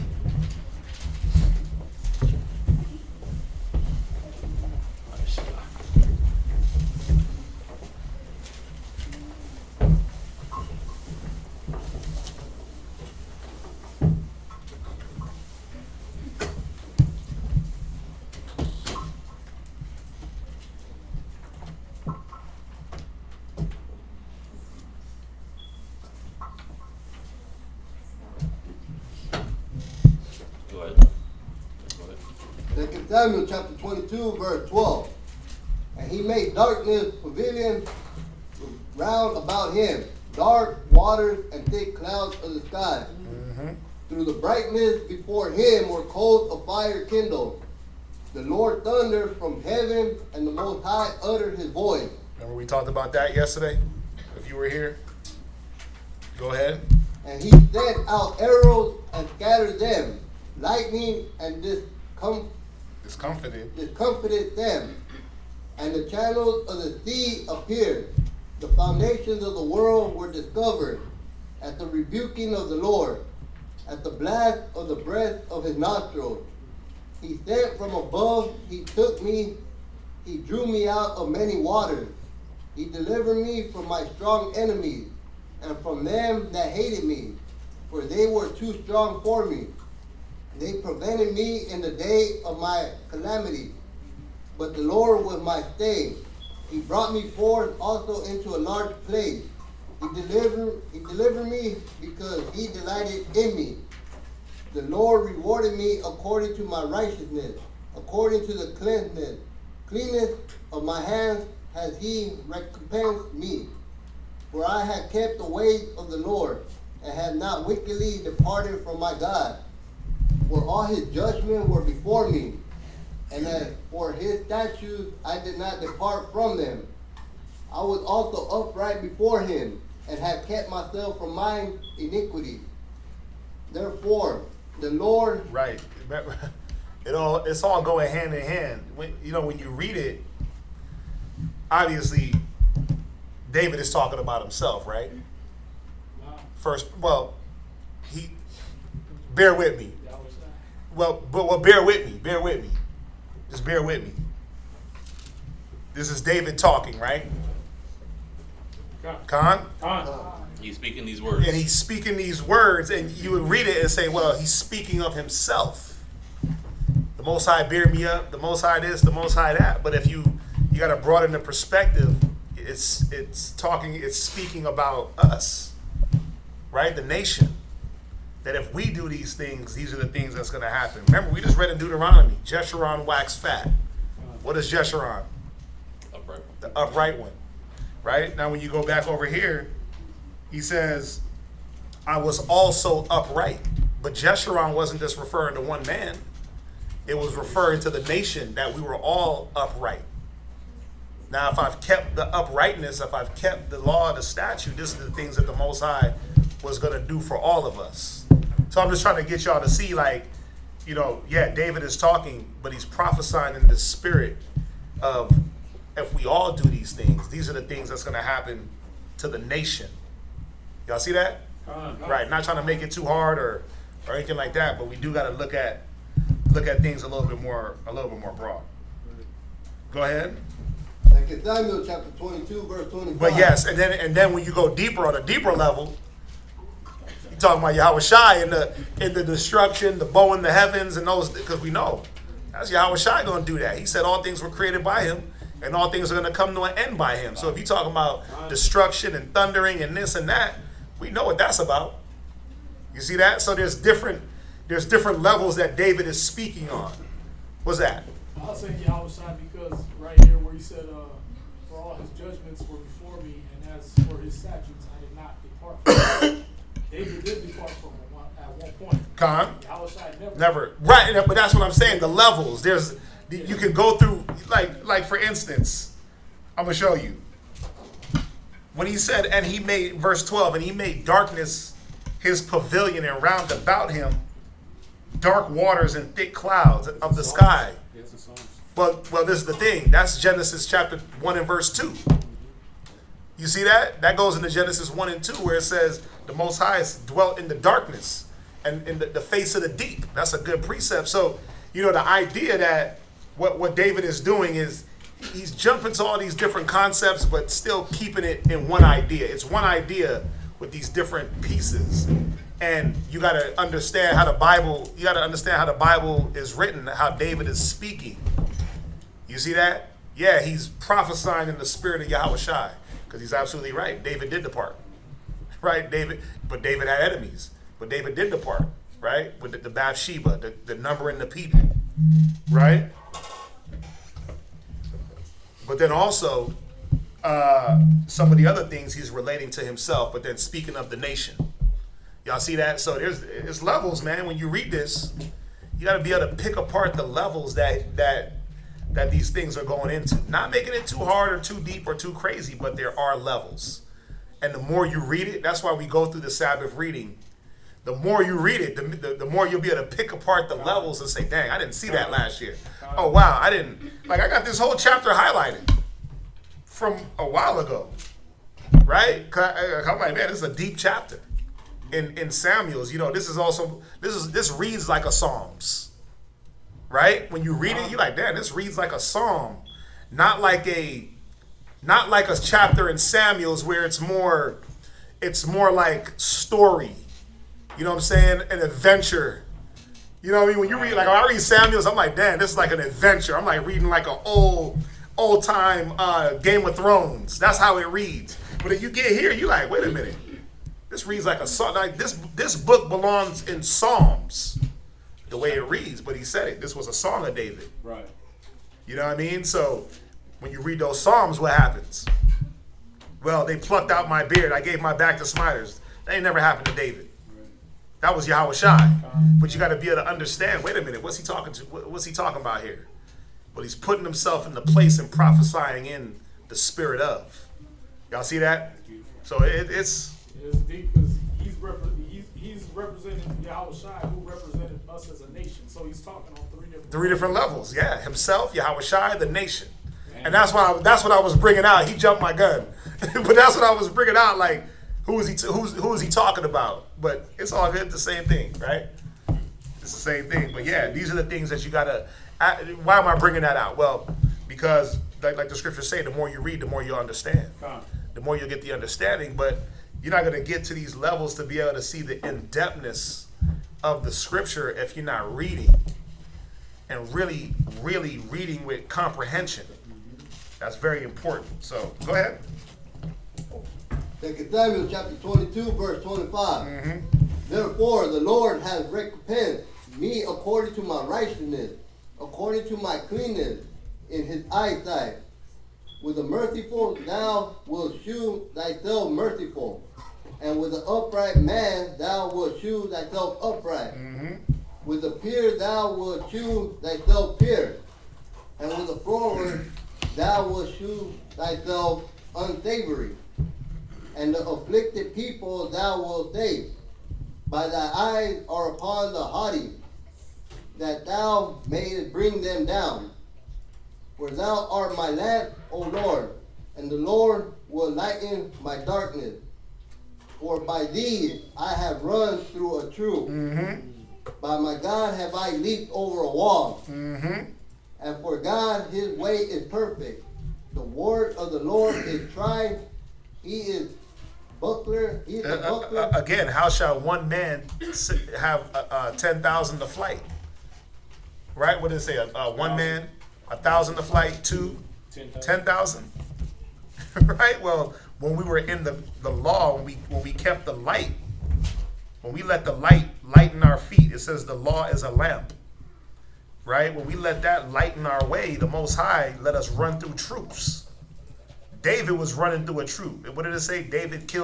Saul killed his thousands, David killed his 10,000s? Am I butchering it? I might be butchering it.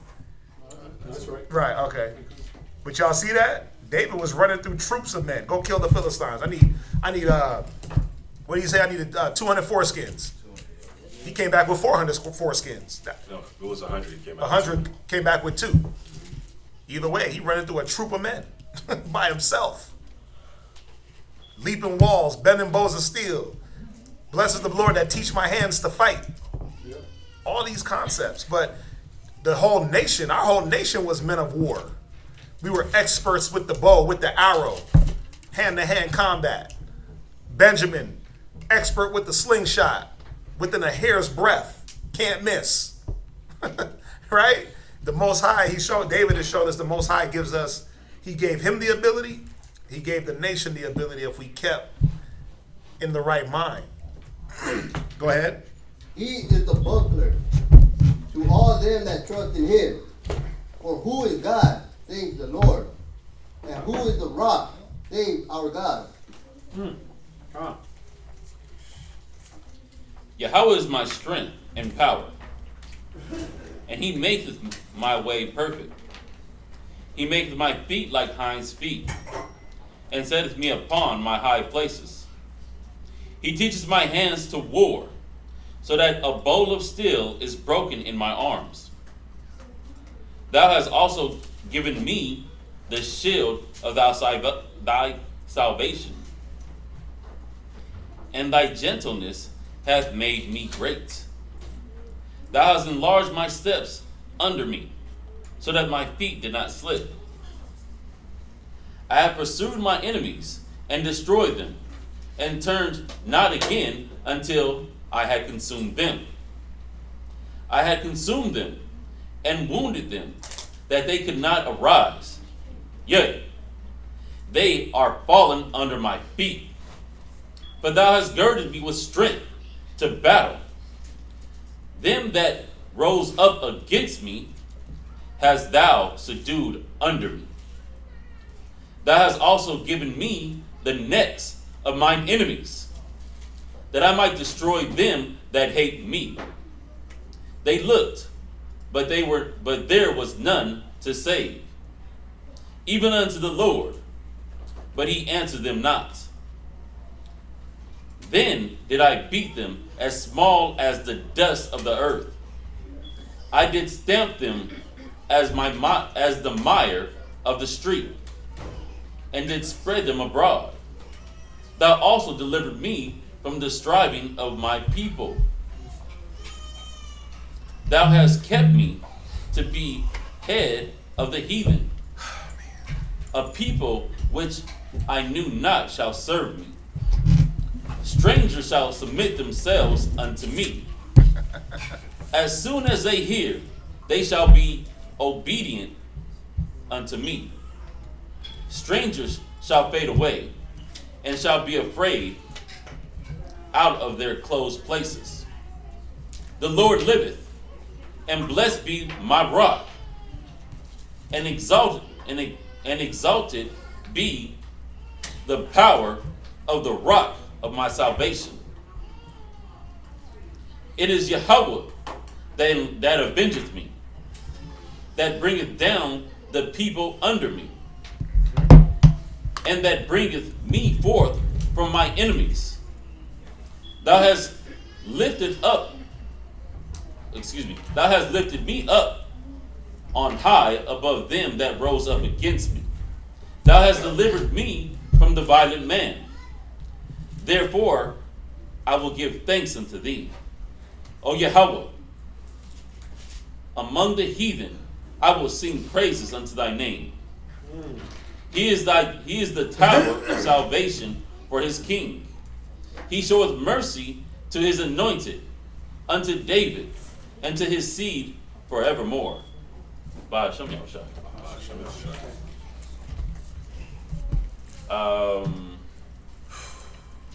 From there we go to John chapter 6.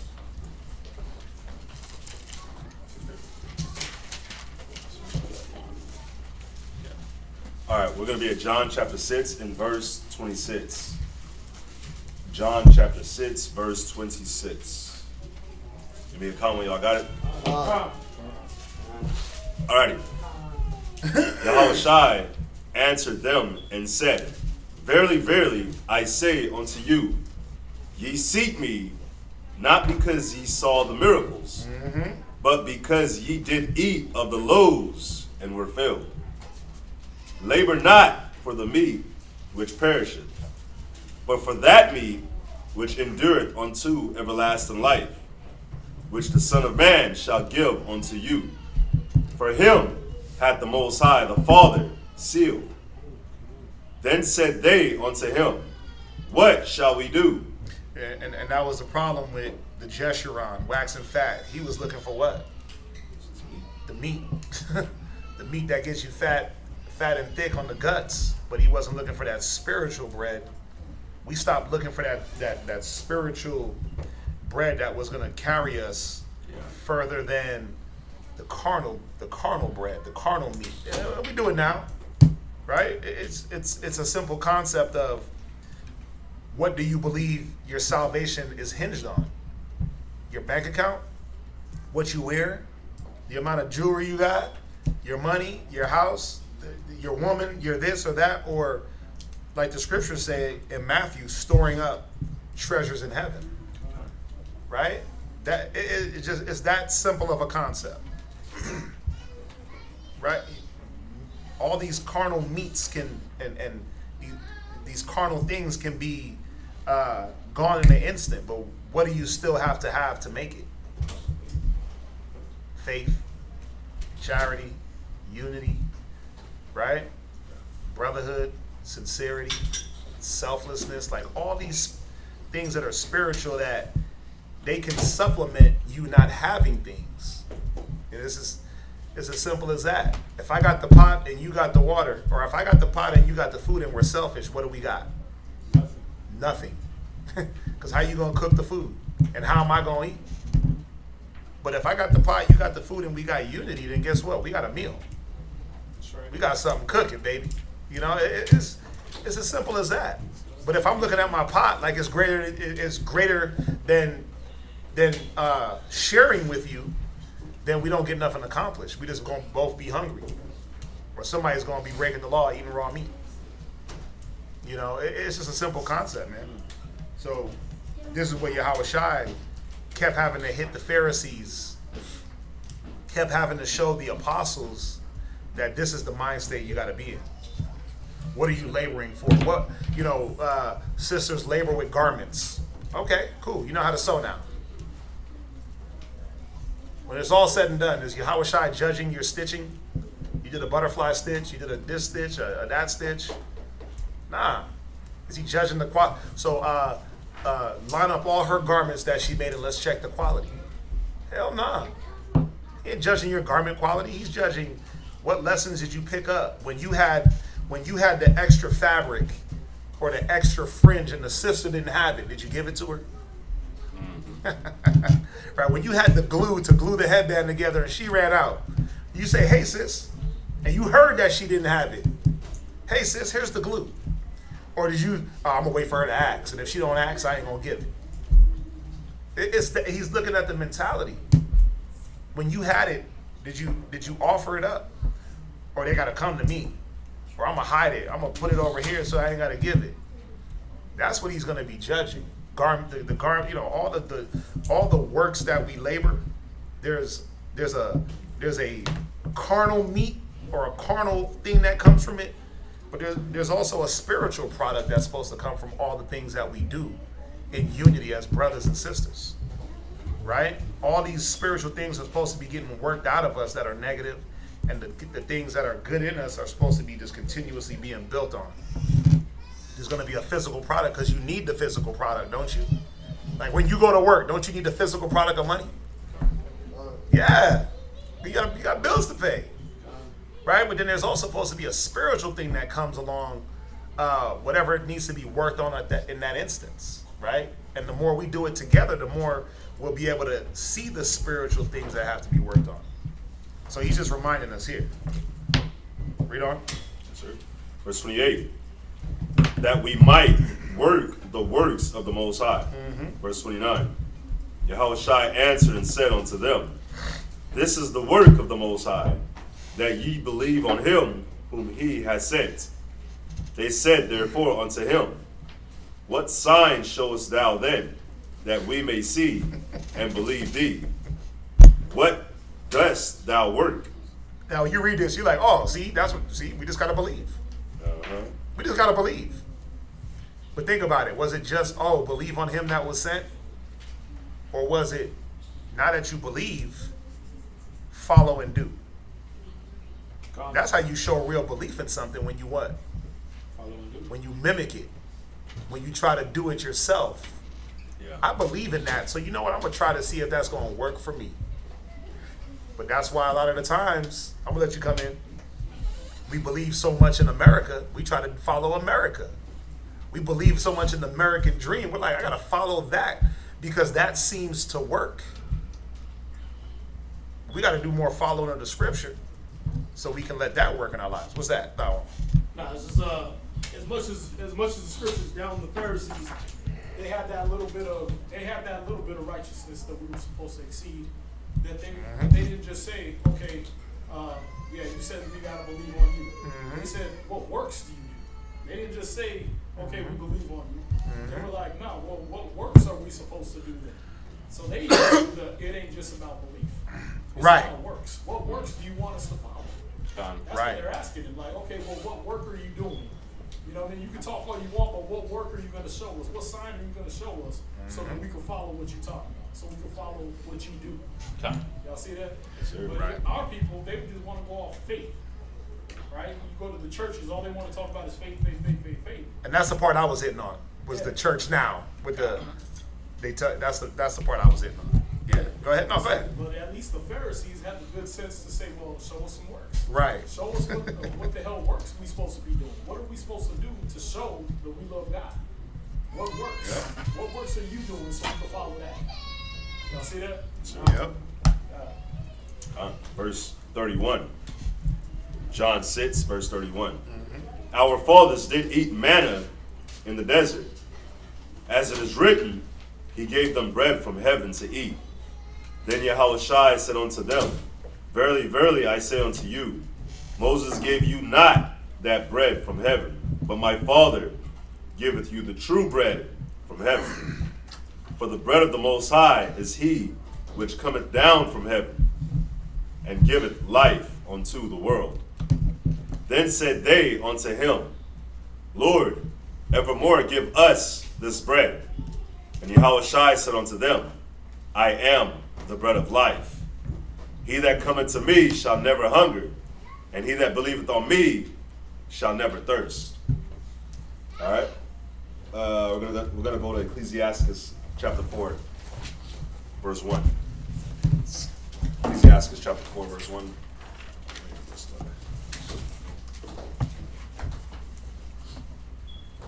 Give me a comment, y'all got it? All right, this is Ecclesiasticus chapter 4, verse 1. My son, defraud not the poor of his living, and make not the needy eyes to wait long. Make not an hungry soul sorrowful, neither provoke a man in his distress. Add no more trouble to a heart that is vexed, and defer not to give to him that is in need. Reject not the supplication of the afflicted, neither turn away thy face from a poor man. Turn not away thine eyes from the needy, and give him none occasion to curse thee. For if he curse thee in the bitterness of his soul, his prayers shall be heard of him that made him. Get thyself the love of the congregation, and bow thy head to a great man. Let it not grieve thee to bow down thine ear to the poor, and give him a friendly answer with meekness. Deliver him that suffereth wrong from the hand of the oppressor, and be not faint-hearted when thou sittest in judgment. Be as a father unto the fatherless, and instead of an husband unto their mother. So if you want to go through all the bread from heaven, the things that's gonna really fill you, I mean, we're just adding the Apocrypha in so we can read it, right? But if you look at these things, what is he showing us? Well, these are the things that we're supposed to be looking towards, right? These are the things that we're supposed to be doing for each other, helping one another, looking out for each other. These are the things that Yahushua was doing for the people. Everything he did was for the people. Every sacrifice, every miracle he did was for the people. Right? You had your hand up? Oh, go ahead. Verse 10, second precept. So shalt thou be as the son of the Most High, and he shall love thee more than thy mother doth. Verse 11. When wisdom exalteth her children, and layeth hold of them that seek her. Take over. Ecclesiasticus 4 and 12. He that loveth her loveth life, and they that seek her early shall be filled with joy. I mean, you can add those to Ecclesiasticus 6, 18 down. He that holdeth her fast shall inherit glory, and whosoever she entereth, the Lord will bless. They that serve her, shall minister to the Holy One, and them that love her, the Lord doeth love. Whoso giveth ear unto her shall judge the nations. So this is talking about wisdom, how to approach. Again, this goes right with Ecclesiasticus 6:18 down, showing you how, once you get her, what do? How do you get her? Well, you got to search, you got to seek. You see that? You got to serve. You got to put in work. You got to minister. Right? You got to be the chief servant to wisdom to be able to even stand in her presence. Remember, he said she's a gift from the Lord. You see that? He is his gift to give to us. So she's a reward of them that do what? That seek her. Right?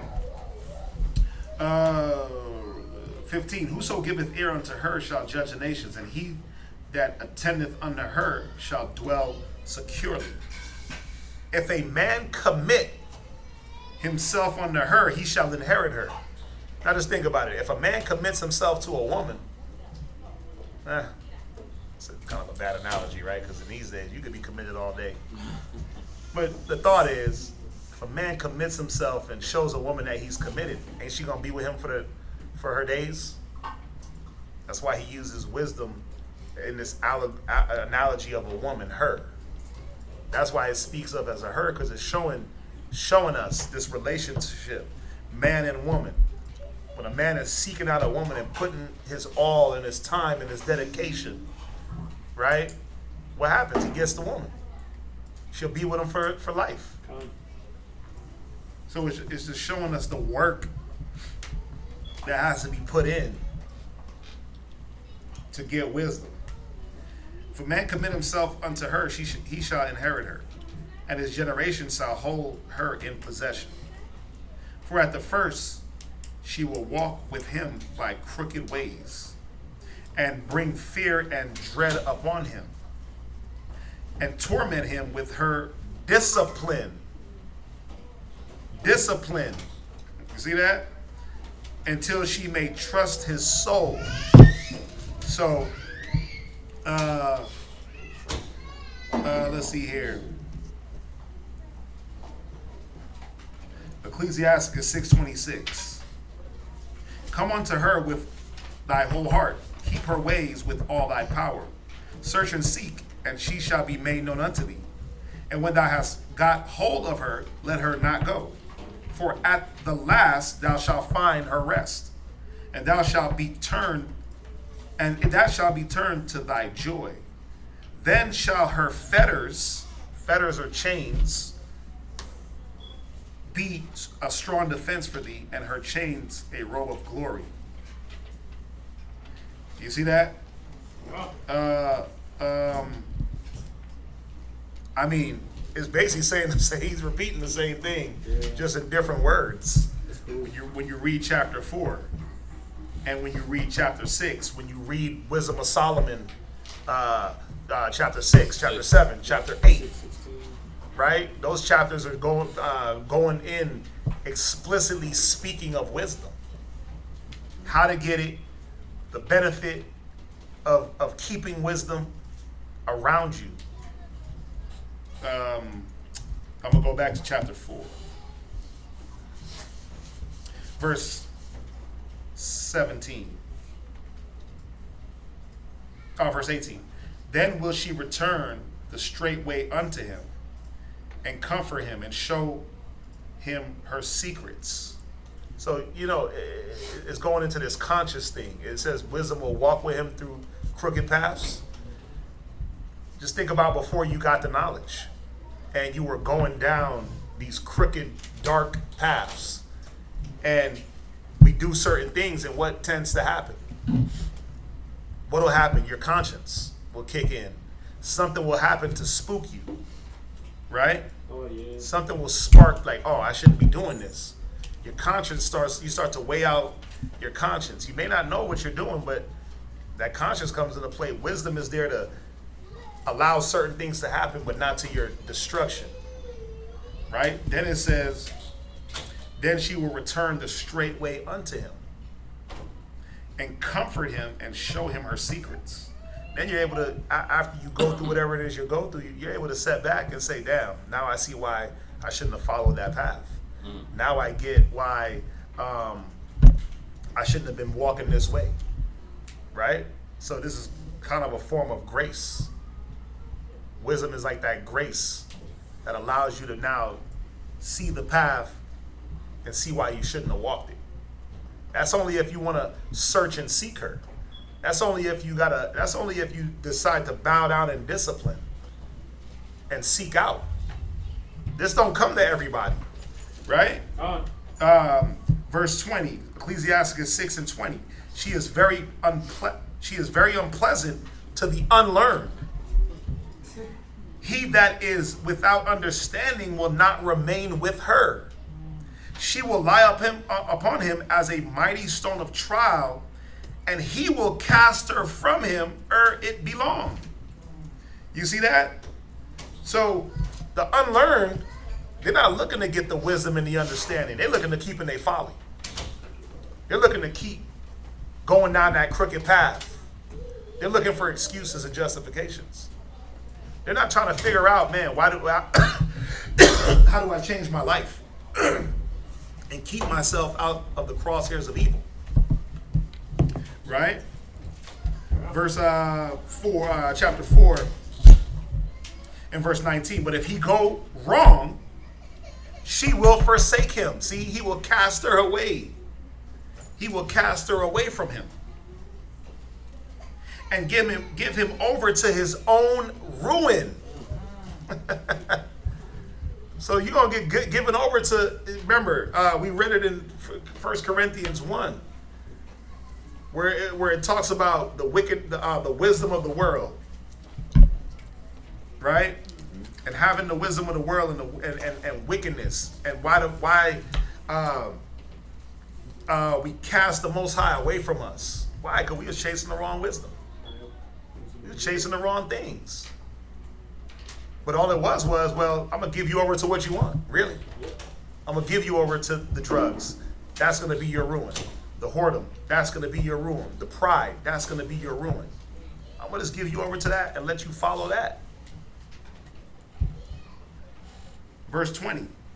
Observe the opportunity and beware of evil.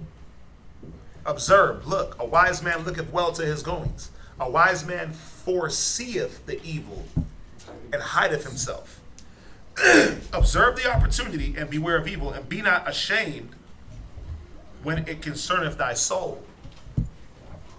For there is a shame that bringeth sin, and there is a shame which is glory and grace. Accept no person against thy soul, and let not the reverence of any man cause thee to fall. And refrain not to speak when there is occasion to do good. So what is it letting us know here? Well, there's going to be there's instances where you hold men in admiration, and they may present certain concepts to you that are negative. You got to speak up. You got to speak up and say, no, I'm not doing that. Right? It's not saying when a righteous man tells you to do something righteous, oh no, that's not in my spirit. That's against my soul, Locke. Nah, bro. Right? When it comes from the Bible, thus saith the Lord, you got to follow that. But it's telling you not to be a respecter of persons and have man in admiration. You know how, I mean, come on. You know how it goes. You do things because you following people of stature. Right? You're looking at the stature. You're looking at the influence. That's how a lot of people are moved and pushed. They do the wrong thing because they're looking at the person in front of them. Go ahead. Oh, yeah. Perfect example is the Shadrach, Meshach, and Abednego. Book of Daniel. Mm-hmm. They were already friends of the king. Right. They were already, in the king's court, and they were his scientists and all that, and his wise men. But when he brought that statue through, they were like, we're not going to do that. They risked it all. They risked all their status, all their high position. Right. We're not going to worship that, even if you're going to throw us in the furnace. Right. And he did. He threw them in the furnace. Yeah. And then eventually, when the Most High delivered them out of that furnace, the king had to bow down. Yep. Yeah, that whole story, just Daniel himself being in the king's house, and anybody that worships the Most High is going to be put to death. Well, I'm praying to the Most High, right? I'm not eating the king's meat. Like all those situations. He was bold with it. He would get in his window. Get in his window and pray. Yeah, he would get in, we were talking about that. He get right in his window and pray to the east. I'm gonna do what I'm gonna do. I'm not gonna have man in admiration. I'm gonna have the Most High. I'm not gonna do what's gonna go against my spirit, the spirit of the Lord naturally, right? The spirit, recognized spirit, right? It's the spirit that bear witness. Excuse me. Mordecai too. Mordecai, when he didn't bow to the king, he was a stubborn Benjamite. So he definitely wasn't a stubborn dude, bro. He was like, bow. Hell no, I ain't bow to that dude. Right? He probably looked at him like, you filthy. A-gang? Yeah. Come on. No, not yeah, Herman. Okay. Herman, I mean, he was a Edomite. Okay. He was a Edomite. Yeah. Yeah. I ain't bow to you, right? I don't care what you say. And look who got hung. Mm-hmm. That same man, right? Not Mordecai, but Hernan. Right, y'all with us, right? Where we at? I'm at chapter 4 and verse 23. Right. 24. 23. And refrain not to speak when there is occasion to do good, and hide not thy wisdom in her beauty. For by speech wisdom shall be known, and learning by the word of the tongue. In no wise speak against the truth, but be abashed of thy error, of the error of thine ignorance. So what is it saying here? Like, it's easy to blame. Like, a lot of us, Israel, be trying to point the finger. The truth did it to me. Y'all made me this. Y'all made me broke. Y'all this. Y'all that. But what about acknowledging? The Bible is saying to acknowledge your error, your way, the thing that you caused. What does it say? The plague cometh not without a cause. God. Right? But everybody all of a sudden is Job. Nah, we ain't Job. There's a reason why we catching it. There's a reason why Job caught it. But you're not Jobing it all of a sudden like, man, I don't know where this came from, y'all. Just the Most High is testing me. Yeah, that too. But there might be a check first. It might be a check first and then a test to see how you take the check. What are you doing? So, we gotta, and I think I'm gonna just tell y'all the next class we do. The next class we do, not this Wednesday, but next Wednesday is gonna be about this same very topic. So y'all better tune in. Acknowledgement of your role in the things that happen in your life. Taking accountability. This is what this is about. Yeah. Right? Instead of just pointing fingers, it says a sinful man finding an excuse. Right? So it's about acknowledgement. Acknowledgement to be able to get past whatever it is you're dealing with. Yeah. So be not ashamed to confess thy sins, and force not the course of the river. See, confessing your sins. James 1:15 down. Psalm 51, David, right? All these things that's going to help you get over the hump. But denial, a person in denial can't be helped. A person in denial can't move forward because they won't acknowledge what's going on with them.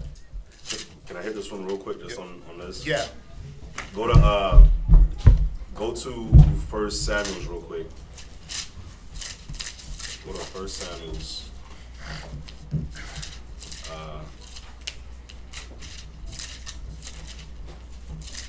Or is it second? Yeah, I'm sorry. Go to 2 Samuel's. And go to chapter 12 and verse 12. Well, start at verse 11. It's the book of 2 Samuel, chapter 12 and verse 11. Verse 10. Verse 10. Uh-huh. Now therefore, the sword shall never depart from thine house. Uh-huh. Oh, why you go there? Thou hast despised me. Uh-huh. And hast taken the wife of Uriah the Hittite to be thy wife. Now, the reason I'm going here is because you know how, like, in Ecclesiasticus we just read where it says It says, "Be not ashamed to confess thy sins, and force not the course of the river." We do know that David confessed when he was approached by it was Nathan, right? Yeah. So he confessed when he was approached, but think about how we don't be confessing our sins, how we don't confess what we got going on, or the thoughts that we're harboring and all that, right? Saul. We don't confess. Saul, he's the opposite of David. Yeah. Right? But check this out. in that respect. Read on. Thus saith the Lord, Uh-huh. Behold, I will rise up evil against thee out of thine own house. So what ends up happening, what happened to David was this: even though he did confess, he still did the crime. And what ended up happening was the payment for the crime was this sword was never going to depart out of his house. Why? Because he put an innocent man to death in Uriah, right? He put him to death. So now you put this innocent man to death. Now this sword is going to be in your house. This curse is going to be now in your house. It's very, it's funny when you look at, I have an uncle back in Jamaica. I ain't gonna lie to y'all. My uncle, his nickname was Tata. Tata probably killed like close to 20 people. And his seed, he only had one daughter, but his daughter is so messed up. Like her appearance, messed up. Her mind, messed up. She was naturally just rebellious, naturally stubborn. It didn't matter how many times you whooped her butt. She was just naturally bad, but I see why she was catching some of what her father did, my uncle. You see what I'm saying? But I'm going into this because a lot of the times we don't confess our sins.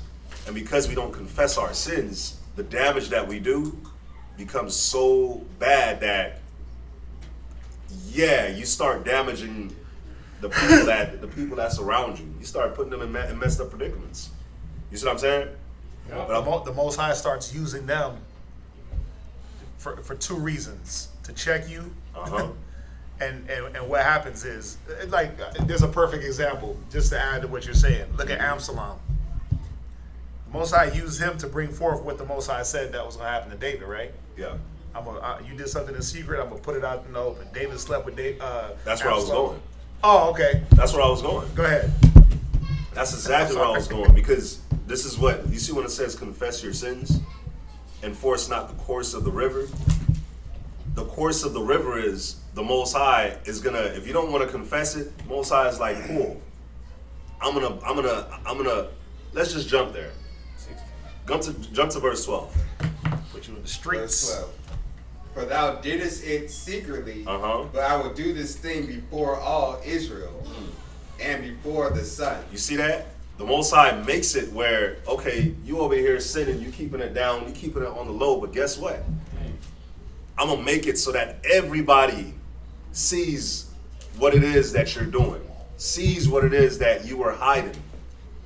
That's why it says confess your sins and force not the course of the river, because what the analogy of forcing the course of the river is, now this spirit, now you're forcing the Most High to just go ahead and put you on blast in a way where he wouldn't have put you on blast like that if you would have just confessed and say, hey, look, this is what I'm doing. Hey, this is what's going on. But instead, we force the Most High's hand to just make it wide and open. You see what I'm saying? Now, it wasn't just for David. It wasn't just that he made Absalom his own son sleep with all his wives. Well, I'm sorry, his concubines. It was everything else, and this was one of them. You see what I'm saying? Where now this sword ain't going to depart from your house. Why? Because you did take an innocent man's life. You see what I'm saying? Let's read verse 11. And then when you look at Absalom, when you look at Absalom, what happened to him? Death. When you look at David's daughter, Tamar, and Hernan, what happened with that? He rapes her, death, right? Well, you could go through all of it, right? You look at Adonijah. What happened with him? Death. Right? You can just go through David's family and see Sword didn't depart. the sword didn't depart. The one bright spot was Solomon, but he even went off. Yeah. But just you look at all these situations where, I mean, remember David's firstborn with Bathsheba. What happened? Death. So, you know, you do certain things, but then the Most High makes certain things happen, and it causes the question, like, why is this happening to that person? Exactly. What's that? One thing is, David did not confess that he was busted. Yeah, he got caught. He didn't go to Nathan and say, "Hey, I did this." No. Right. And that's what probably would have stemmed it all off. But Nathan had to bring it out of him. Right. And Yeah. he confessed. But what we're trying to say is when Nathan, because when Samuel confronted Saul, what did he do? He denied it. He stuck to his guns, right? And then he finally, after much, nah, bro, what's going on here, bro? Right? At least Nathan was like, look, there's a man that stole somebody's sheep. What happens to that man? That man should be put to death. You're that man. Okay, you're right. He didn't. I see it now. Yeah, what he didn't do was he didn't deny it, right? Well, he didn't go to Nathan and be like, "Hey, man, I sinned." In that respect, Yeah. but he didn't do what Saul did, where he just flat out denied it and was like, "No." Then it's like, That's what I'm saying. it's like the kids, bro. Right? The kids will do something, you know they did it, and you go to them like, "So who touched the oil? Who went into the office and was messing with the oils?" And you already know who. No, I didn't. And you like, "So your wrist don't got no oil on it?" "Yeah, I did it." So was it a confession? No, you were still coerced. So what the hell I'm saying is correct, but the one thing that you have is that Saul and David type of parallel, right? Where you could see, okay, David didn't go and confess it, but when he was confronted, he at least said, "You know what? I did it." When he numbered the people, when he was confronted, he said, "Okay, I did it. I'm gonna take my whooping." Where Saul was just nah. It was much investigation and coercion to get Saul to even admit. He came up with all the excuses first.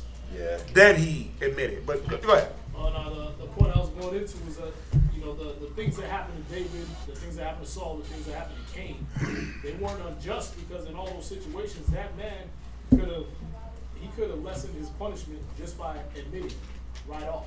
You know what I mean? Yeah. David could have lessened his punishment by going to Nathan first, but he made Nathan bring it out of him. Mm-hmm. Saul could I have agree. lessened his punishment by saying, "Yep, you know what? I did that. I messed up. Let me stop."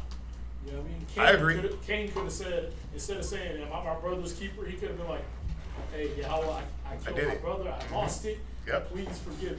But in all those cases, even in David's case, instead of them going to the Most High, instead of them conversing and admitting their faults and confessing their faults, they try to hold on to it in pride and keep it in secret. Mm-hmm. And that made their punishment more. Because like he said, the Most High already knows. He's giving you the chance and opportunity to come to him first. A lot of times in our cases, we could lessen our own punishment by just confessing our fault right away first. Yep. But what do? We try to hold on to it in pride or think it's going to be a secret. And then boom, calamity after calamity. Your rib leave you, she take the kids, she want half. The court gives her 75% instead. You know what I mean? You just keep it. You want to get a car, you get the car, but they switch out your engine with a 1.5, 500,000 miles on it already. Everything is just calamity after calamity for you. Why? Because instead of you just going and saying, "You know what, I did this," you try to keep it a secret. You try to bury it and act like, "Well, nobody saw it." Mm-hmm. But guess what? The Most High sees everything. Mm-hmm. And then your calamity makes it obvious to everybody else that didn't see it. Y'all see that? That's the part where it gotta be. That's the part where now you gotta be spread out on the rooftop for all to see. Where if you remember, it says in James 1:14 down, who is sick among you, let him go to the priest, right? You got to go. You're supposed to go like the priest ain't supposed to come to your house. Just like what he's saying. Nathan wasn't supposed to have to come to David and yeah, with an analogy and bring it out of him. Yeah.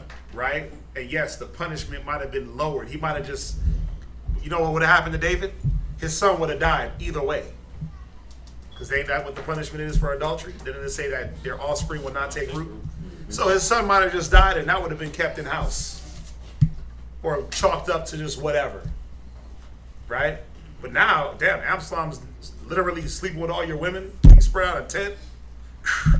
Right? This is happening, that's happening. Whoa, what's going on with your children? This son's raping this daughter? Wow. What the hell? You see that? So, I mean, it's true. So the punishment, the plague, yeah, don't gotta be as bad as it is. The plague can be stayed. There is gonna be some punishment, but it ain't gotta be as bad as it is for some of us sometimes. And you know when it says like, you know, like back to when it says force not the course of the river, right? It goes like when we read down in the 2 Samuel, it goes into like some of the stuff that happened, right? But when it says force not the course of the river, think about what happens when you do force the course of a river. The river is naturally supposed to go this way, but you want to cut it off and make the river go a different way. So think of what happens now, not only to the water that's upstream if you just block the river off, but think of what happens now downstream to the river. The natural process They get of flooded. that river that's supposed to come They get flooded back behind there. is out. They get drought down there. And that's if it's blocked. But if you send it to another area, the Most High didn't have the river go to this area for some particular reason that you don't know. Yep. He has it running down here for a reason. So when you force the course of the river, what happens downstream is drought. You know, it throws off the environment. It throws off different things. There's consequences for it. You see what I'm saying? And it's just like with us. When we don't confess, then the things that naturally is supposed to flow, it doesn't flow. So then now, different types of havoc starts happening around your life. Like we quoted earlier, the plague without a cause doesn't come. So different types of stuff starts happening. And simply it's because we was trying to force the course of the river when the river is naturally supposed to go this way. So you mess up, you're naturally supposed to confess your sins and get healed. You see what I'm saying? But when we mess up and we don't confess our sins, think about what happens to you when you mess up and you don't confess your sins. When you did something that you know you're not supposed to be doing. Think about what naturally happens to you. You start thinking, maybe I'll get away with it. You start becoming numb to it. You start getting the psychological things that may even start happening to you that you won't even pay attention to. You see what I'm saying? There's damage that ends up being done. And why? Because we're not going through the natural process of what we're supposed to do. We're human, we gonna mess up. Especially if you're fresh in the truth, you're gonna mess up. You know, you're gonna fall. But the natural process of going through the steps to being able to rise back up, like confess and then have people pray for you, have people thinking about you and trying to help you out just through prayer or through counsel. That doesn't happen. So then you mess up and you think that you just gonna get rid of the demon by yourself. That don't happen. That don't happen. Because your own thoughts, your own mind allow the demon to get there in the first place. Allow those thoughts to get there. So you start trying to force the natural course of things, but that don't work. You see what I'm saying? You was gonna say something? Yes, two questions. So basically, whenever you do your sins, and this is why it's called generational curse, because it's pushing down the line. Even that can become a thing. Because think about it. I am a father and I have 2 kids. So whatever I'm doing, it does whatever spirits I allow in my house. The scripture says, if you bind a strong man, then the spirits can I'm butchering it, but if you bind a strong man, then they can come in and do whatever they want in the house. Right. So if I'm the man in the house and I'm entertaining certain spirits in my house, if I'm weak to these certain spirits, then my children is going to be affected. My rib is going to be affected. Why? Because I'm supposed to be the strength of the house. You see what I'm saying?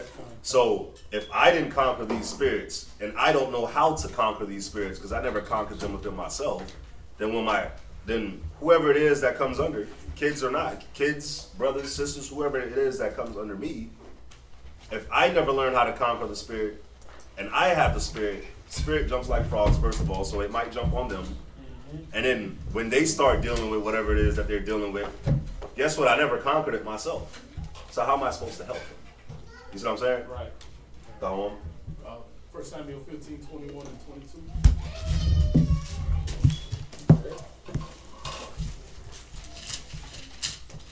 But y'all get that, right?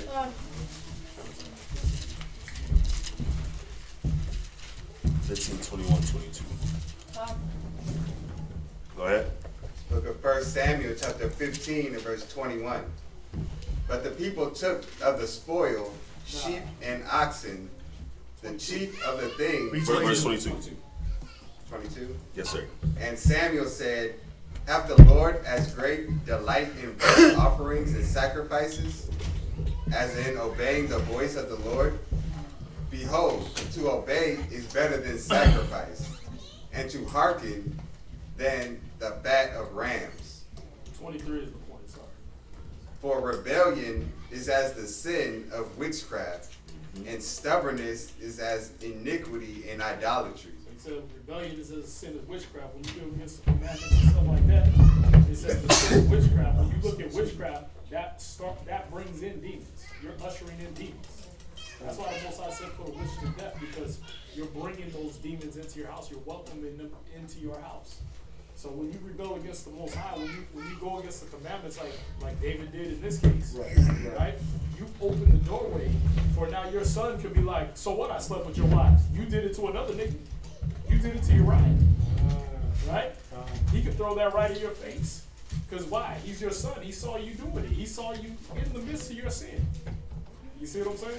You open that door, and instead of keeping it pure in his sight, you gave him a foothold. You gave Satan a foothold in your house. So now everybody gets, all his sons get to be like, so what? You did it to Uriah. Hey, whatever, man. You took this woman from her husband. You see that? Yeah. So how can you talk to me? Then what? Then that you set the standard for what your kids are gonna do.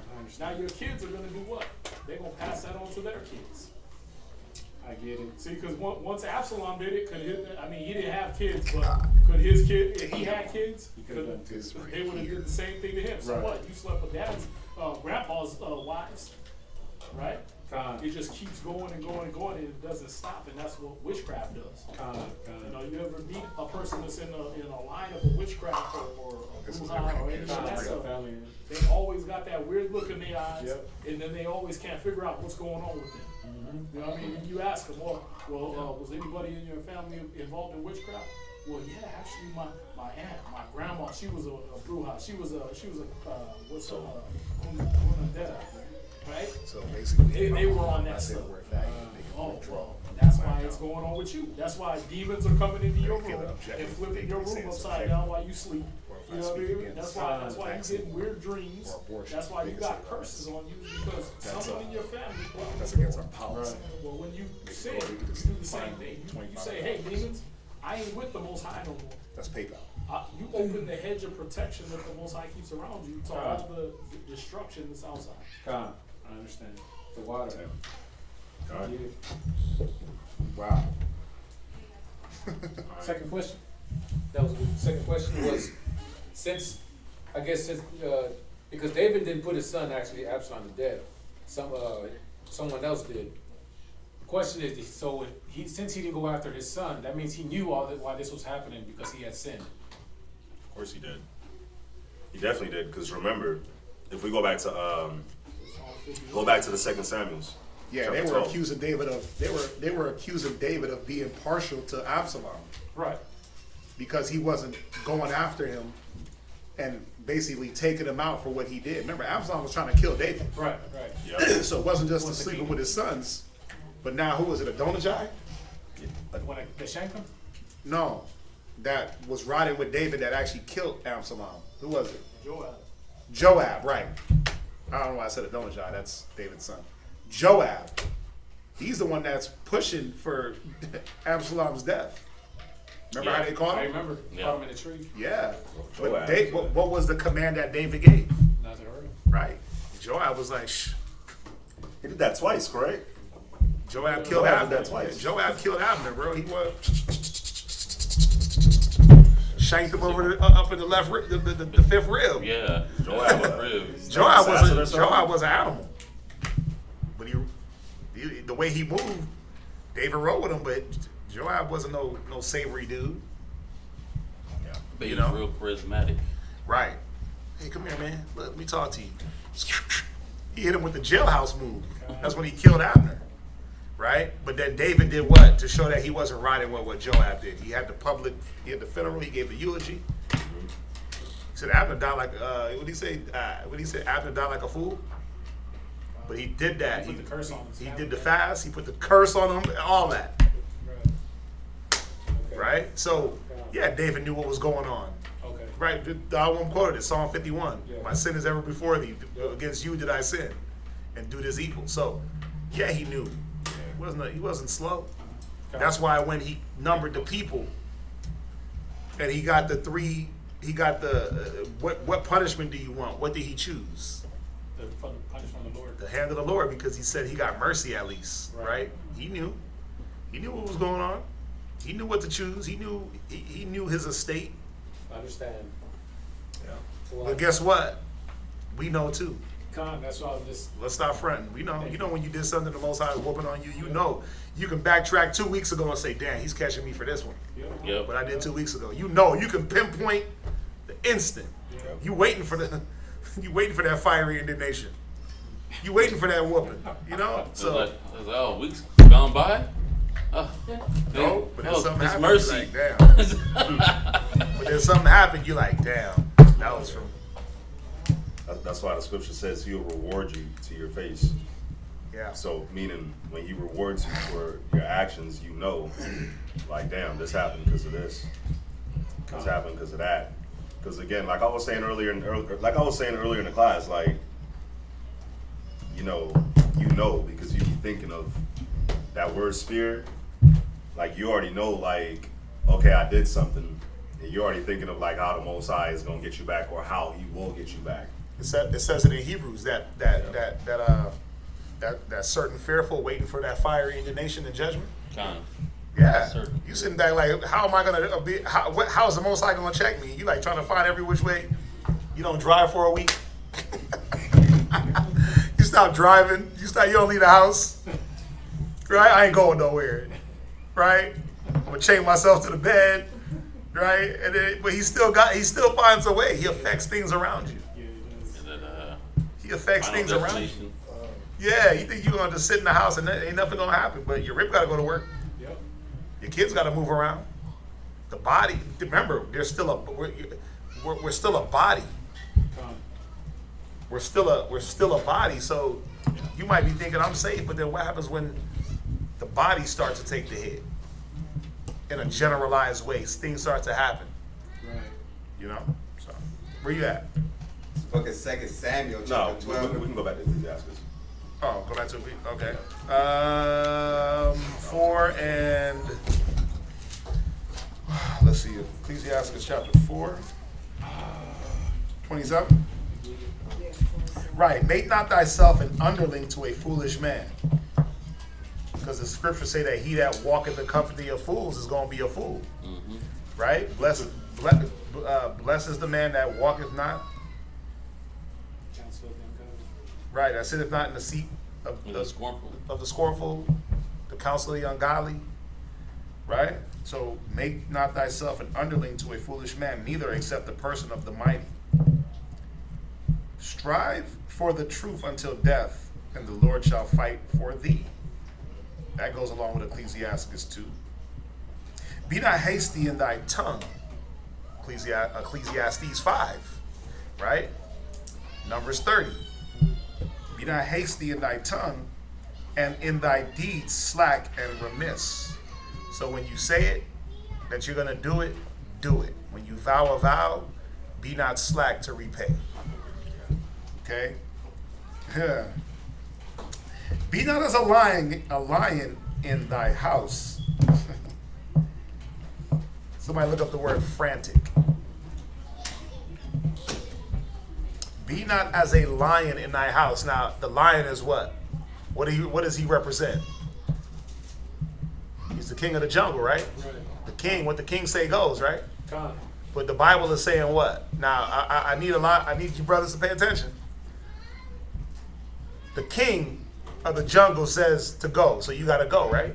But the Bible is saying don't be like a lion in the house. So what is that saying about how a man should operate?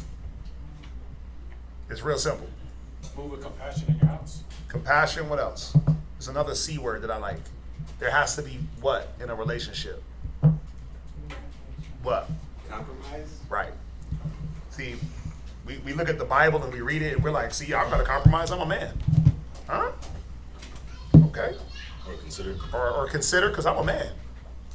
Where does it say that? Where does it say that you can't be considerate or compromise? The Bible says that a woman shouldn't teach a man, right? Don't it say that? It says that a woman should submit to her husband, right? It says that, right? But where does it say that there's no compromise in a relationship? Let me ask y'all this. When you compromise, does it make you less of a man? No. No, it don't. Now, it depends on what you're compromising. That's the thing. But I'll give y'all just an example. If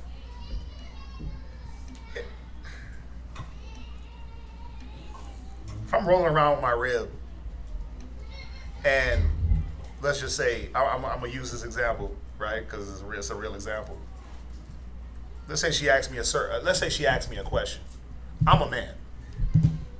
I don't got to answer none of her questions, right? She knows it, I know it, right?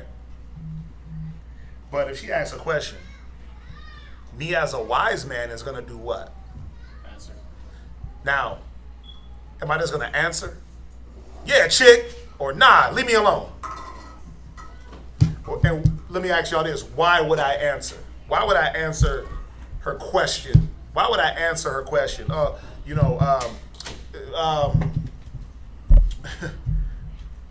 Just think about it in the world.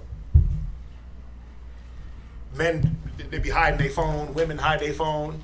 You sneaking around on me? I ain't got to answer that. Right? Got the phone lock, got this, got that. I got a phone lock. My rib got a password. Give a damn. Right? Ain't nothing going on. Ain't nothing going on but the truth. Right? All you going to see is a lot of scriptures. Right? But when I start, oh, no, you can't look at my phone. Right? What does that start to gender up in her mind? What, you got something to hide? No, I ain't got nothing to hide, but right?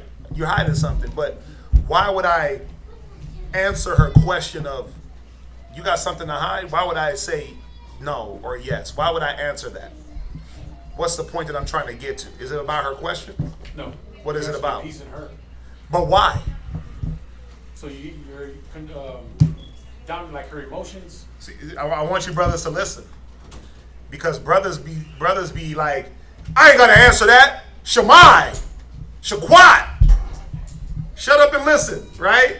I ain't gonna answer your questions, woman. And then what do you leave her with? Well, you dismissed her because you're the lion, you're the king. But what do you leave your woman? In what a state? What? For one, she's confused, and two, you show her an example of not communicating. Not communicating. She's confused, but you left her with whatever demon has got her asking these questions. You didn't go to further and say, okay, let me answer your question real quick, but why are you asking that question? Let me find out what's going on in your mind. You just, nah, don't ask that. Boom. And then she's sitting there like, this nigga's cheating. Yeah. He got something going on. So then now, what do you help to develop in her mind? Yeah, that you're out there doing stuff. You help to develop an evil eye. Right, okay. An evil suspicion in her. And then what happens when she got an evil suspicion? Come on, y'all know. Brothers with ribs, y'all know. What? What does she do? You can't breathe without her. What are you doing? You pick your phone up and she's like,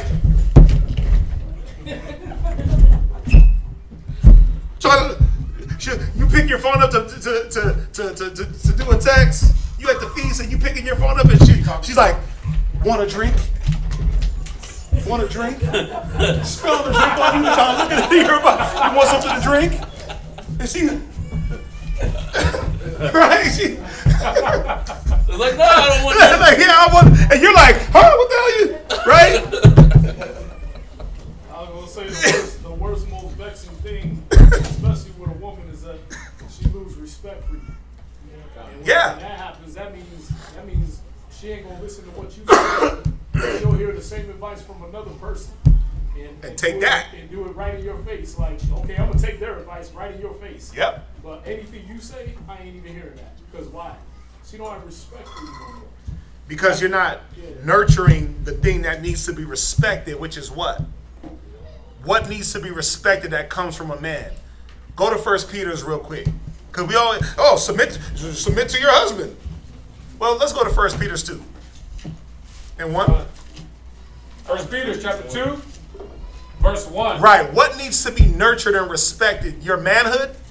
Your malehood? Your husbandry? No. See, we got that wrong. Read it. 1 Peter 2 and 1. Uh-huh. Wherefore, laying aside. No. 2 and 3 and 1. 3 and 1. 3 and 1. I'm sorry, y'all. They got me so turned up. I'm forgetting the scriptures. I was on a roll yesterday. Come on. Right? I remembered everything. Go ahead. 1 Peter chapter 3 and verse 1. Go ahead. Read. Likewise, Right? ye wives, Right? be in subjection to your own See, husband. there it is. And then you stop the scripture right there. Get in subjection, woman. And you like, and she's like, huh? But but see, you forget the second part to the scripture. Go ahead. That, if any obey not the word. Go, huh? If any obey not the word. What needs to be nurtured and respected in this marriage? The what? The word. What words are you coming with? Yours or biblical words? The Bible says to communicate, to prick the eye. It'll prick the brain. It's going to spill its knowledge. Right? To rebuke not before you hear the whole matter. Hear the matter, then rebuke. Judge with righteous judgment. Force not the court. Like, it goes through all these different concepts for you not to keep negative as a man, as the lion, the king, right? To not have a kingdom that's about to crumble. If you're the king, is your castle infiltrated with demons? Are you being infiltrated from within? Or is your quote unquote queen, right? Is she rolling in her queendom? Making up words now, right? But y'all see my point. Is your kingdom being overthrown from within? Now it says a kingdom divided against itself, what? It can't stand. So you got to understand one thing. The scriptures is showing us how to, it's giving us the method. It's giving us one of the methods of what to do in these situations. Be not aligned in your own house. That means I got to check. I got to be considerate. I do have to compromise on certain things, and the compromise is not just letting her have her way, but it's now I got to compromise what I don't like to do, which is what? What is the typical black Negro man? I said black and Negro, right? What does he tend to want to do? We talked about it yesterday. Or did we talk about it earlier today? Nigga want to come home, hand me the remote, drink a brewski, leave me alone. Play dominoes, cards, Xbox, right? But basically we don't want to deal with nothing. Right? It says Judah is like an old lion that couched down and never got the hell up. You couch down to your destruction of your home. See, the compromise is them. I have to now study, get all the Bible scriptures and understand them. Understand what pertains to my woman, my child, myself, and then be able to administer said wisdom. But we don't want to compromise in that. We rather just say, nah, I ain't dealing with her. What's the first thing? Your rib goes off and then you say what? She's wicked. I'm like, what? She is? Okay, well, let's have a conversation. And anybody that's counseled with me on a couples level, what do I always do? Where does it always go back to? The who? The huh?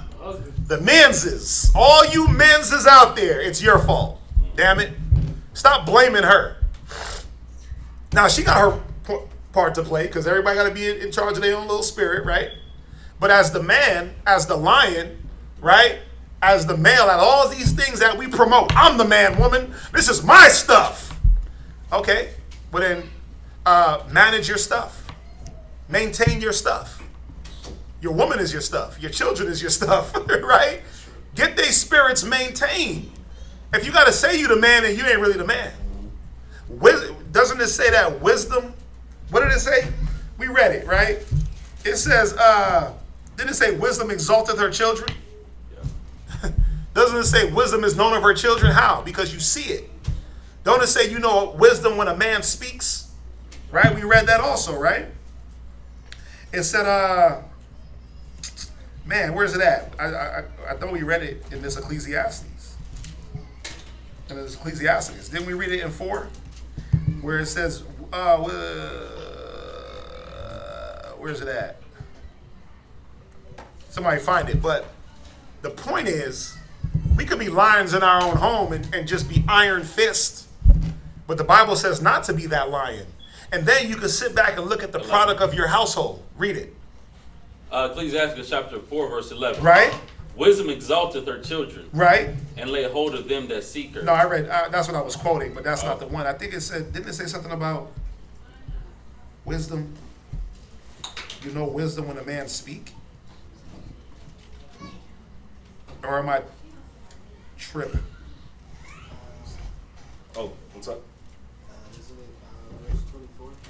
Verse 24, let's see. There it is. You got it. Read it. For by speech wisdom shall be known. Right, you see that? Go ahead. And learning by the word of the tongue. But how can your woman learn? How can your household learn if you don't want to compromise enough to talk? If you don't want to compromise yourself to study and compromise what you got going on to attain the words to be able to teach them. And then not just have scriptures like daggers. See, I cut you, sis. Niggas be treating their women like they street speaking. It's like you just throw scriptures out. Cut you, chick. Huh? Well, wait a minute. Are you supposed to be cutting her up and then leaving her out there to bleed out? Because you got men that do that. Well, I got all the scriptures. I got all the women. I call them women bashing scriptures. You know why? Because there's no balance with them. You got all the Titus, all the Timothy, all the woman getting check scriptures, right? You got all that. But then do you even know how to deliver that in a way where she can get some learning? You got all the Ecclesiastes 25 and 26, a wicked woman this, a wicked woman that. You got all that. But do you know how to administer it in a way where, yeah, I'm going to cut you up and carve out the negative mind state, the negative logic out of your head and replace it with the logic of the Bible? It's easy to cut a person. See, cut you. Go online. They cutting everybody. Right, Thou? Yep. Niggas are getting cut with every keystroke. Then they be like, they put the meme, swords, fire. It's like, damn, really? To make you feel it more, right? Everything's a cut. Everything's a hit. Everything's a smite. What did Jeremiah say? Yeah, you're going to have to break down. But you're going to have to build up also. It's one thing to break the logic, but can you reinstill the logic of the Bible, how a person is supposed to be thinking? See, a lion ain't concerned with building nothing. When a male lion walks into a pride, what's his first agenda? destroy all the other males and take over the women. Ain't no compromise there. Ain't no, oh, let me save your little baby. He's biting their heads, clamping them down, crushing their skulls. He's only concerned with building his own agenda. Right? That's it. That's his only concern. Is mate and protect what's his. Right? But our concern should be what? Well, we break down the negative that is in our household, and then we rebuild the logic of the Bible to what? Bring our children, bring our ribs, bring them up to speed with us. So they can be a benefit to your house, to the body. Just think about it. Just think about it. Look at each man. Look at your household. Each brother that got a rib or got a kid or whatever. Look at your household. And really, really examine and say, damn, can I go like this another 10 years? Can I go like this another year with this woman disgruntled, upset, mad? Right? Can I go another year or two with her mind state not being examined? Come on, man. You got brothers that been with a woman for 5-6 years, and it's 5 years down the line, you glance at a woman and she's like, nigga, I could be up at any moment. You better not even try to talk to her. So you waited 5 years to find that out? That if you even looked at a woman, she's gonna leave you high and dry? Damn, that's a hard thing to swallow. 5 years, 6 years into a relationship with kids and all that. You look at another woman and all of a sudden the Bible is out the door. She gonna pick up and leave? You might as well get rid of her. Because if she can leave you at the drop of a dime like that, knowing what's at stake, that ain't who you supposed to be with. Sorry. She don't care. It's not serious, but why is it not serious? Because in the beginning stages, you never took the time to talk. It was about Netflix and chilling. It was about dinner dates. It was about, we just kicking it. You didn't examine her mind. You didn't go through and tear apart her logic. So now, guess what you're dealing with? A worldly mind in the truth trying to make it. It doesn't work. A unyielding woman. A broken household. Because why? The minds are not aligned. Can two walk together, at least they be in agreement? No. But now you find that out 5-6 years down the line that, damn, I didn't even see if we agreed on everything. Because if I get this second rib, she's just going to lose it. Mm-hmm. That was 1 week conversation, right? Well, not 1 week, obviously, but that's, you in class? We having that convo. What you feel about this? What arenas are being set up? But nah, see, I'm supposed to come home, hot meal, sex, and shut up. Is that how that's supposed to go? Is that a relationship in anywhere? No. That ain't no damn relationship, man. The bottom line is this. The product of that is not feasible for what we got to do. The product of what did they say, sex sandwiches and what is it? There's a 3S thing that they got in the world. Silence. Yeah, the 3 S's. Right? But okay, a silent and loving woman.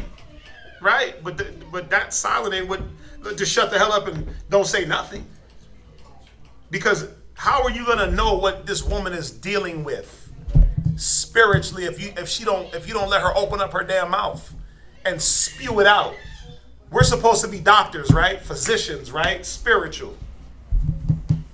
But how can you fix anything if you don't know what's wrong with it? If you haven't examined it? If you haven't gave it a once over? When you walk into the doctor's office, what they say? So what's going on today? What brings you in today? They're expecting you to tell them what's going on. Not to have to explore your mind to figure it out. Because they're thinking that, You're in here. You want to be fixed, right? So what brought you in today? Oh, Doc, man, as embarrassing as it is, I got a little, I got bumps on my body. I got this going on.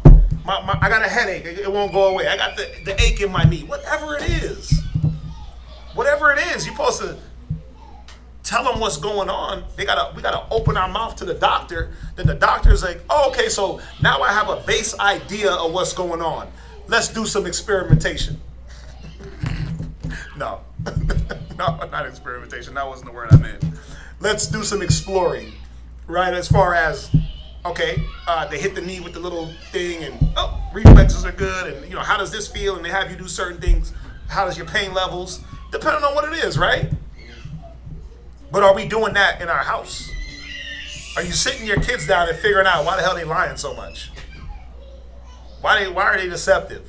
Are you having the conversations with them as now they're becoming conscious enough to have certain conversations? The more mature conversations that, believe it or not, they need to have being in school. They need to have certain conversations to help guard their minds. Are you having a conversation with your rib when she got to go out to work and deal with all them demons? And then once she takes all that in, and she walks through the door and you look and you like, how was your day? And she's like, roar! She transformed into a gremlin.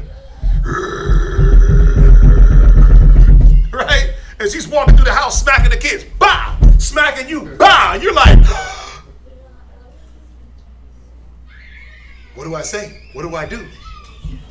Right? Well, you know what? I don't feel like dealing with that today. Man cave. Right, man cave. Right, lock yourself in the room. And you toss her with the kids. She already got demons on her. Now she's frustrated with the kids. We're supposed to be the ones to say, hold up, sis, pause. Pause real quick. What's going on with you? Let's sit and talk. Let's rap. How was your day? Oh, that happened? Okay, so then that happened, and then what did you do? Well, you know what the Bible says, right? Boom, boom, boom. And you go through that daily. Or you can just say, you know what? That's your problem, sis. Deal with it. But how does it affect that man's household? How does it affect you long term? Right? Or you could be on the opposite end. Where you at? 1 Peter chapter 3? No. Forget about that. Drop that. Go back to Ecclesiasticus. That's where I was at, right? Or you could be on the opposite end. Nor... Would you frantic? Yeah, hold that definition. Nor frantic among thy servant. See, the Bible is giving you two spectrums here. You could be that lion, or you could be frantic. What you got for frantic? Frantic is related to frenzy, and both were originally ways to describe mental illness. Wait, what? Both were originally ways to describe mental illness. Wait, what is it telling you, men, when you get frantic? What? Mental illness. Wait, what is it telling you, sisters? When you start getting frantic, you got what? Mental illness. It's a mental illness. When your emotions get the best of you, you're mentally ill for that moment. Right? What else you got for frantic? Oh, no, there's more. No. No. What you got, Mike? Oh, we got to touch on this. Wild or distraught. Wait, what? Wild or distraught. You're wild or distraught. Now, how can you be distraught with wisdom? Well, because you supplemented the wisdom for your emotion, for that frantic mind state. What else? With fear, anxiety. Wait, with huh? With fear. So what is fear? Well, the Bible tells us that fear is when you betray the Most High. Right. When you betray the secure, the aid. When you betray, what is our aid and our secure? The wisdom. So fear is when you say, you know what, I'm not going to use wisdom. I'm going to smack her in the face. I'm not going to use wisdom. I'm just going to cuss her out. Wisdom, talk to her. Oh, no, I'm going to just cut her off and act like what she got to say don't matter because she's a woman. You see that? Oh, you know what? I don't give a damn what he says. I'm going to take him to court. We're going to see what the judge got to say. We're going to see what my mama got to say. That's fear. A lot of us move too much in fear. Go ahead. Anxiety. Huh? An- So wait, don't the Bible say, be not anxious, but in all things, supplication and prayer? Con. Who does that in the time? When it's time to be frantic, who sets up prayers on the spot? No, I be doing it. You gotta do it. That's the point. There's a choice. I can go with the franticism, I can go with the emotion and the chaos, or I can say, nah, wait a minute. Let me pause real quick and talk to the Most High and ask him to move these demons out my way. See, there's a method to the madness. When she's frantic, how many of you brothers fall right in? Come on, man. We all been guilty. No, don't say lie. No, don't do that. We all been guilty. More. Okay, con. Well, good. But what I'm saying is we all been guilty. Oh, con. We all fell into her frantic mind state. Somehow she was able to drag us on in. Right? True. Because really, when she starts arguing and getting loud, and then when you argue and get louder, you fell right in. You fell right in. That's when she, oh, you getting loud? Oh, okay, I'll see you in a minute. When you calm down, tell me when. I'll step out. I'll step over here real quick while you calm the hell down. When you gather yourself and remember what you're supposed to represent. Go ahead. What else? or other emotions. Right, or other emotions. What? Anybody else got anything for frantic? What else you got? Oh, you got something, sis? What you got, Sylvia? I have characterized by violence, fury. By what? By violence. Now, I want you to look. All you got to do is go on the internet and look at the black woman today. She's violent as hell. But so is the black man. But for some reason, I don't get it. The violence amongst women is just... Listen, I was on Instagram last night, and somebody posted. They were like, "Man, I pulled up to the movies to drop my daughter off, and this is what I saw, bro. It was like 50 chicks brawling in front of the movies. Damn. Women. There was not one man there fighting. It was all women pulling hair, doing this, jumping this. I'm talking about fighting like men. The cops couldn't even stop them. You know how y'all get. You know how y'all get. Y'all are unrelenting. Watch this. Because you know why? When you get frantic, the Bible said, the definition says, you're ravening. You're ferocious and furious, outrageous, wild and disorderly. So you know how y'all get when that rage, that frantic mind takes over, that disorder and chaos.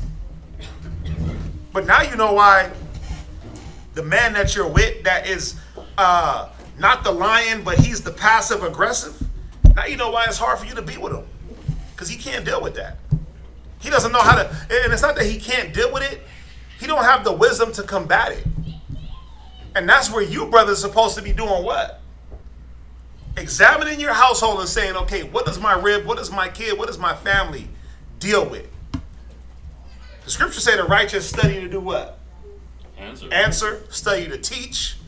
I'm supposed to be looking at my situation and saying, man, let me gather the information to be able to help the ones in my immediate circle, my family, my rib. Because this is talking about a man's house.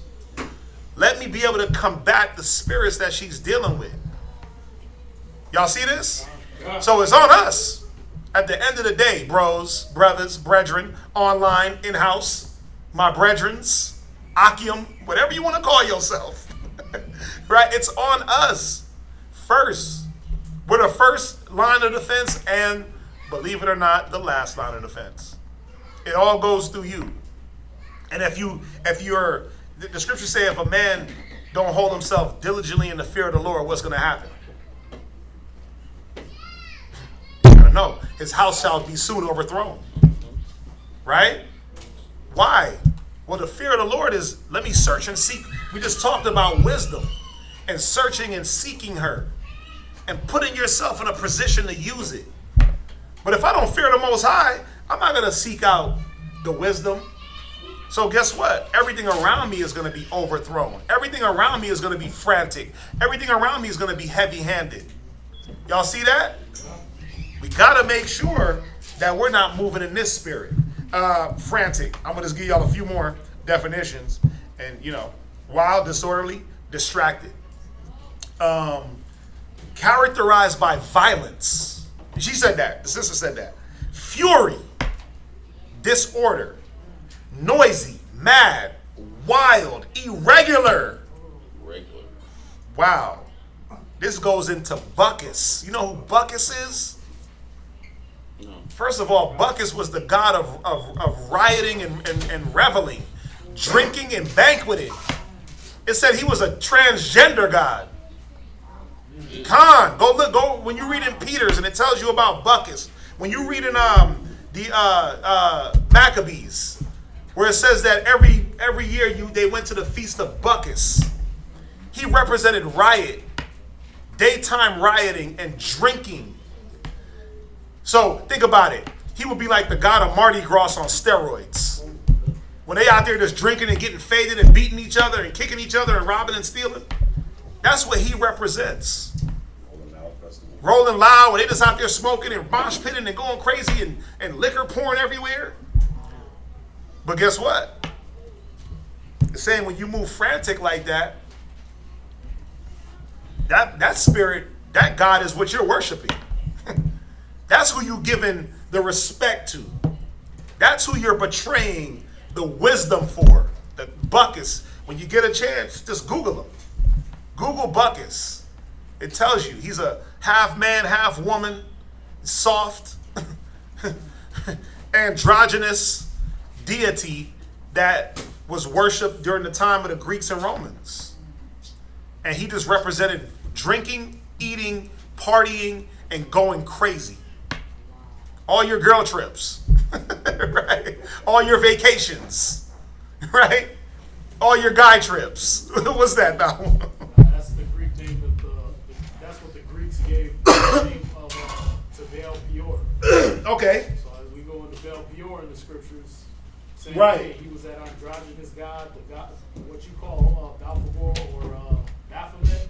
Right. That's him. The half, what is that, goat man? The goat With the man two fingers the up? man's body with the girl titties and all that. Right. Yep. The breastises. That's what you worshiping. You going right back to all that evil satanic stuff that you got scared of when you was a Christian. That's what you're worshiping when you go back into Bacchus and all that. Yeah.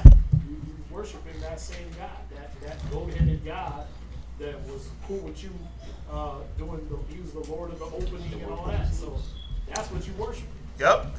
When you get into that, when you let that frantic spirit overtake you as a woman, when you listen, women are not supposed to be overly emotional. The difference is there's a difference, let me tell y'all something. There's a difference between nurture and emotions. Y'all know that, right? The woman is more of a nurturer over the man, but that doesn't mean emotional. Nurture and emotional don't go, it's not the same thing. Y'all see that? That's not the same thing. Nurture promotes growth. When you're, like, think about it. If you're overly emotional with your son, what's going to happen? He's going to be emotional. He's going to be an emotional wreck. But if you nurture your son, what are you trying to give him? Yes, the emotion. You fell and scraped your knee? Okay, well, let me nurture your knee. I'm going to wipe it off, Band-Aid it, but get your ass up and walk it off. But you women are like, oh, baby, oh, let me kiss it. Let mama hug you. And you embrace him for 8 hours. He gets to cry in your arms. He does all that. And then when the world don't do it, what happens? See, nobody likes me. See, nobody loves me. See, nobody this. And then all of a sudden, he got mental issues. Yeah, there's a difference between nurture and emotion. Nurture is going to promote growth. Emotions is going to promote Bacchus. And transgenderism and homosexuality. That's why, all you got to do is look at the product. That's why we got this generation of transgender children and homosexual children. Gender fluid children. The one chick said that I forgot what she categorized herself. She said she was a pansexual, lesbian, transsexual, transmasculine lesbian. What is a transmasculine lesbian? And then when I looked at her, I was like, oh, that's just a bull dyke. That's just a chick with short hair that likes women. What's that? Now, I'm going to say, he's talking about the saying is when somebody tells you what they are, believe Believe it. Yeah. When Christ would approach a person with a demon on them and they say, I'm legion, for we are many. Yeah. You knew they had a whole bunch of demons on them. Well, if one person is telling you to call them they, they're telling you, I got demons. Yeah, I got demons on I'm pansexual, pans translucent, transmasculine. Bro, what does transmasculine mean? That right there, when I heard that, I almost just turned the TV off. I was like, whoa, this is getting too far. But they got hella spirits on them. But where does that come from? That's all those emotions being injected with no balance. That's all that emotion with no nurture. Nurture is going to show you how to control your emotion. All right, son. No, you can't cry over everything. Come on now. Yep. Right? That ain't that it. Look, brush it off. Right? That's why, like, when my kids fall, think about this. I'll show y'all something. When a baby falls, why do they cry? No. Nah, they cry because mom runs up like, oh my God! That's right. A baby will fall, look around, Yep. see who's looking, Don't and be look like, back. oh, bro, I'm good. Unless it's like some real bad fall and they break a bone or it really, really hurts. Yeah. But if a baby is walking and they fall back on a diaper and they look around and then you're like, oh my God! Then they're like, ah! Right? You're like, you make them get into the emotion. Yeah. Me, I'm like, That'll go. Yep. That'll go my grandson. I look like, okay, you're moving around so ain't nothing broke. Yep. Right? My daughter fell off the couch the other day. She, boom. I was like, dang. Let me see what she does. I ain't gonna lie, she cried. Ah! And then she just stopped. Not because she died, right? Because she was like, oh, it wasn't that bad. Right? And then when she's done, I go to her, I'm like, you good? And she got the little tears and the puppy eyes, and I'm like, okay, it's all good. Give her a hug, pat her back, and then she's on to the next thought. She don't even care. But we be like, oh my God, let me get the calamine lotion and 18 Band-Aids for a little bug bite, right? Let me smear your body in all the ointments, right? Let me hug you. Let me bathe you in oatmeal for 18 hours. Let me do this. Let me do that. Rock you, carry you. My room know I'm taking a shot at her. Because Monashah get one ant bite. And he be like, Mom, it itches. And he be like, Dad, it itches. And I'm like, well, don't mess with it. Okay. And then he'll go play with his toys. My rib is like, where's the calamine lotion? It's like, babe, stop doing that to him. Stop making him think that everything needs to be overly attended to. Nurture him. Show him, look, yeah, it itches. Don't itch it. Don't mess with it. Just leave it alone. Put your mind on something else. And children will do that. They'll be like, oh, cool. Right? You give them one toy, they're good. They forget about all the ailments. But if we keep pushing in their head to be overly emotional about the things that happen to them, what are they gonna be? They're gonna be a bunch of crybabies.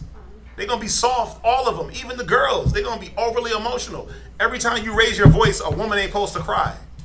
You ain't supposed to cry because your man raises his voice. Right? Gird up your loins like a woman with a manly stomach. Deal with it. Take it, roll with it. But the emotions don't let you learn nothing.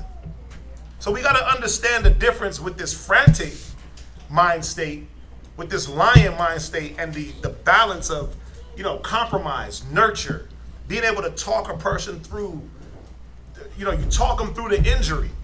You talk them through the ailment.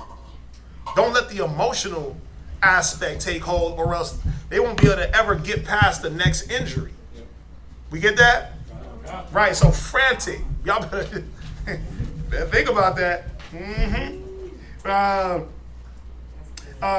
So 30, I'll read it again. Be not as a lion in thy house, nor frantic among thy servants. Let not thy hand be stretched out to receive, and shut when thou shouldest repay. You see that? So you can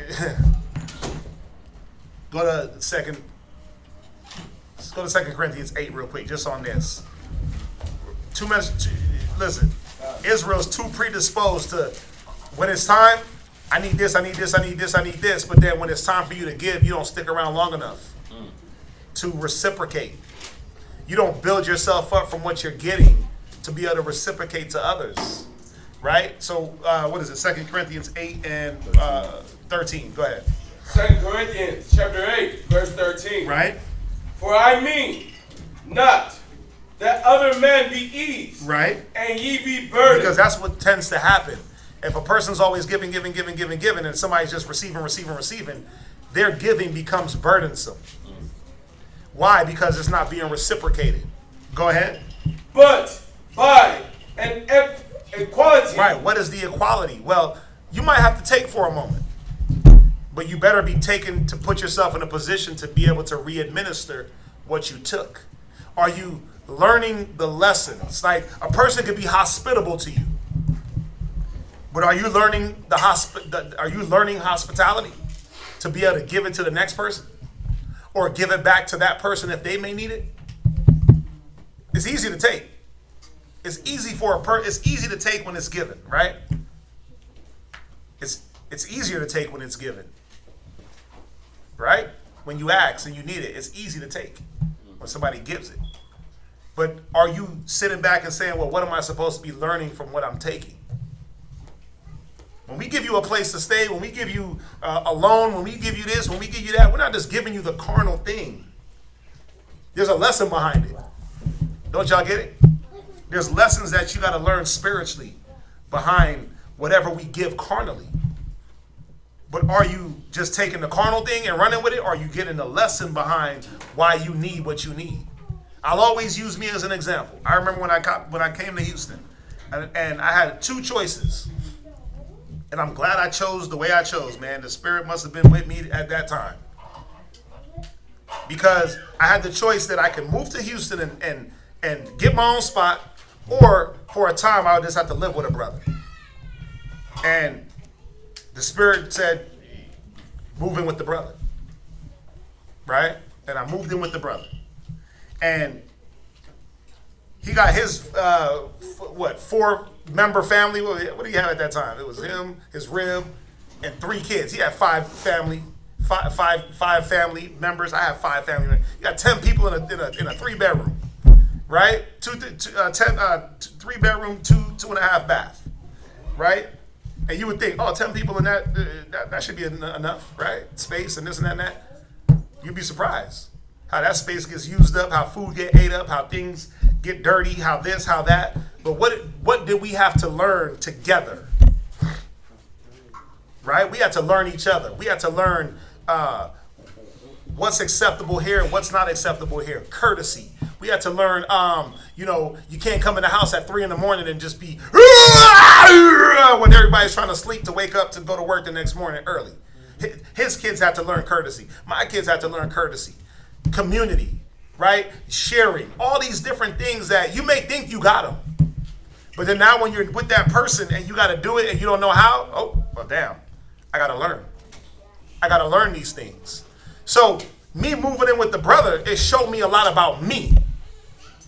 That damn, these are the things that I lack, that I got to learn.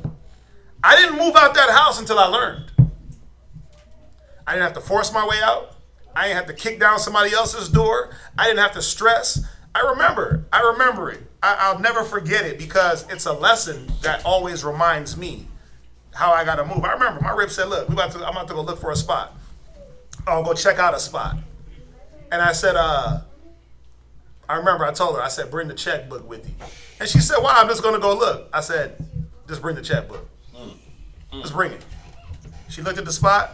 And we had been looking at spots, and the spots were just bad. They just weren't what we wanted to be in. And she went and she looked at a house, and the house wasn't it, right? It just wasn't what we wanted. But then the woman was like, "Well, I got another house that's about to come up on the market, but I could go show y'all right now. It's not dirt. It's dirty. Needs to be cleaned. It was the house right next to where you stayed at. Remember, you lived on Plum Point, and I moved like 2 blocks away. Yeah." That house wasn't even ready. And I remember Abadiah went with her. And Abadiah called me like, they went and saw the house. And mind you, it was dirty. It wasn't even clean. They had just moved out. Abadiah was like, brother, that's it. That's the one. And I said, okay, that's what's up. Write her the check. Put the deposit. Right? Because why? I understood. The one thing I understood was, okay, did I learn every single thing I was supposed to learn to the fullest max? No. There was still more to learn. But I at least said, damn, I got to be here learning some things. And then what happened? A week later, I get in my spot, Hey, Shalom, the brother needs a place to stay. Okay, come. Brother moves in. He moves out. Hey, Shalom, another brother needs a place to stay. Okay, cool. What did I learn? Well, I could have been like, well, not my spot. My kids need their own room. Right? I could have did all that. Huh? I need some privacy with my room. I need some privacy. I need to turn one of the rooms into a closet. I ain't got enough. I came with all the excuses. But what did I have to sit back and do? Damn, the brother did it for me when he had a space. Right? All the things I learned, I had to go back on those things and say, wait a minute, brotherhood, community, unity, giving yourself, making yourself lower, looking out for each other. Brothers keep all these different concepts, hospitality, right? When you have it, give it. I had to go through all those things in my mind and reflect on all the lessons that I learned. So it wasn't no hesitation when when brothers had to move into my spot, right? It wasn't no hesitation. I felt like I was learning these lessons, and I'm still learning lessons, right? Still learning. We still got to be growing and evolving day by day.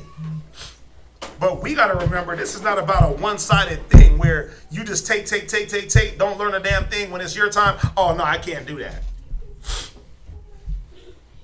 Then what's the point? And the scriptures is telling us it shouldn't be like that. Read.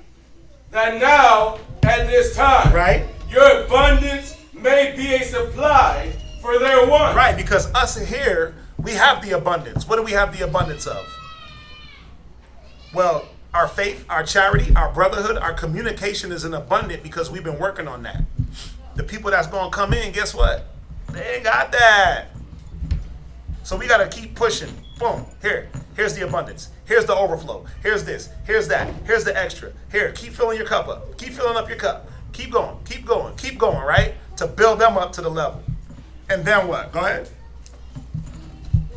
For your want, that there may be equality. Right, so we get them to an equal mind state as us. That's been here. Read. As it is written. No. Read it again. I think I'm behind you. But by equality, right?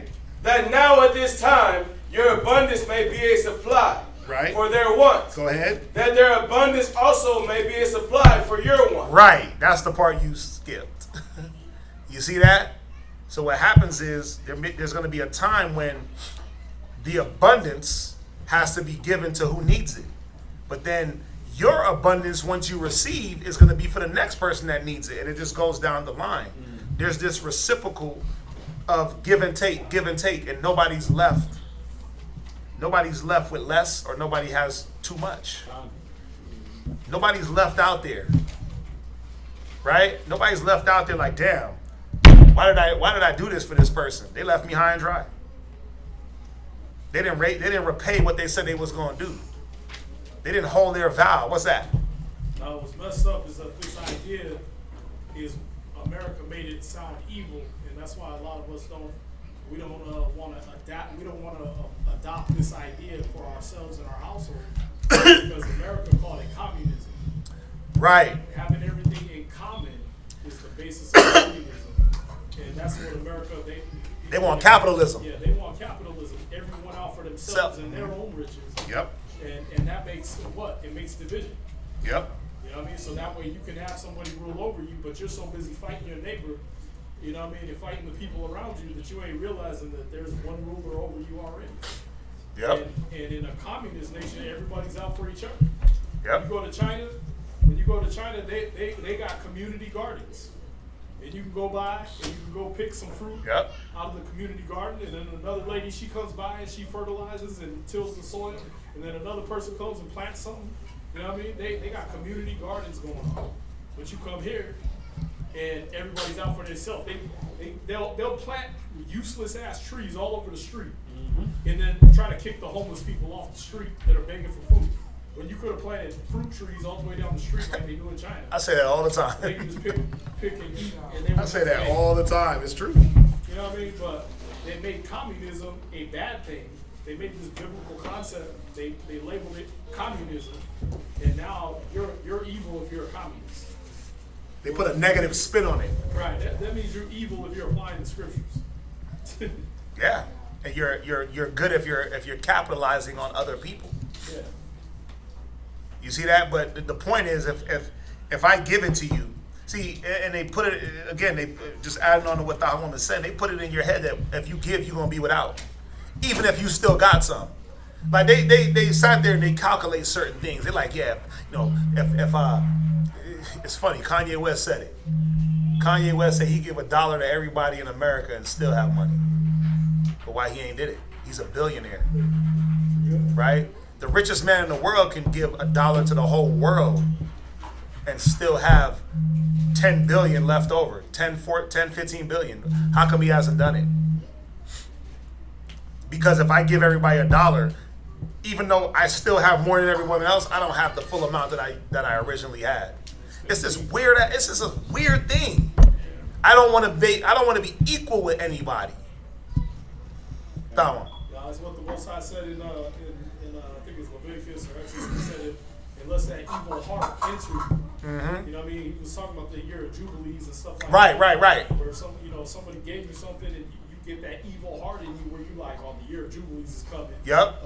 I'll borrow from someone. Yeah, I'm gonna borrow like the day before. Yeah. The year of Jubilees is coming. I'm not gonna lend you because then you'll be free. Yeah. He said with that evil heart enter you. Because why? You just thinking about you and what you'll get. Yep. The whole purpose of the year of Jubilees was freedom. Or what you don't have. God. That's really the fear. Yeah. It's the fear of letting things go. Why you have the hoarding spirit, that person that just accumulates a bunch of stuff for no reason. I don't want to let things go. I don't want to be without this. When you win your props, you right. Take everything off. You left them edges. You're supposed to leave some. Why? Because you didn't have no evil heart in you talking about, well, all this is mine. Well, yeah. Nigga, like just my little peach tree in the front yard, it grew so many peaches I couldn't eat them all. Thank you. It was like this big. Yeah. And I was getting upset because like some were falling off the tree and the birds were eating them. Yeah. And then I had to think like, wait a minute, that's that evil heart. Yeah. Because I can't eat all them goddamn peaches. No. You know what I mean? Can't. Let the birds have some. Let the worms have some. Because I can't eat all of them. It's funny. There's this gardening cat that I follow from Australia, and for some reason they grow like sweet potatoes. Just grow like weeds out there. He said, bro, they had so many sweet potatoes that they had to give them to the neighbor. The neighbor was giving them back. They couldn't eat them all. They were rotting on the lawn. But see, that's that abundance. That's that abundance that is there. But what? Well, I don't want to be equal. I don't want to be equal. I let the abundance grow and grow and grow and grow. But the Most High will give you the abundance to the point where you can't even hold it. You'll be able to give things away and still have the abundance. But we don't think that the more I give, the more I'll get. That I'll have the sufficiency. But it ain't about me giving, because I get that. I get one thing. The more I give myself, the better off I am. Is the next person that's taking learning that. I know me, I get me. Right? But is the person that's taking, do they get that? That the reason why you're getting is to be able to get yourself to the state to be able to give. Watch. Go ahead. That there may be equality. Right. As it is written. Right. He that had gathered much. Go ahead. Had nothing over. Right. Why? Because he gathered over the number. He dispersed it to whoever needed it. Go ahead. And he that had gathered little. Right. Had no lack. Because why? The one that gathered much gave the one that was lacking. Now we're equal. Go ahead. But thanks be to the Most High, which put the same earnest care into the heart of Titus for you.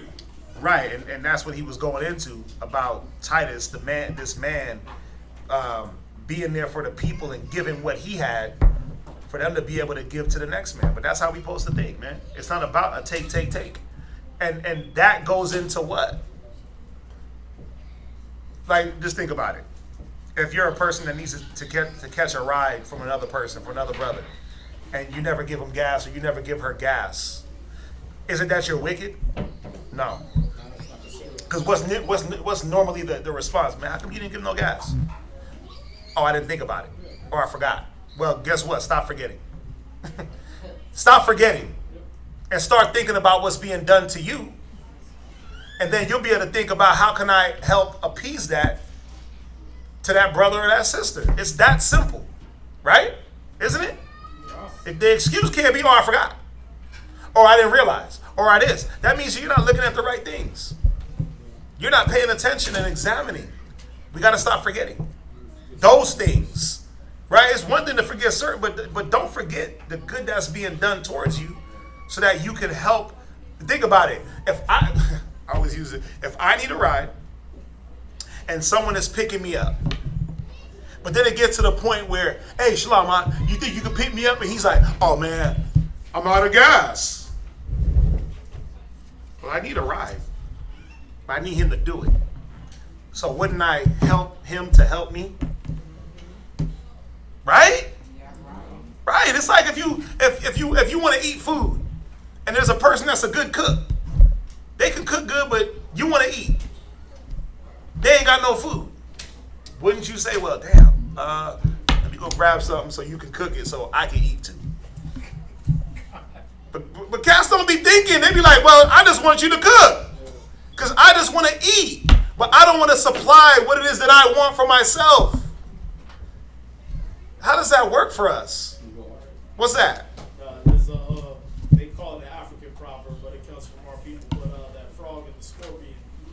I never heard it. The scorpion needed a ride across the river. Okay. So he asked the frog for a ride across the river. And the frog was giving him a ride across the river, and the scorpion stung his ass. Oh. And they was both sinking. He's like, why'd you do that? We're both gonna die now. He's like, because I'm a scorpion. That's in my nature. You know what I mean? That's how our people are. It's like, let me think like, you know what, if I eat all this brother's food, that's hot. We're both gonna starve. I like that. You know what I mean? If I don't give him some money for the food I ate, we both gonna starve. Yeah, because if I don't give him some money for the gas, the car will break down and we're gonna be stranded, both of us. We just like, nah, that's just, I'm just Jake. That's what I do. You put the burden on the next person and then you stop them. That's why it goes into the other scriptures. Many have refused to lend because of others' ill dealings. You setting it up for the next person to not receive the blessing. That's true. But again, I know me. I don't care. It doesn't matter to use the abuse. It don't matter what a person does. I know how I gotta still operate. I know how I gotta still operate, but then now you start vetting people more, and you start questioning more things, and more of this, and more of that, and more. And you do make it harder for the next person. Yep. You know what I mean? So did you finish that? I like that. You know that's in my nature. So you say that it's in some of our natures to be nigras, to be niggards.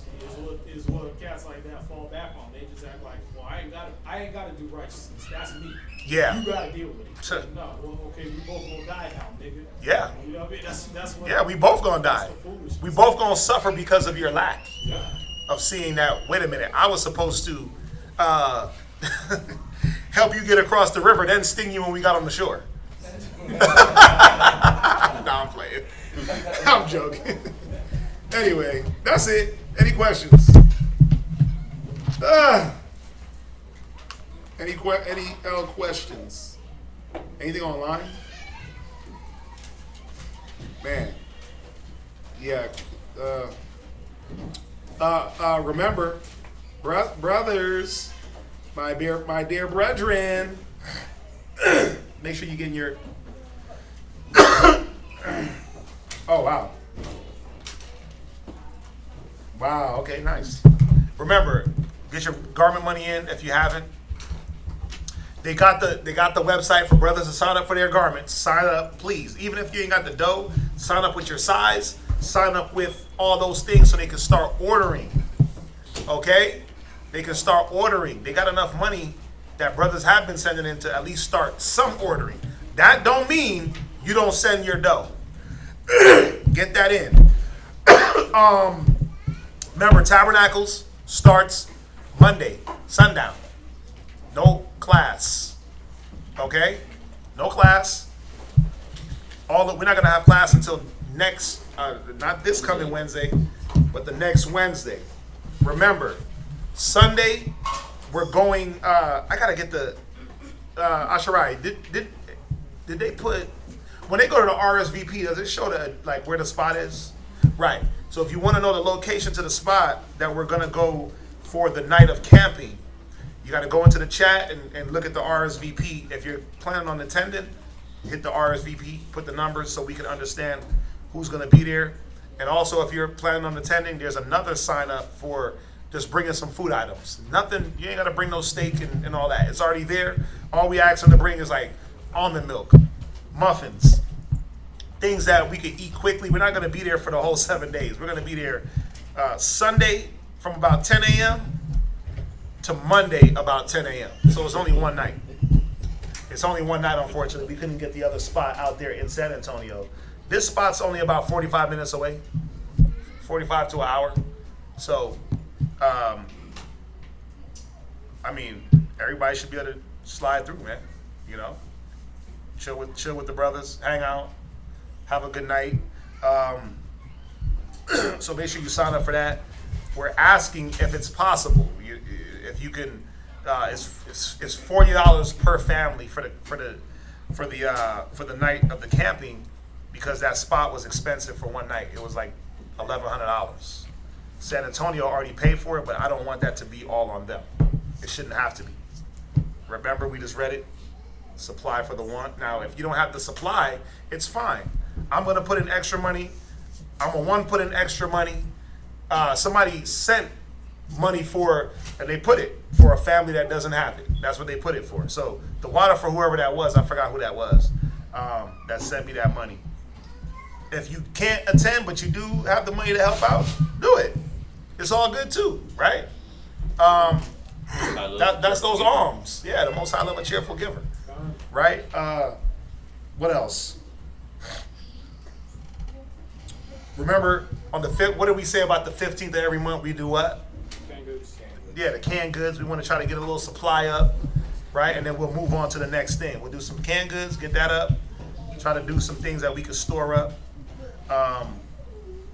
Just in case, when these hurricanes hit, when these storms hit, we should be able to, anybody should be able to come here and grab what they need. The passerby that's homeless should be able to say, hey, what y'all got? And we supposed to be able to get them something. What? See, add water? Huh? Add water also, I would believe. Yeah, do water. Man, I think everybody should be getting some extra water when you go. By the way, the water be looking in the grocery stores. Just whatever little non-perishables we could just have. You just never know, man. Cause you know how the world acts when things go awry. They get frantic, right? They start getting toilet paper for a cough. How that works, I don't know. Remember the coronavirus, where they start grabbing? Toilet paper and hand sanitizer. What else? That it? What's that? What about the scripture that says we can't bless the wicked? We can't do what? Or the wicked. We can't bless the wicked. We can't bless the wicked? What scripture are you referring to? You said what? She put bless the weekend from what I saw, but Oh, the weekend? she needs the wicked. She means wicked, I think. Bless the wicked. I'm trying to understand what you mean by that. I'm not gonna. I don't want to jump to a conclusion. What do you elaborate or send the scripture, that way we can understand? I'm not getting it.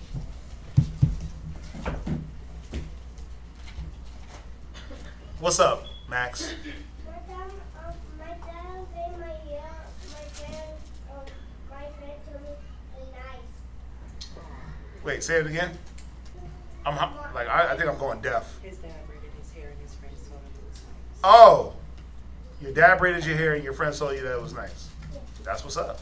I wish I could get some braids. I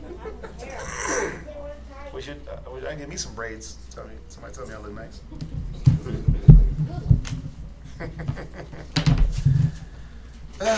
Did they respond? Right. Okay. Con. Yeah, Ward just hit me up and said that they went to go look at the spot and it's good to go. I was gonna go check it out because I was closer, but he went. So that's what's up. Con. Okay. No. Yeah. I was down the road. That's what's up. They looked at it. So,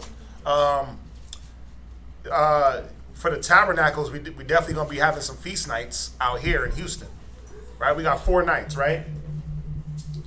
Right, sisters, where are thou? Right, we got 4 nights. What's the 4 nights? Y'all remember? Yep. We didn't get that. And we'll announce it everything on the chat. I'm just letting y'all online know what's going on. That way, if you don't see us, we didn't fall off the face of the map. We didn't give up the fight. We didn't close the school. We didn't do anything like that. We're doing what we do every year.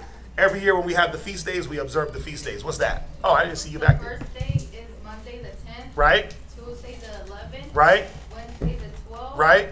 Friday the 14th. So y'all got Thursday as an off day. Perfect. See? Friday the 14th and Saturday the 15th. Right. So usually with all the feasting, we try to give everybody at least like I hate to use the word off day. It's an off day from gathering with everybody, but it's a day to take with your family and still observe the feast day. So Monday, Tuesday, Wednesday, we'll be feasting. Location to be determined. Usually we go school, somebody's house.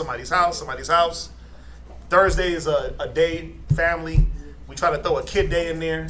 Yeah. And then Sunday and Monday, we'll end it at the campgrounds. All right? So if you're online, I don't know, if you want to join, you can hit me up, right? All we ask, just come in the right spirit, man. Right? The scriptures say you can't eat the Lord's feast in a certain mind state. That's true. All that evil and grudging and hatred and mourning and this and that and that, they gotta stay at the door. All right? So, but we welcome everybody to come through to observe the feast day. Hopefully everybody here tries to, I get it, everybody got to work and do all those different things, but at least sacrifice some time for at least a day or two to gather, right? The scriptures say, know those that labor amongst you. This is how we get to know each other, by these times when we get to sit around and just rap to each other, right? So, did they say anything? No? Yeah, well, I don't want to answer a question without understanding what the question is. I think maybe it was probably pertaining to, like, you were talking. Yeah. Probably do something in, like, what about this? Yeah, but I don't want to. Yeah. I don't want to assume. I don't want to assume. All right. Imagine we're playing y'all now.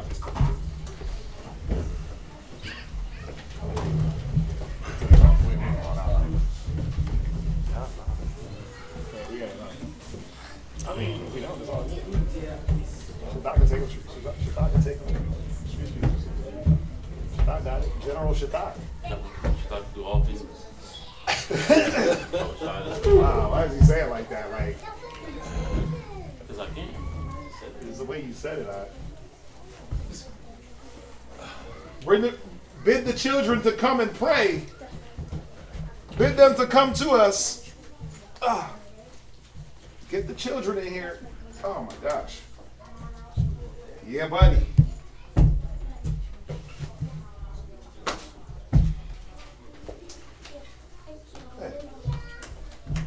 Go ahead. Yahweh. In the name of Yahweh Shai.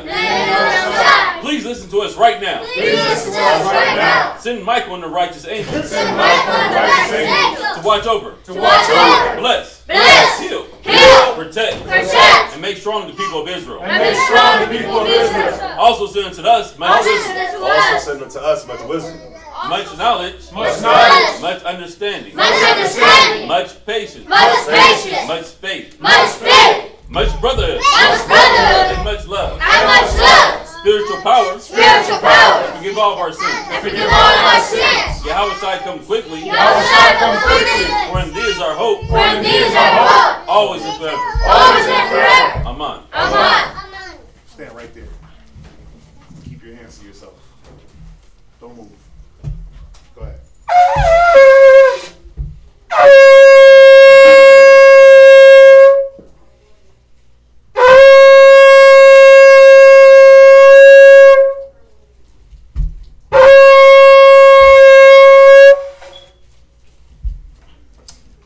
Ram's horn 5, Shaddai 0.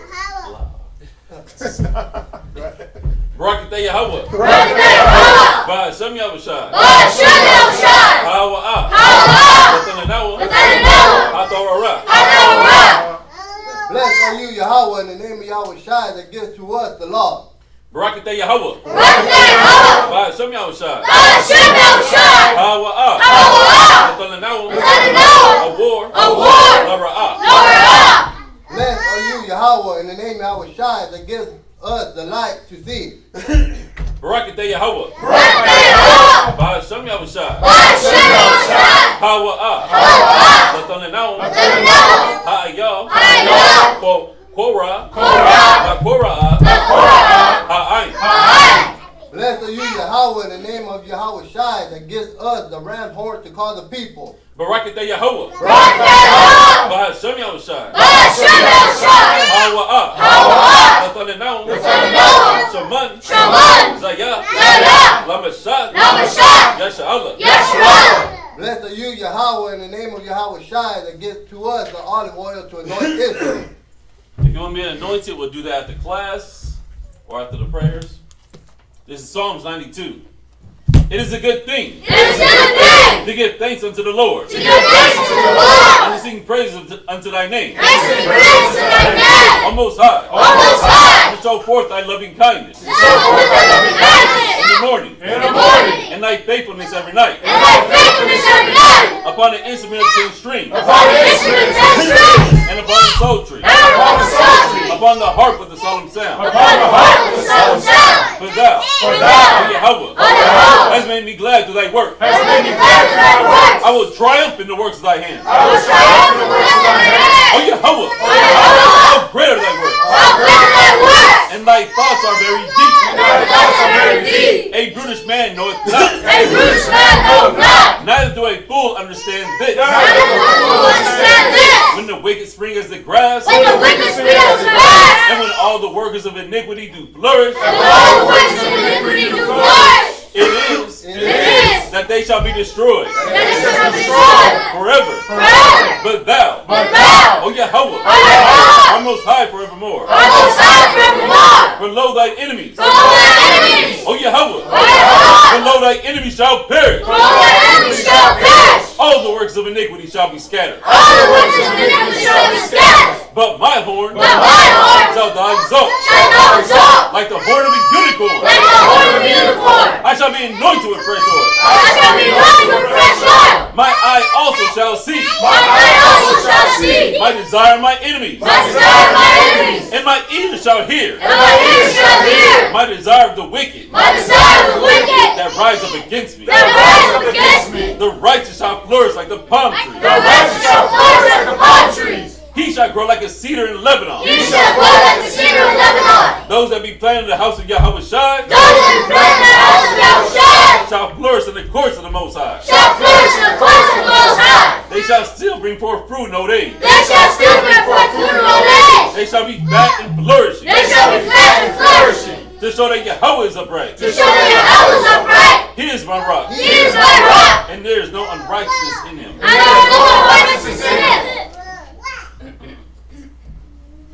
This is Psalms 133 in Hebrew.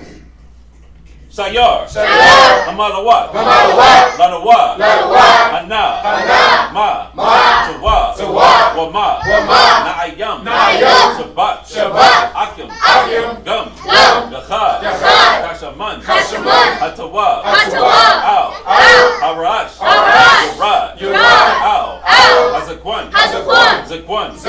Aharan, Sayarad, Al-Panya, Madawatwa, Kato, Barawan, Sayarad, Al, Hararia, Tazawan, Kaya, Shum, Tazawa, Yahweh, Habaraka, Kayayum, Ha'awalam, Aman. Psalm chapter 133. Behold, how good and how pleasant it is for brethren to dwell together in unity.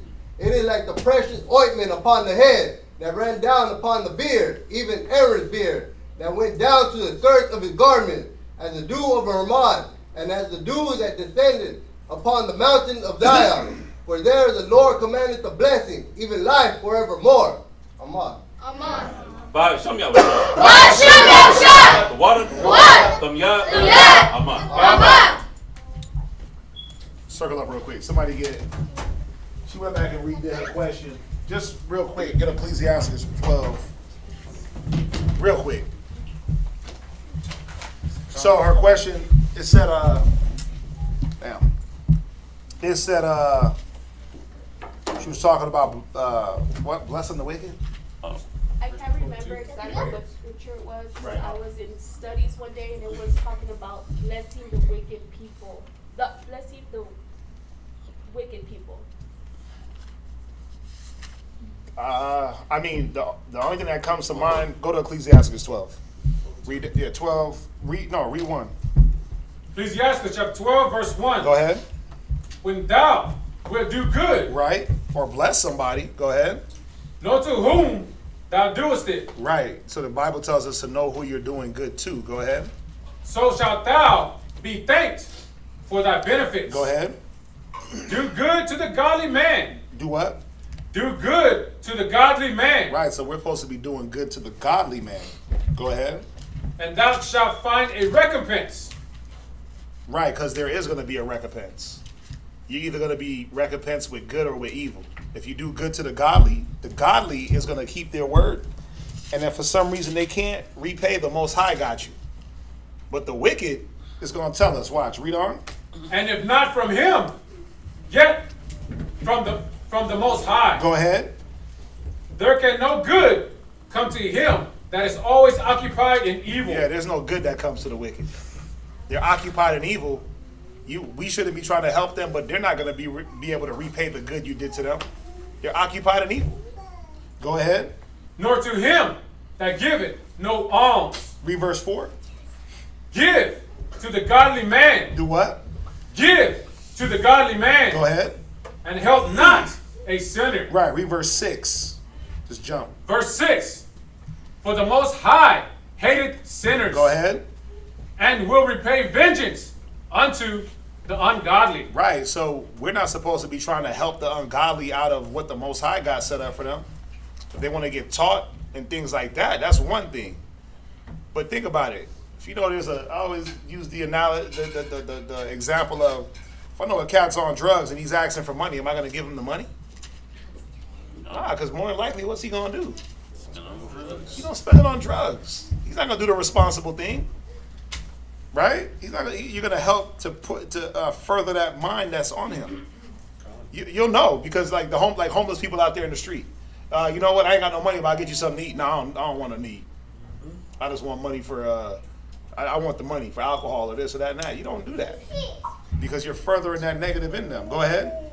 And keepeth them against the mighty day of their punishment. Go ahead. Give unto the good. Do what? Give unto the good. Go ahead.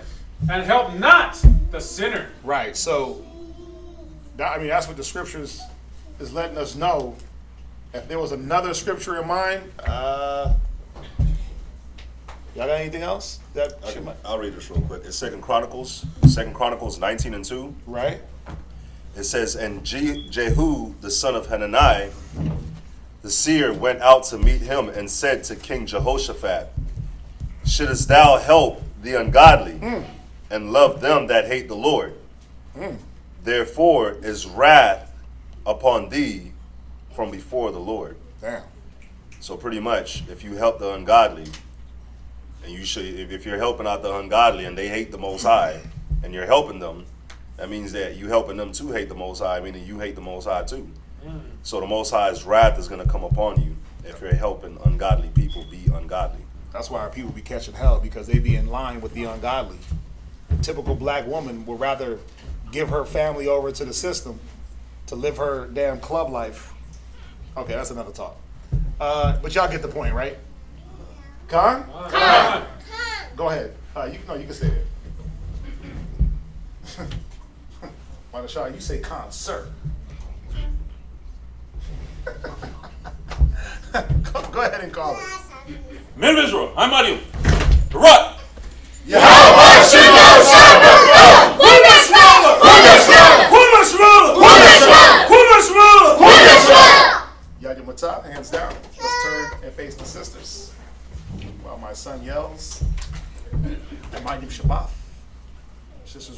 Father. Salute out the daughters of Zion, men of Israel. I might have. Barak. Yahweh Shema Ladam, Yahweh Hashem, Yahweh Shai. Yahweh Matah. Dismissed.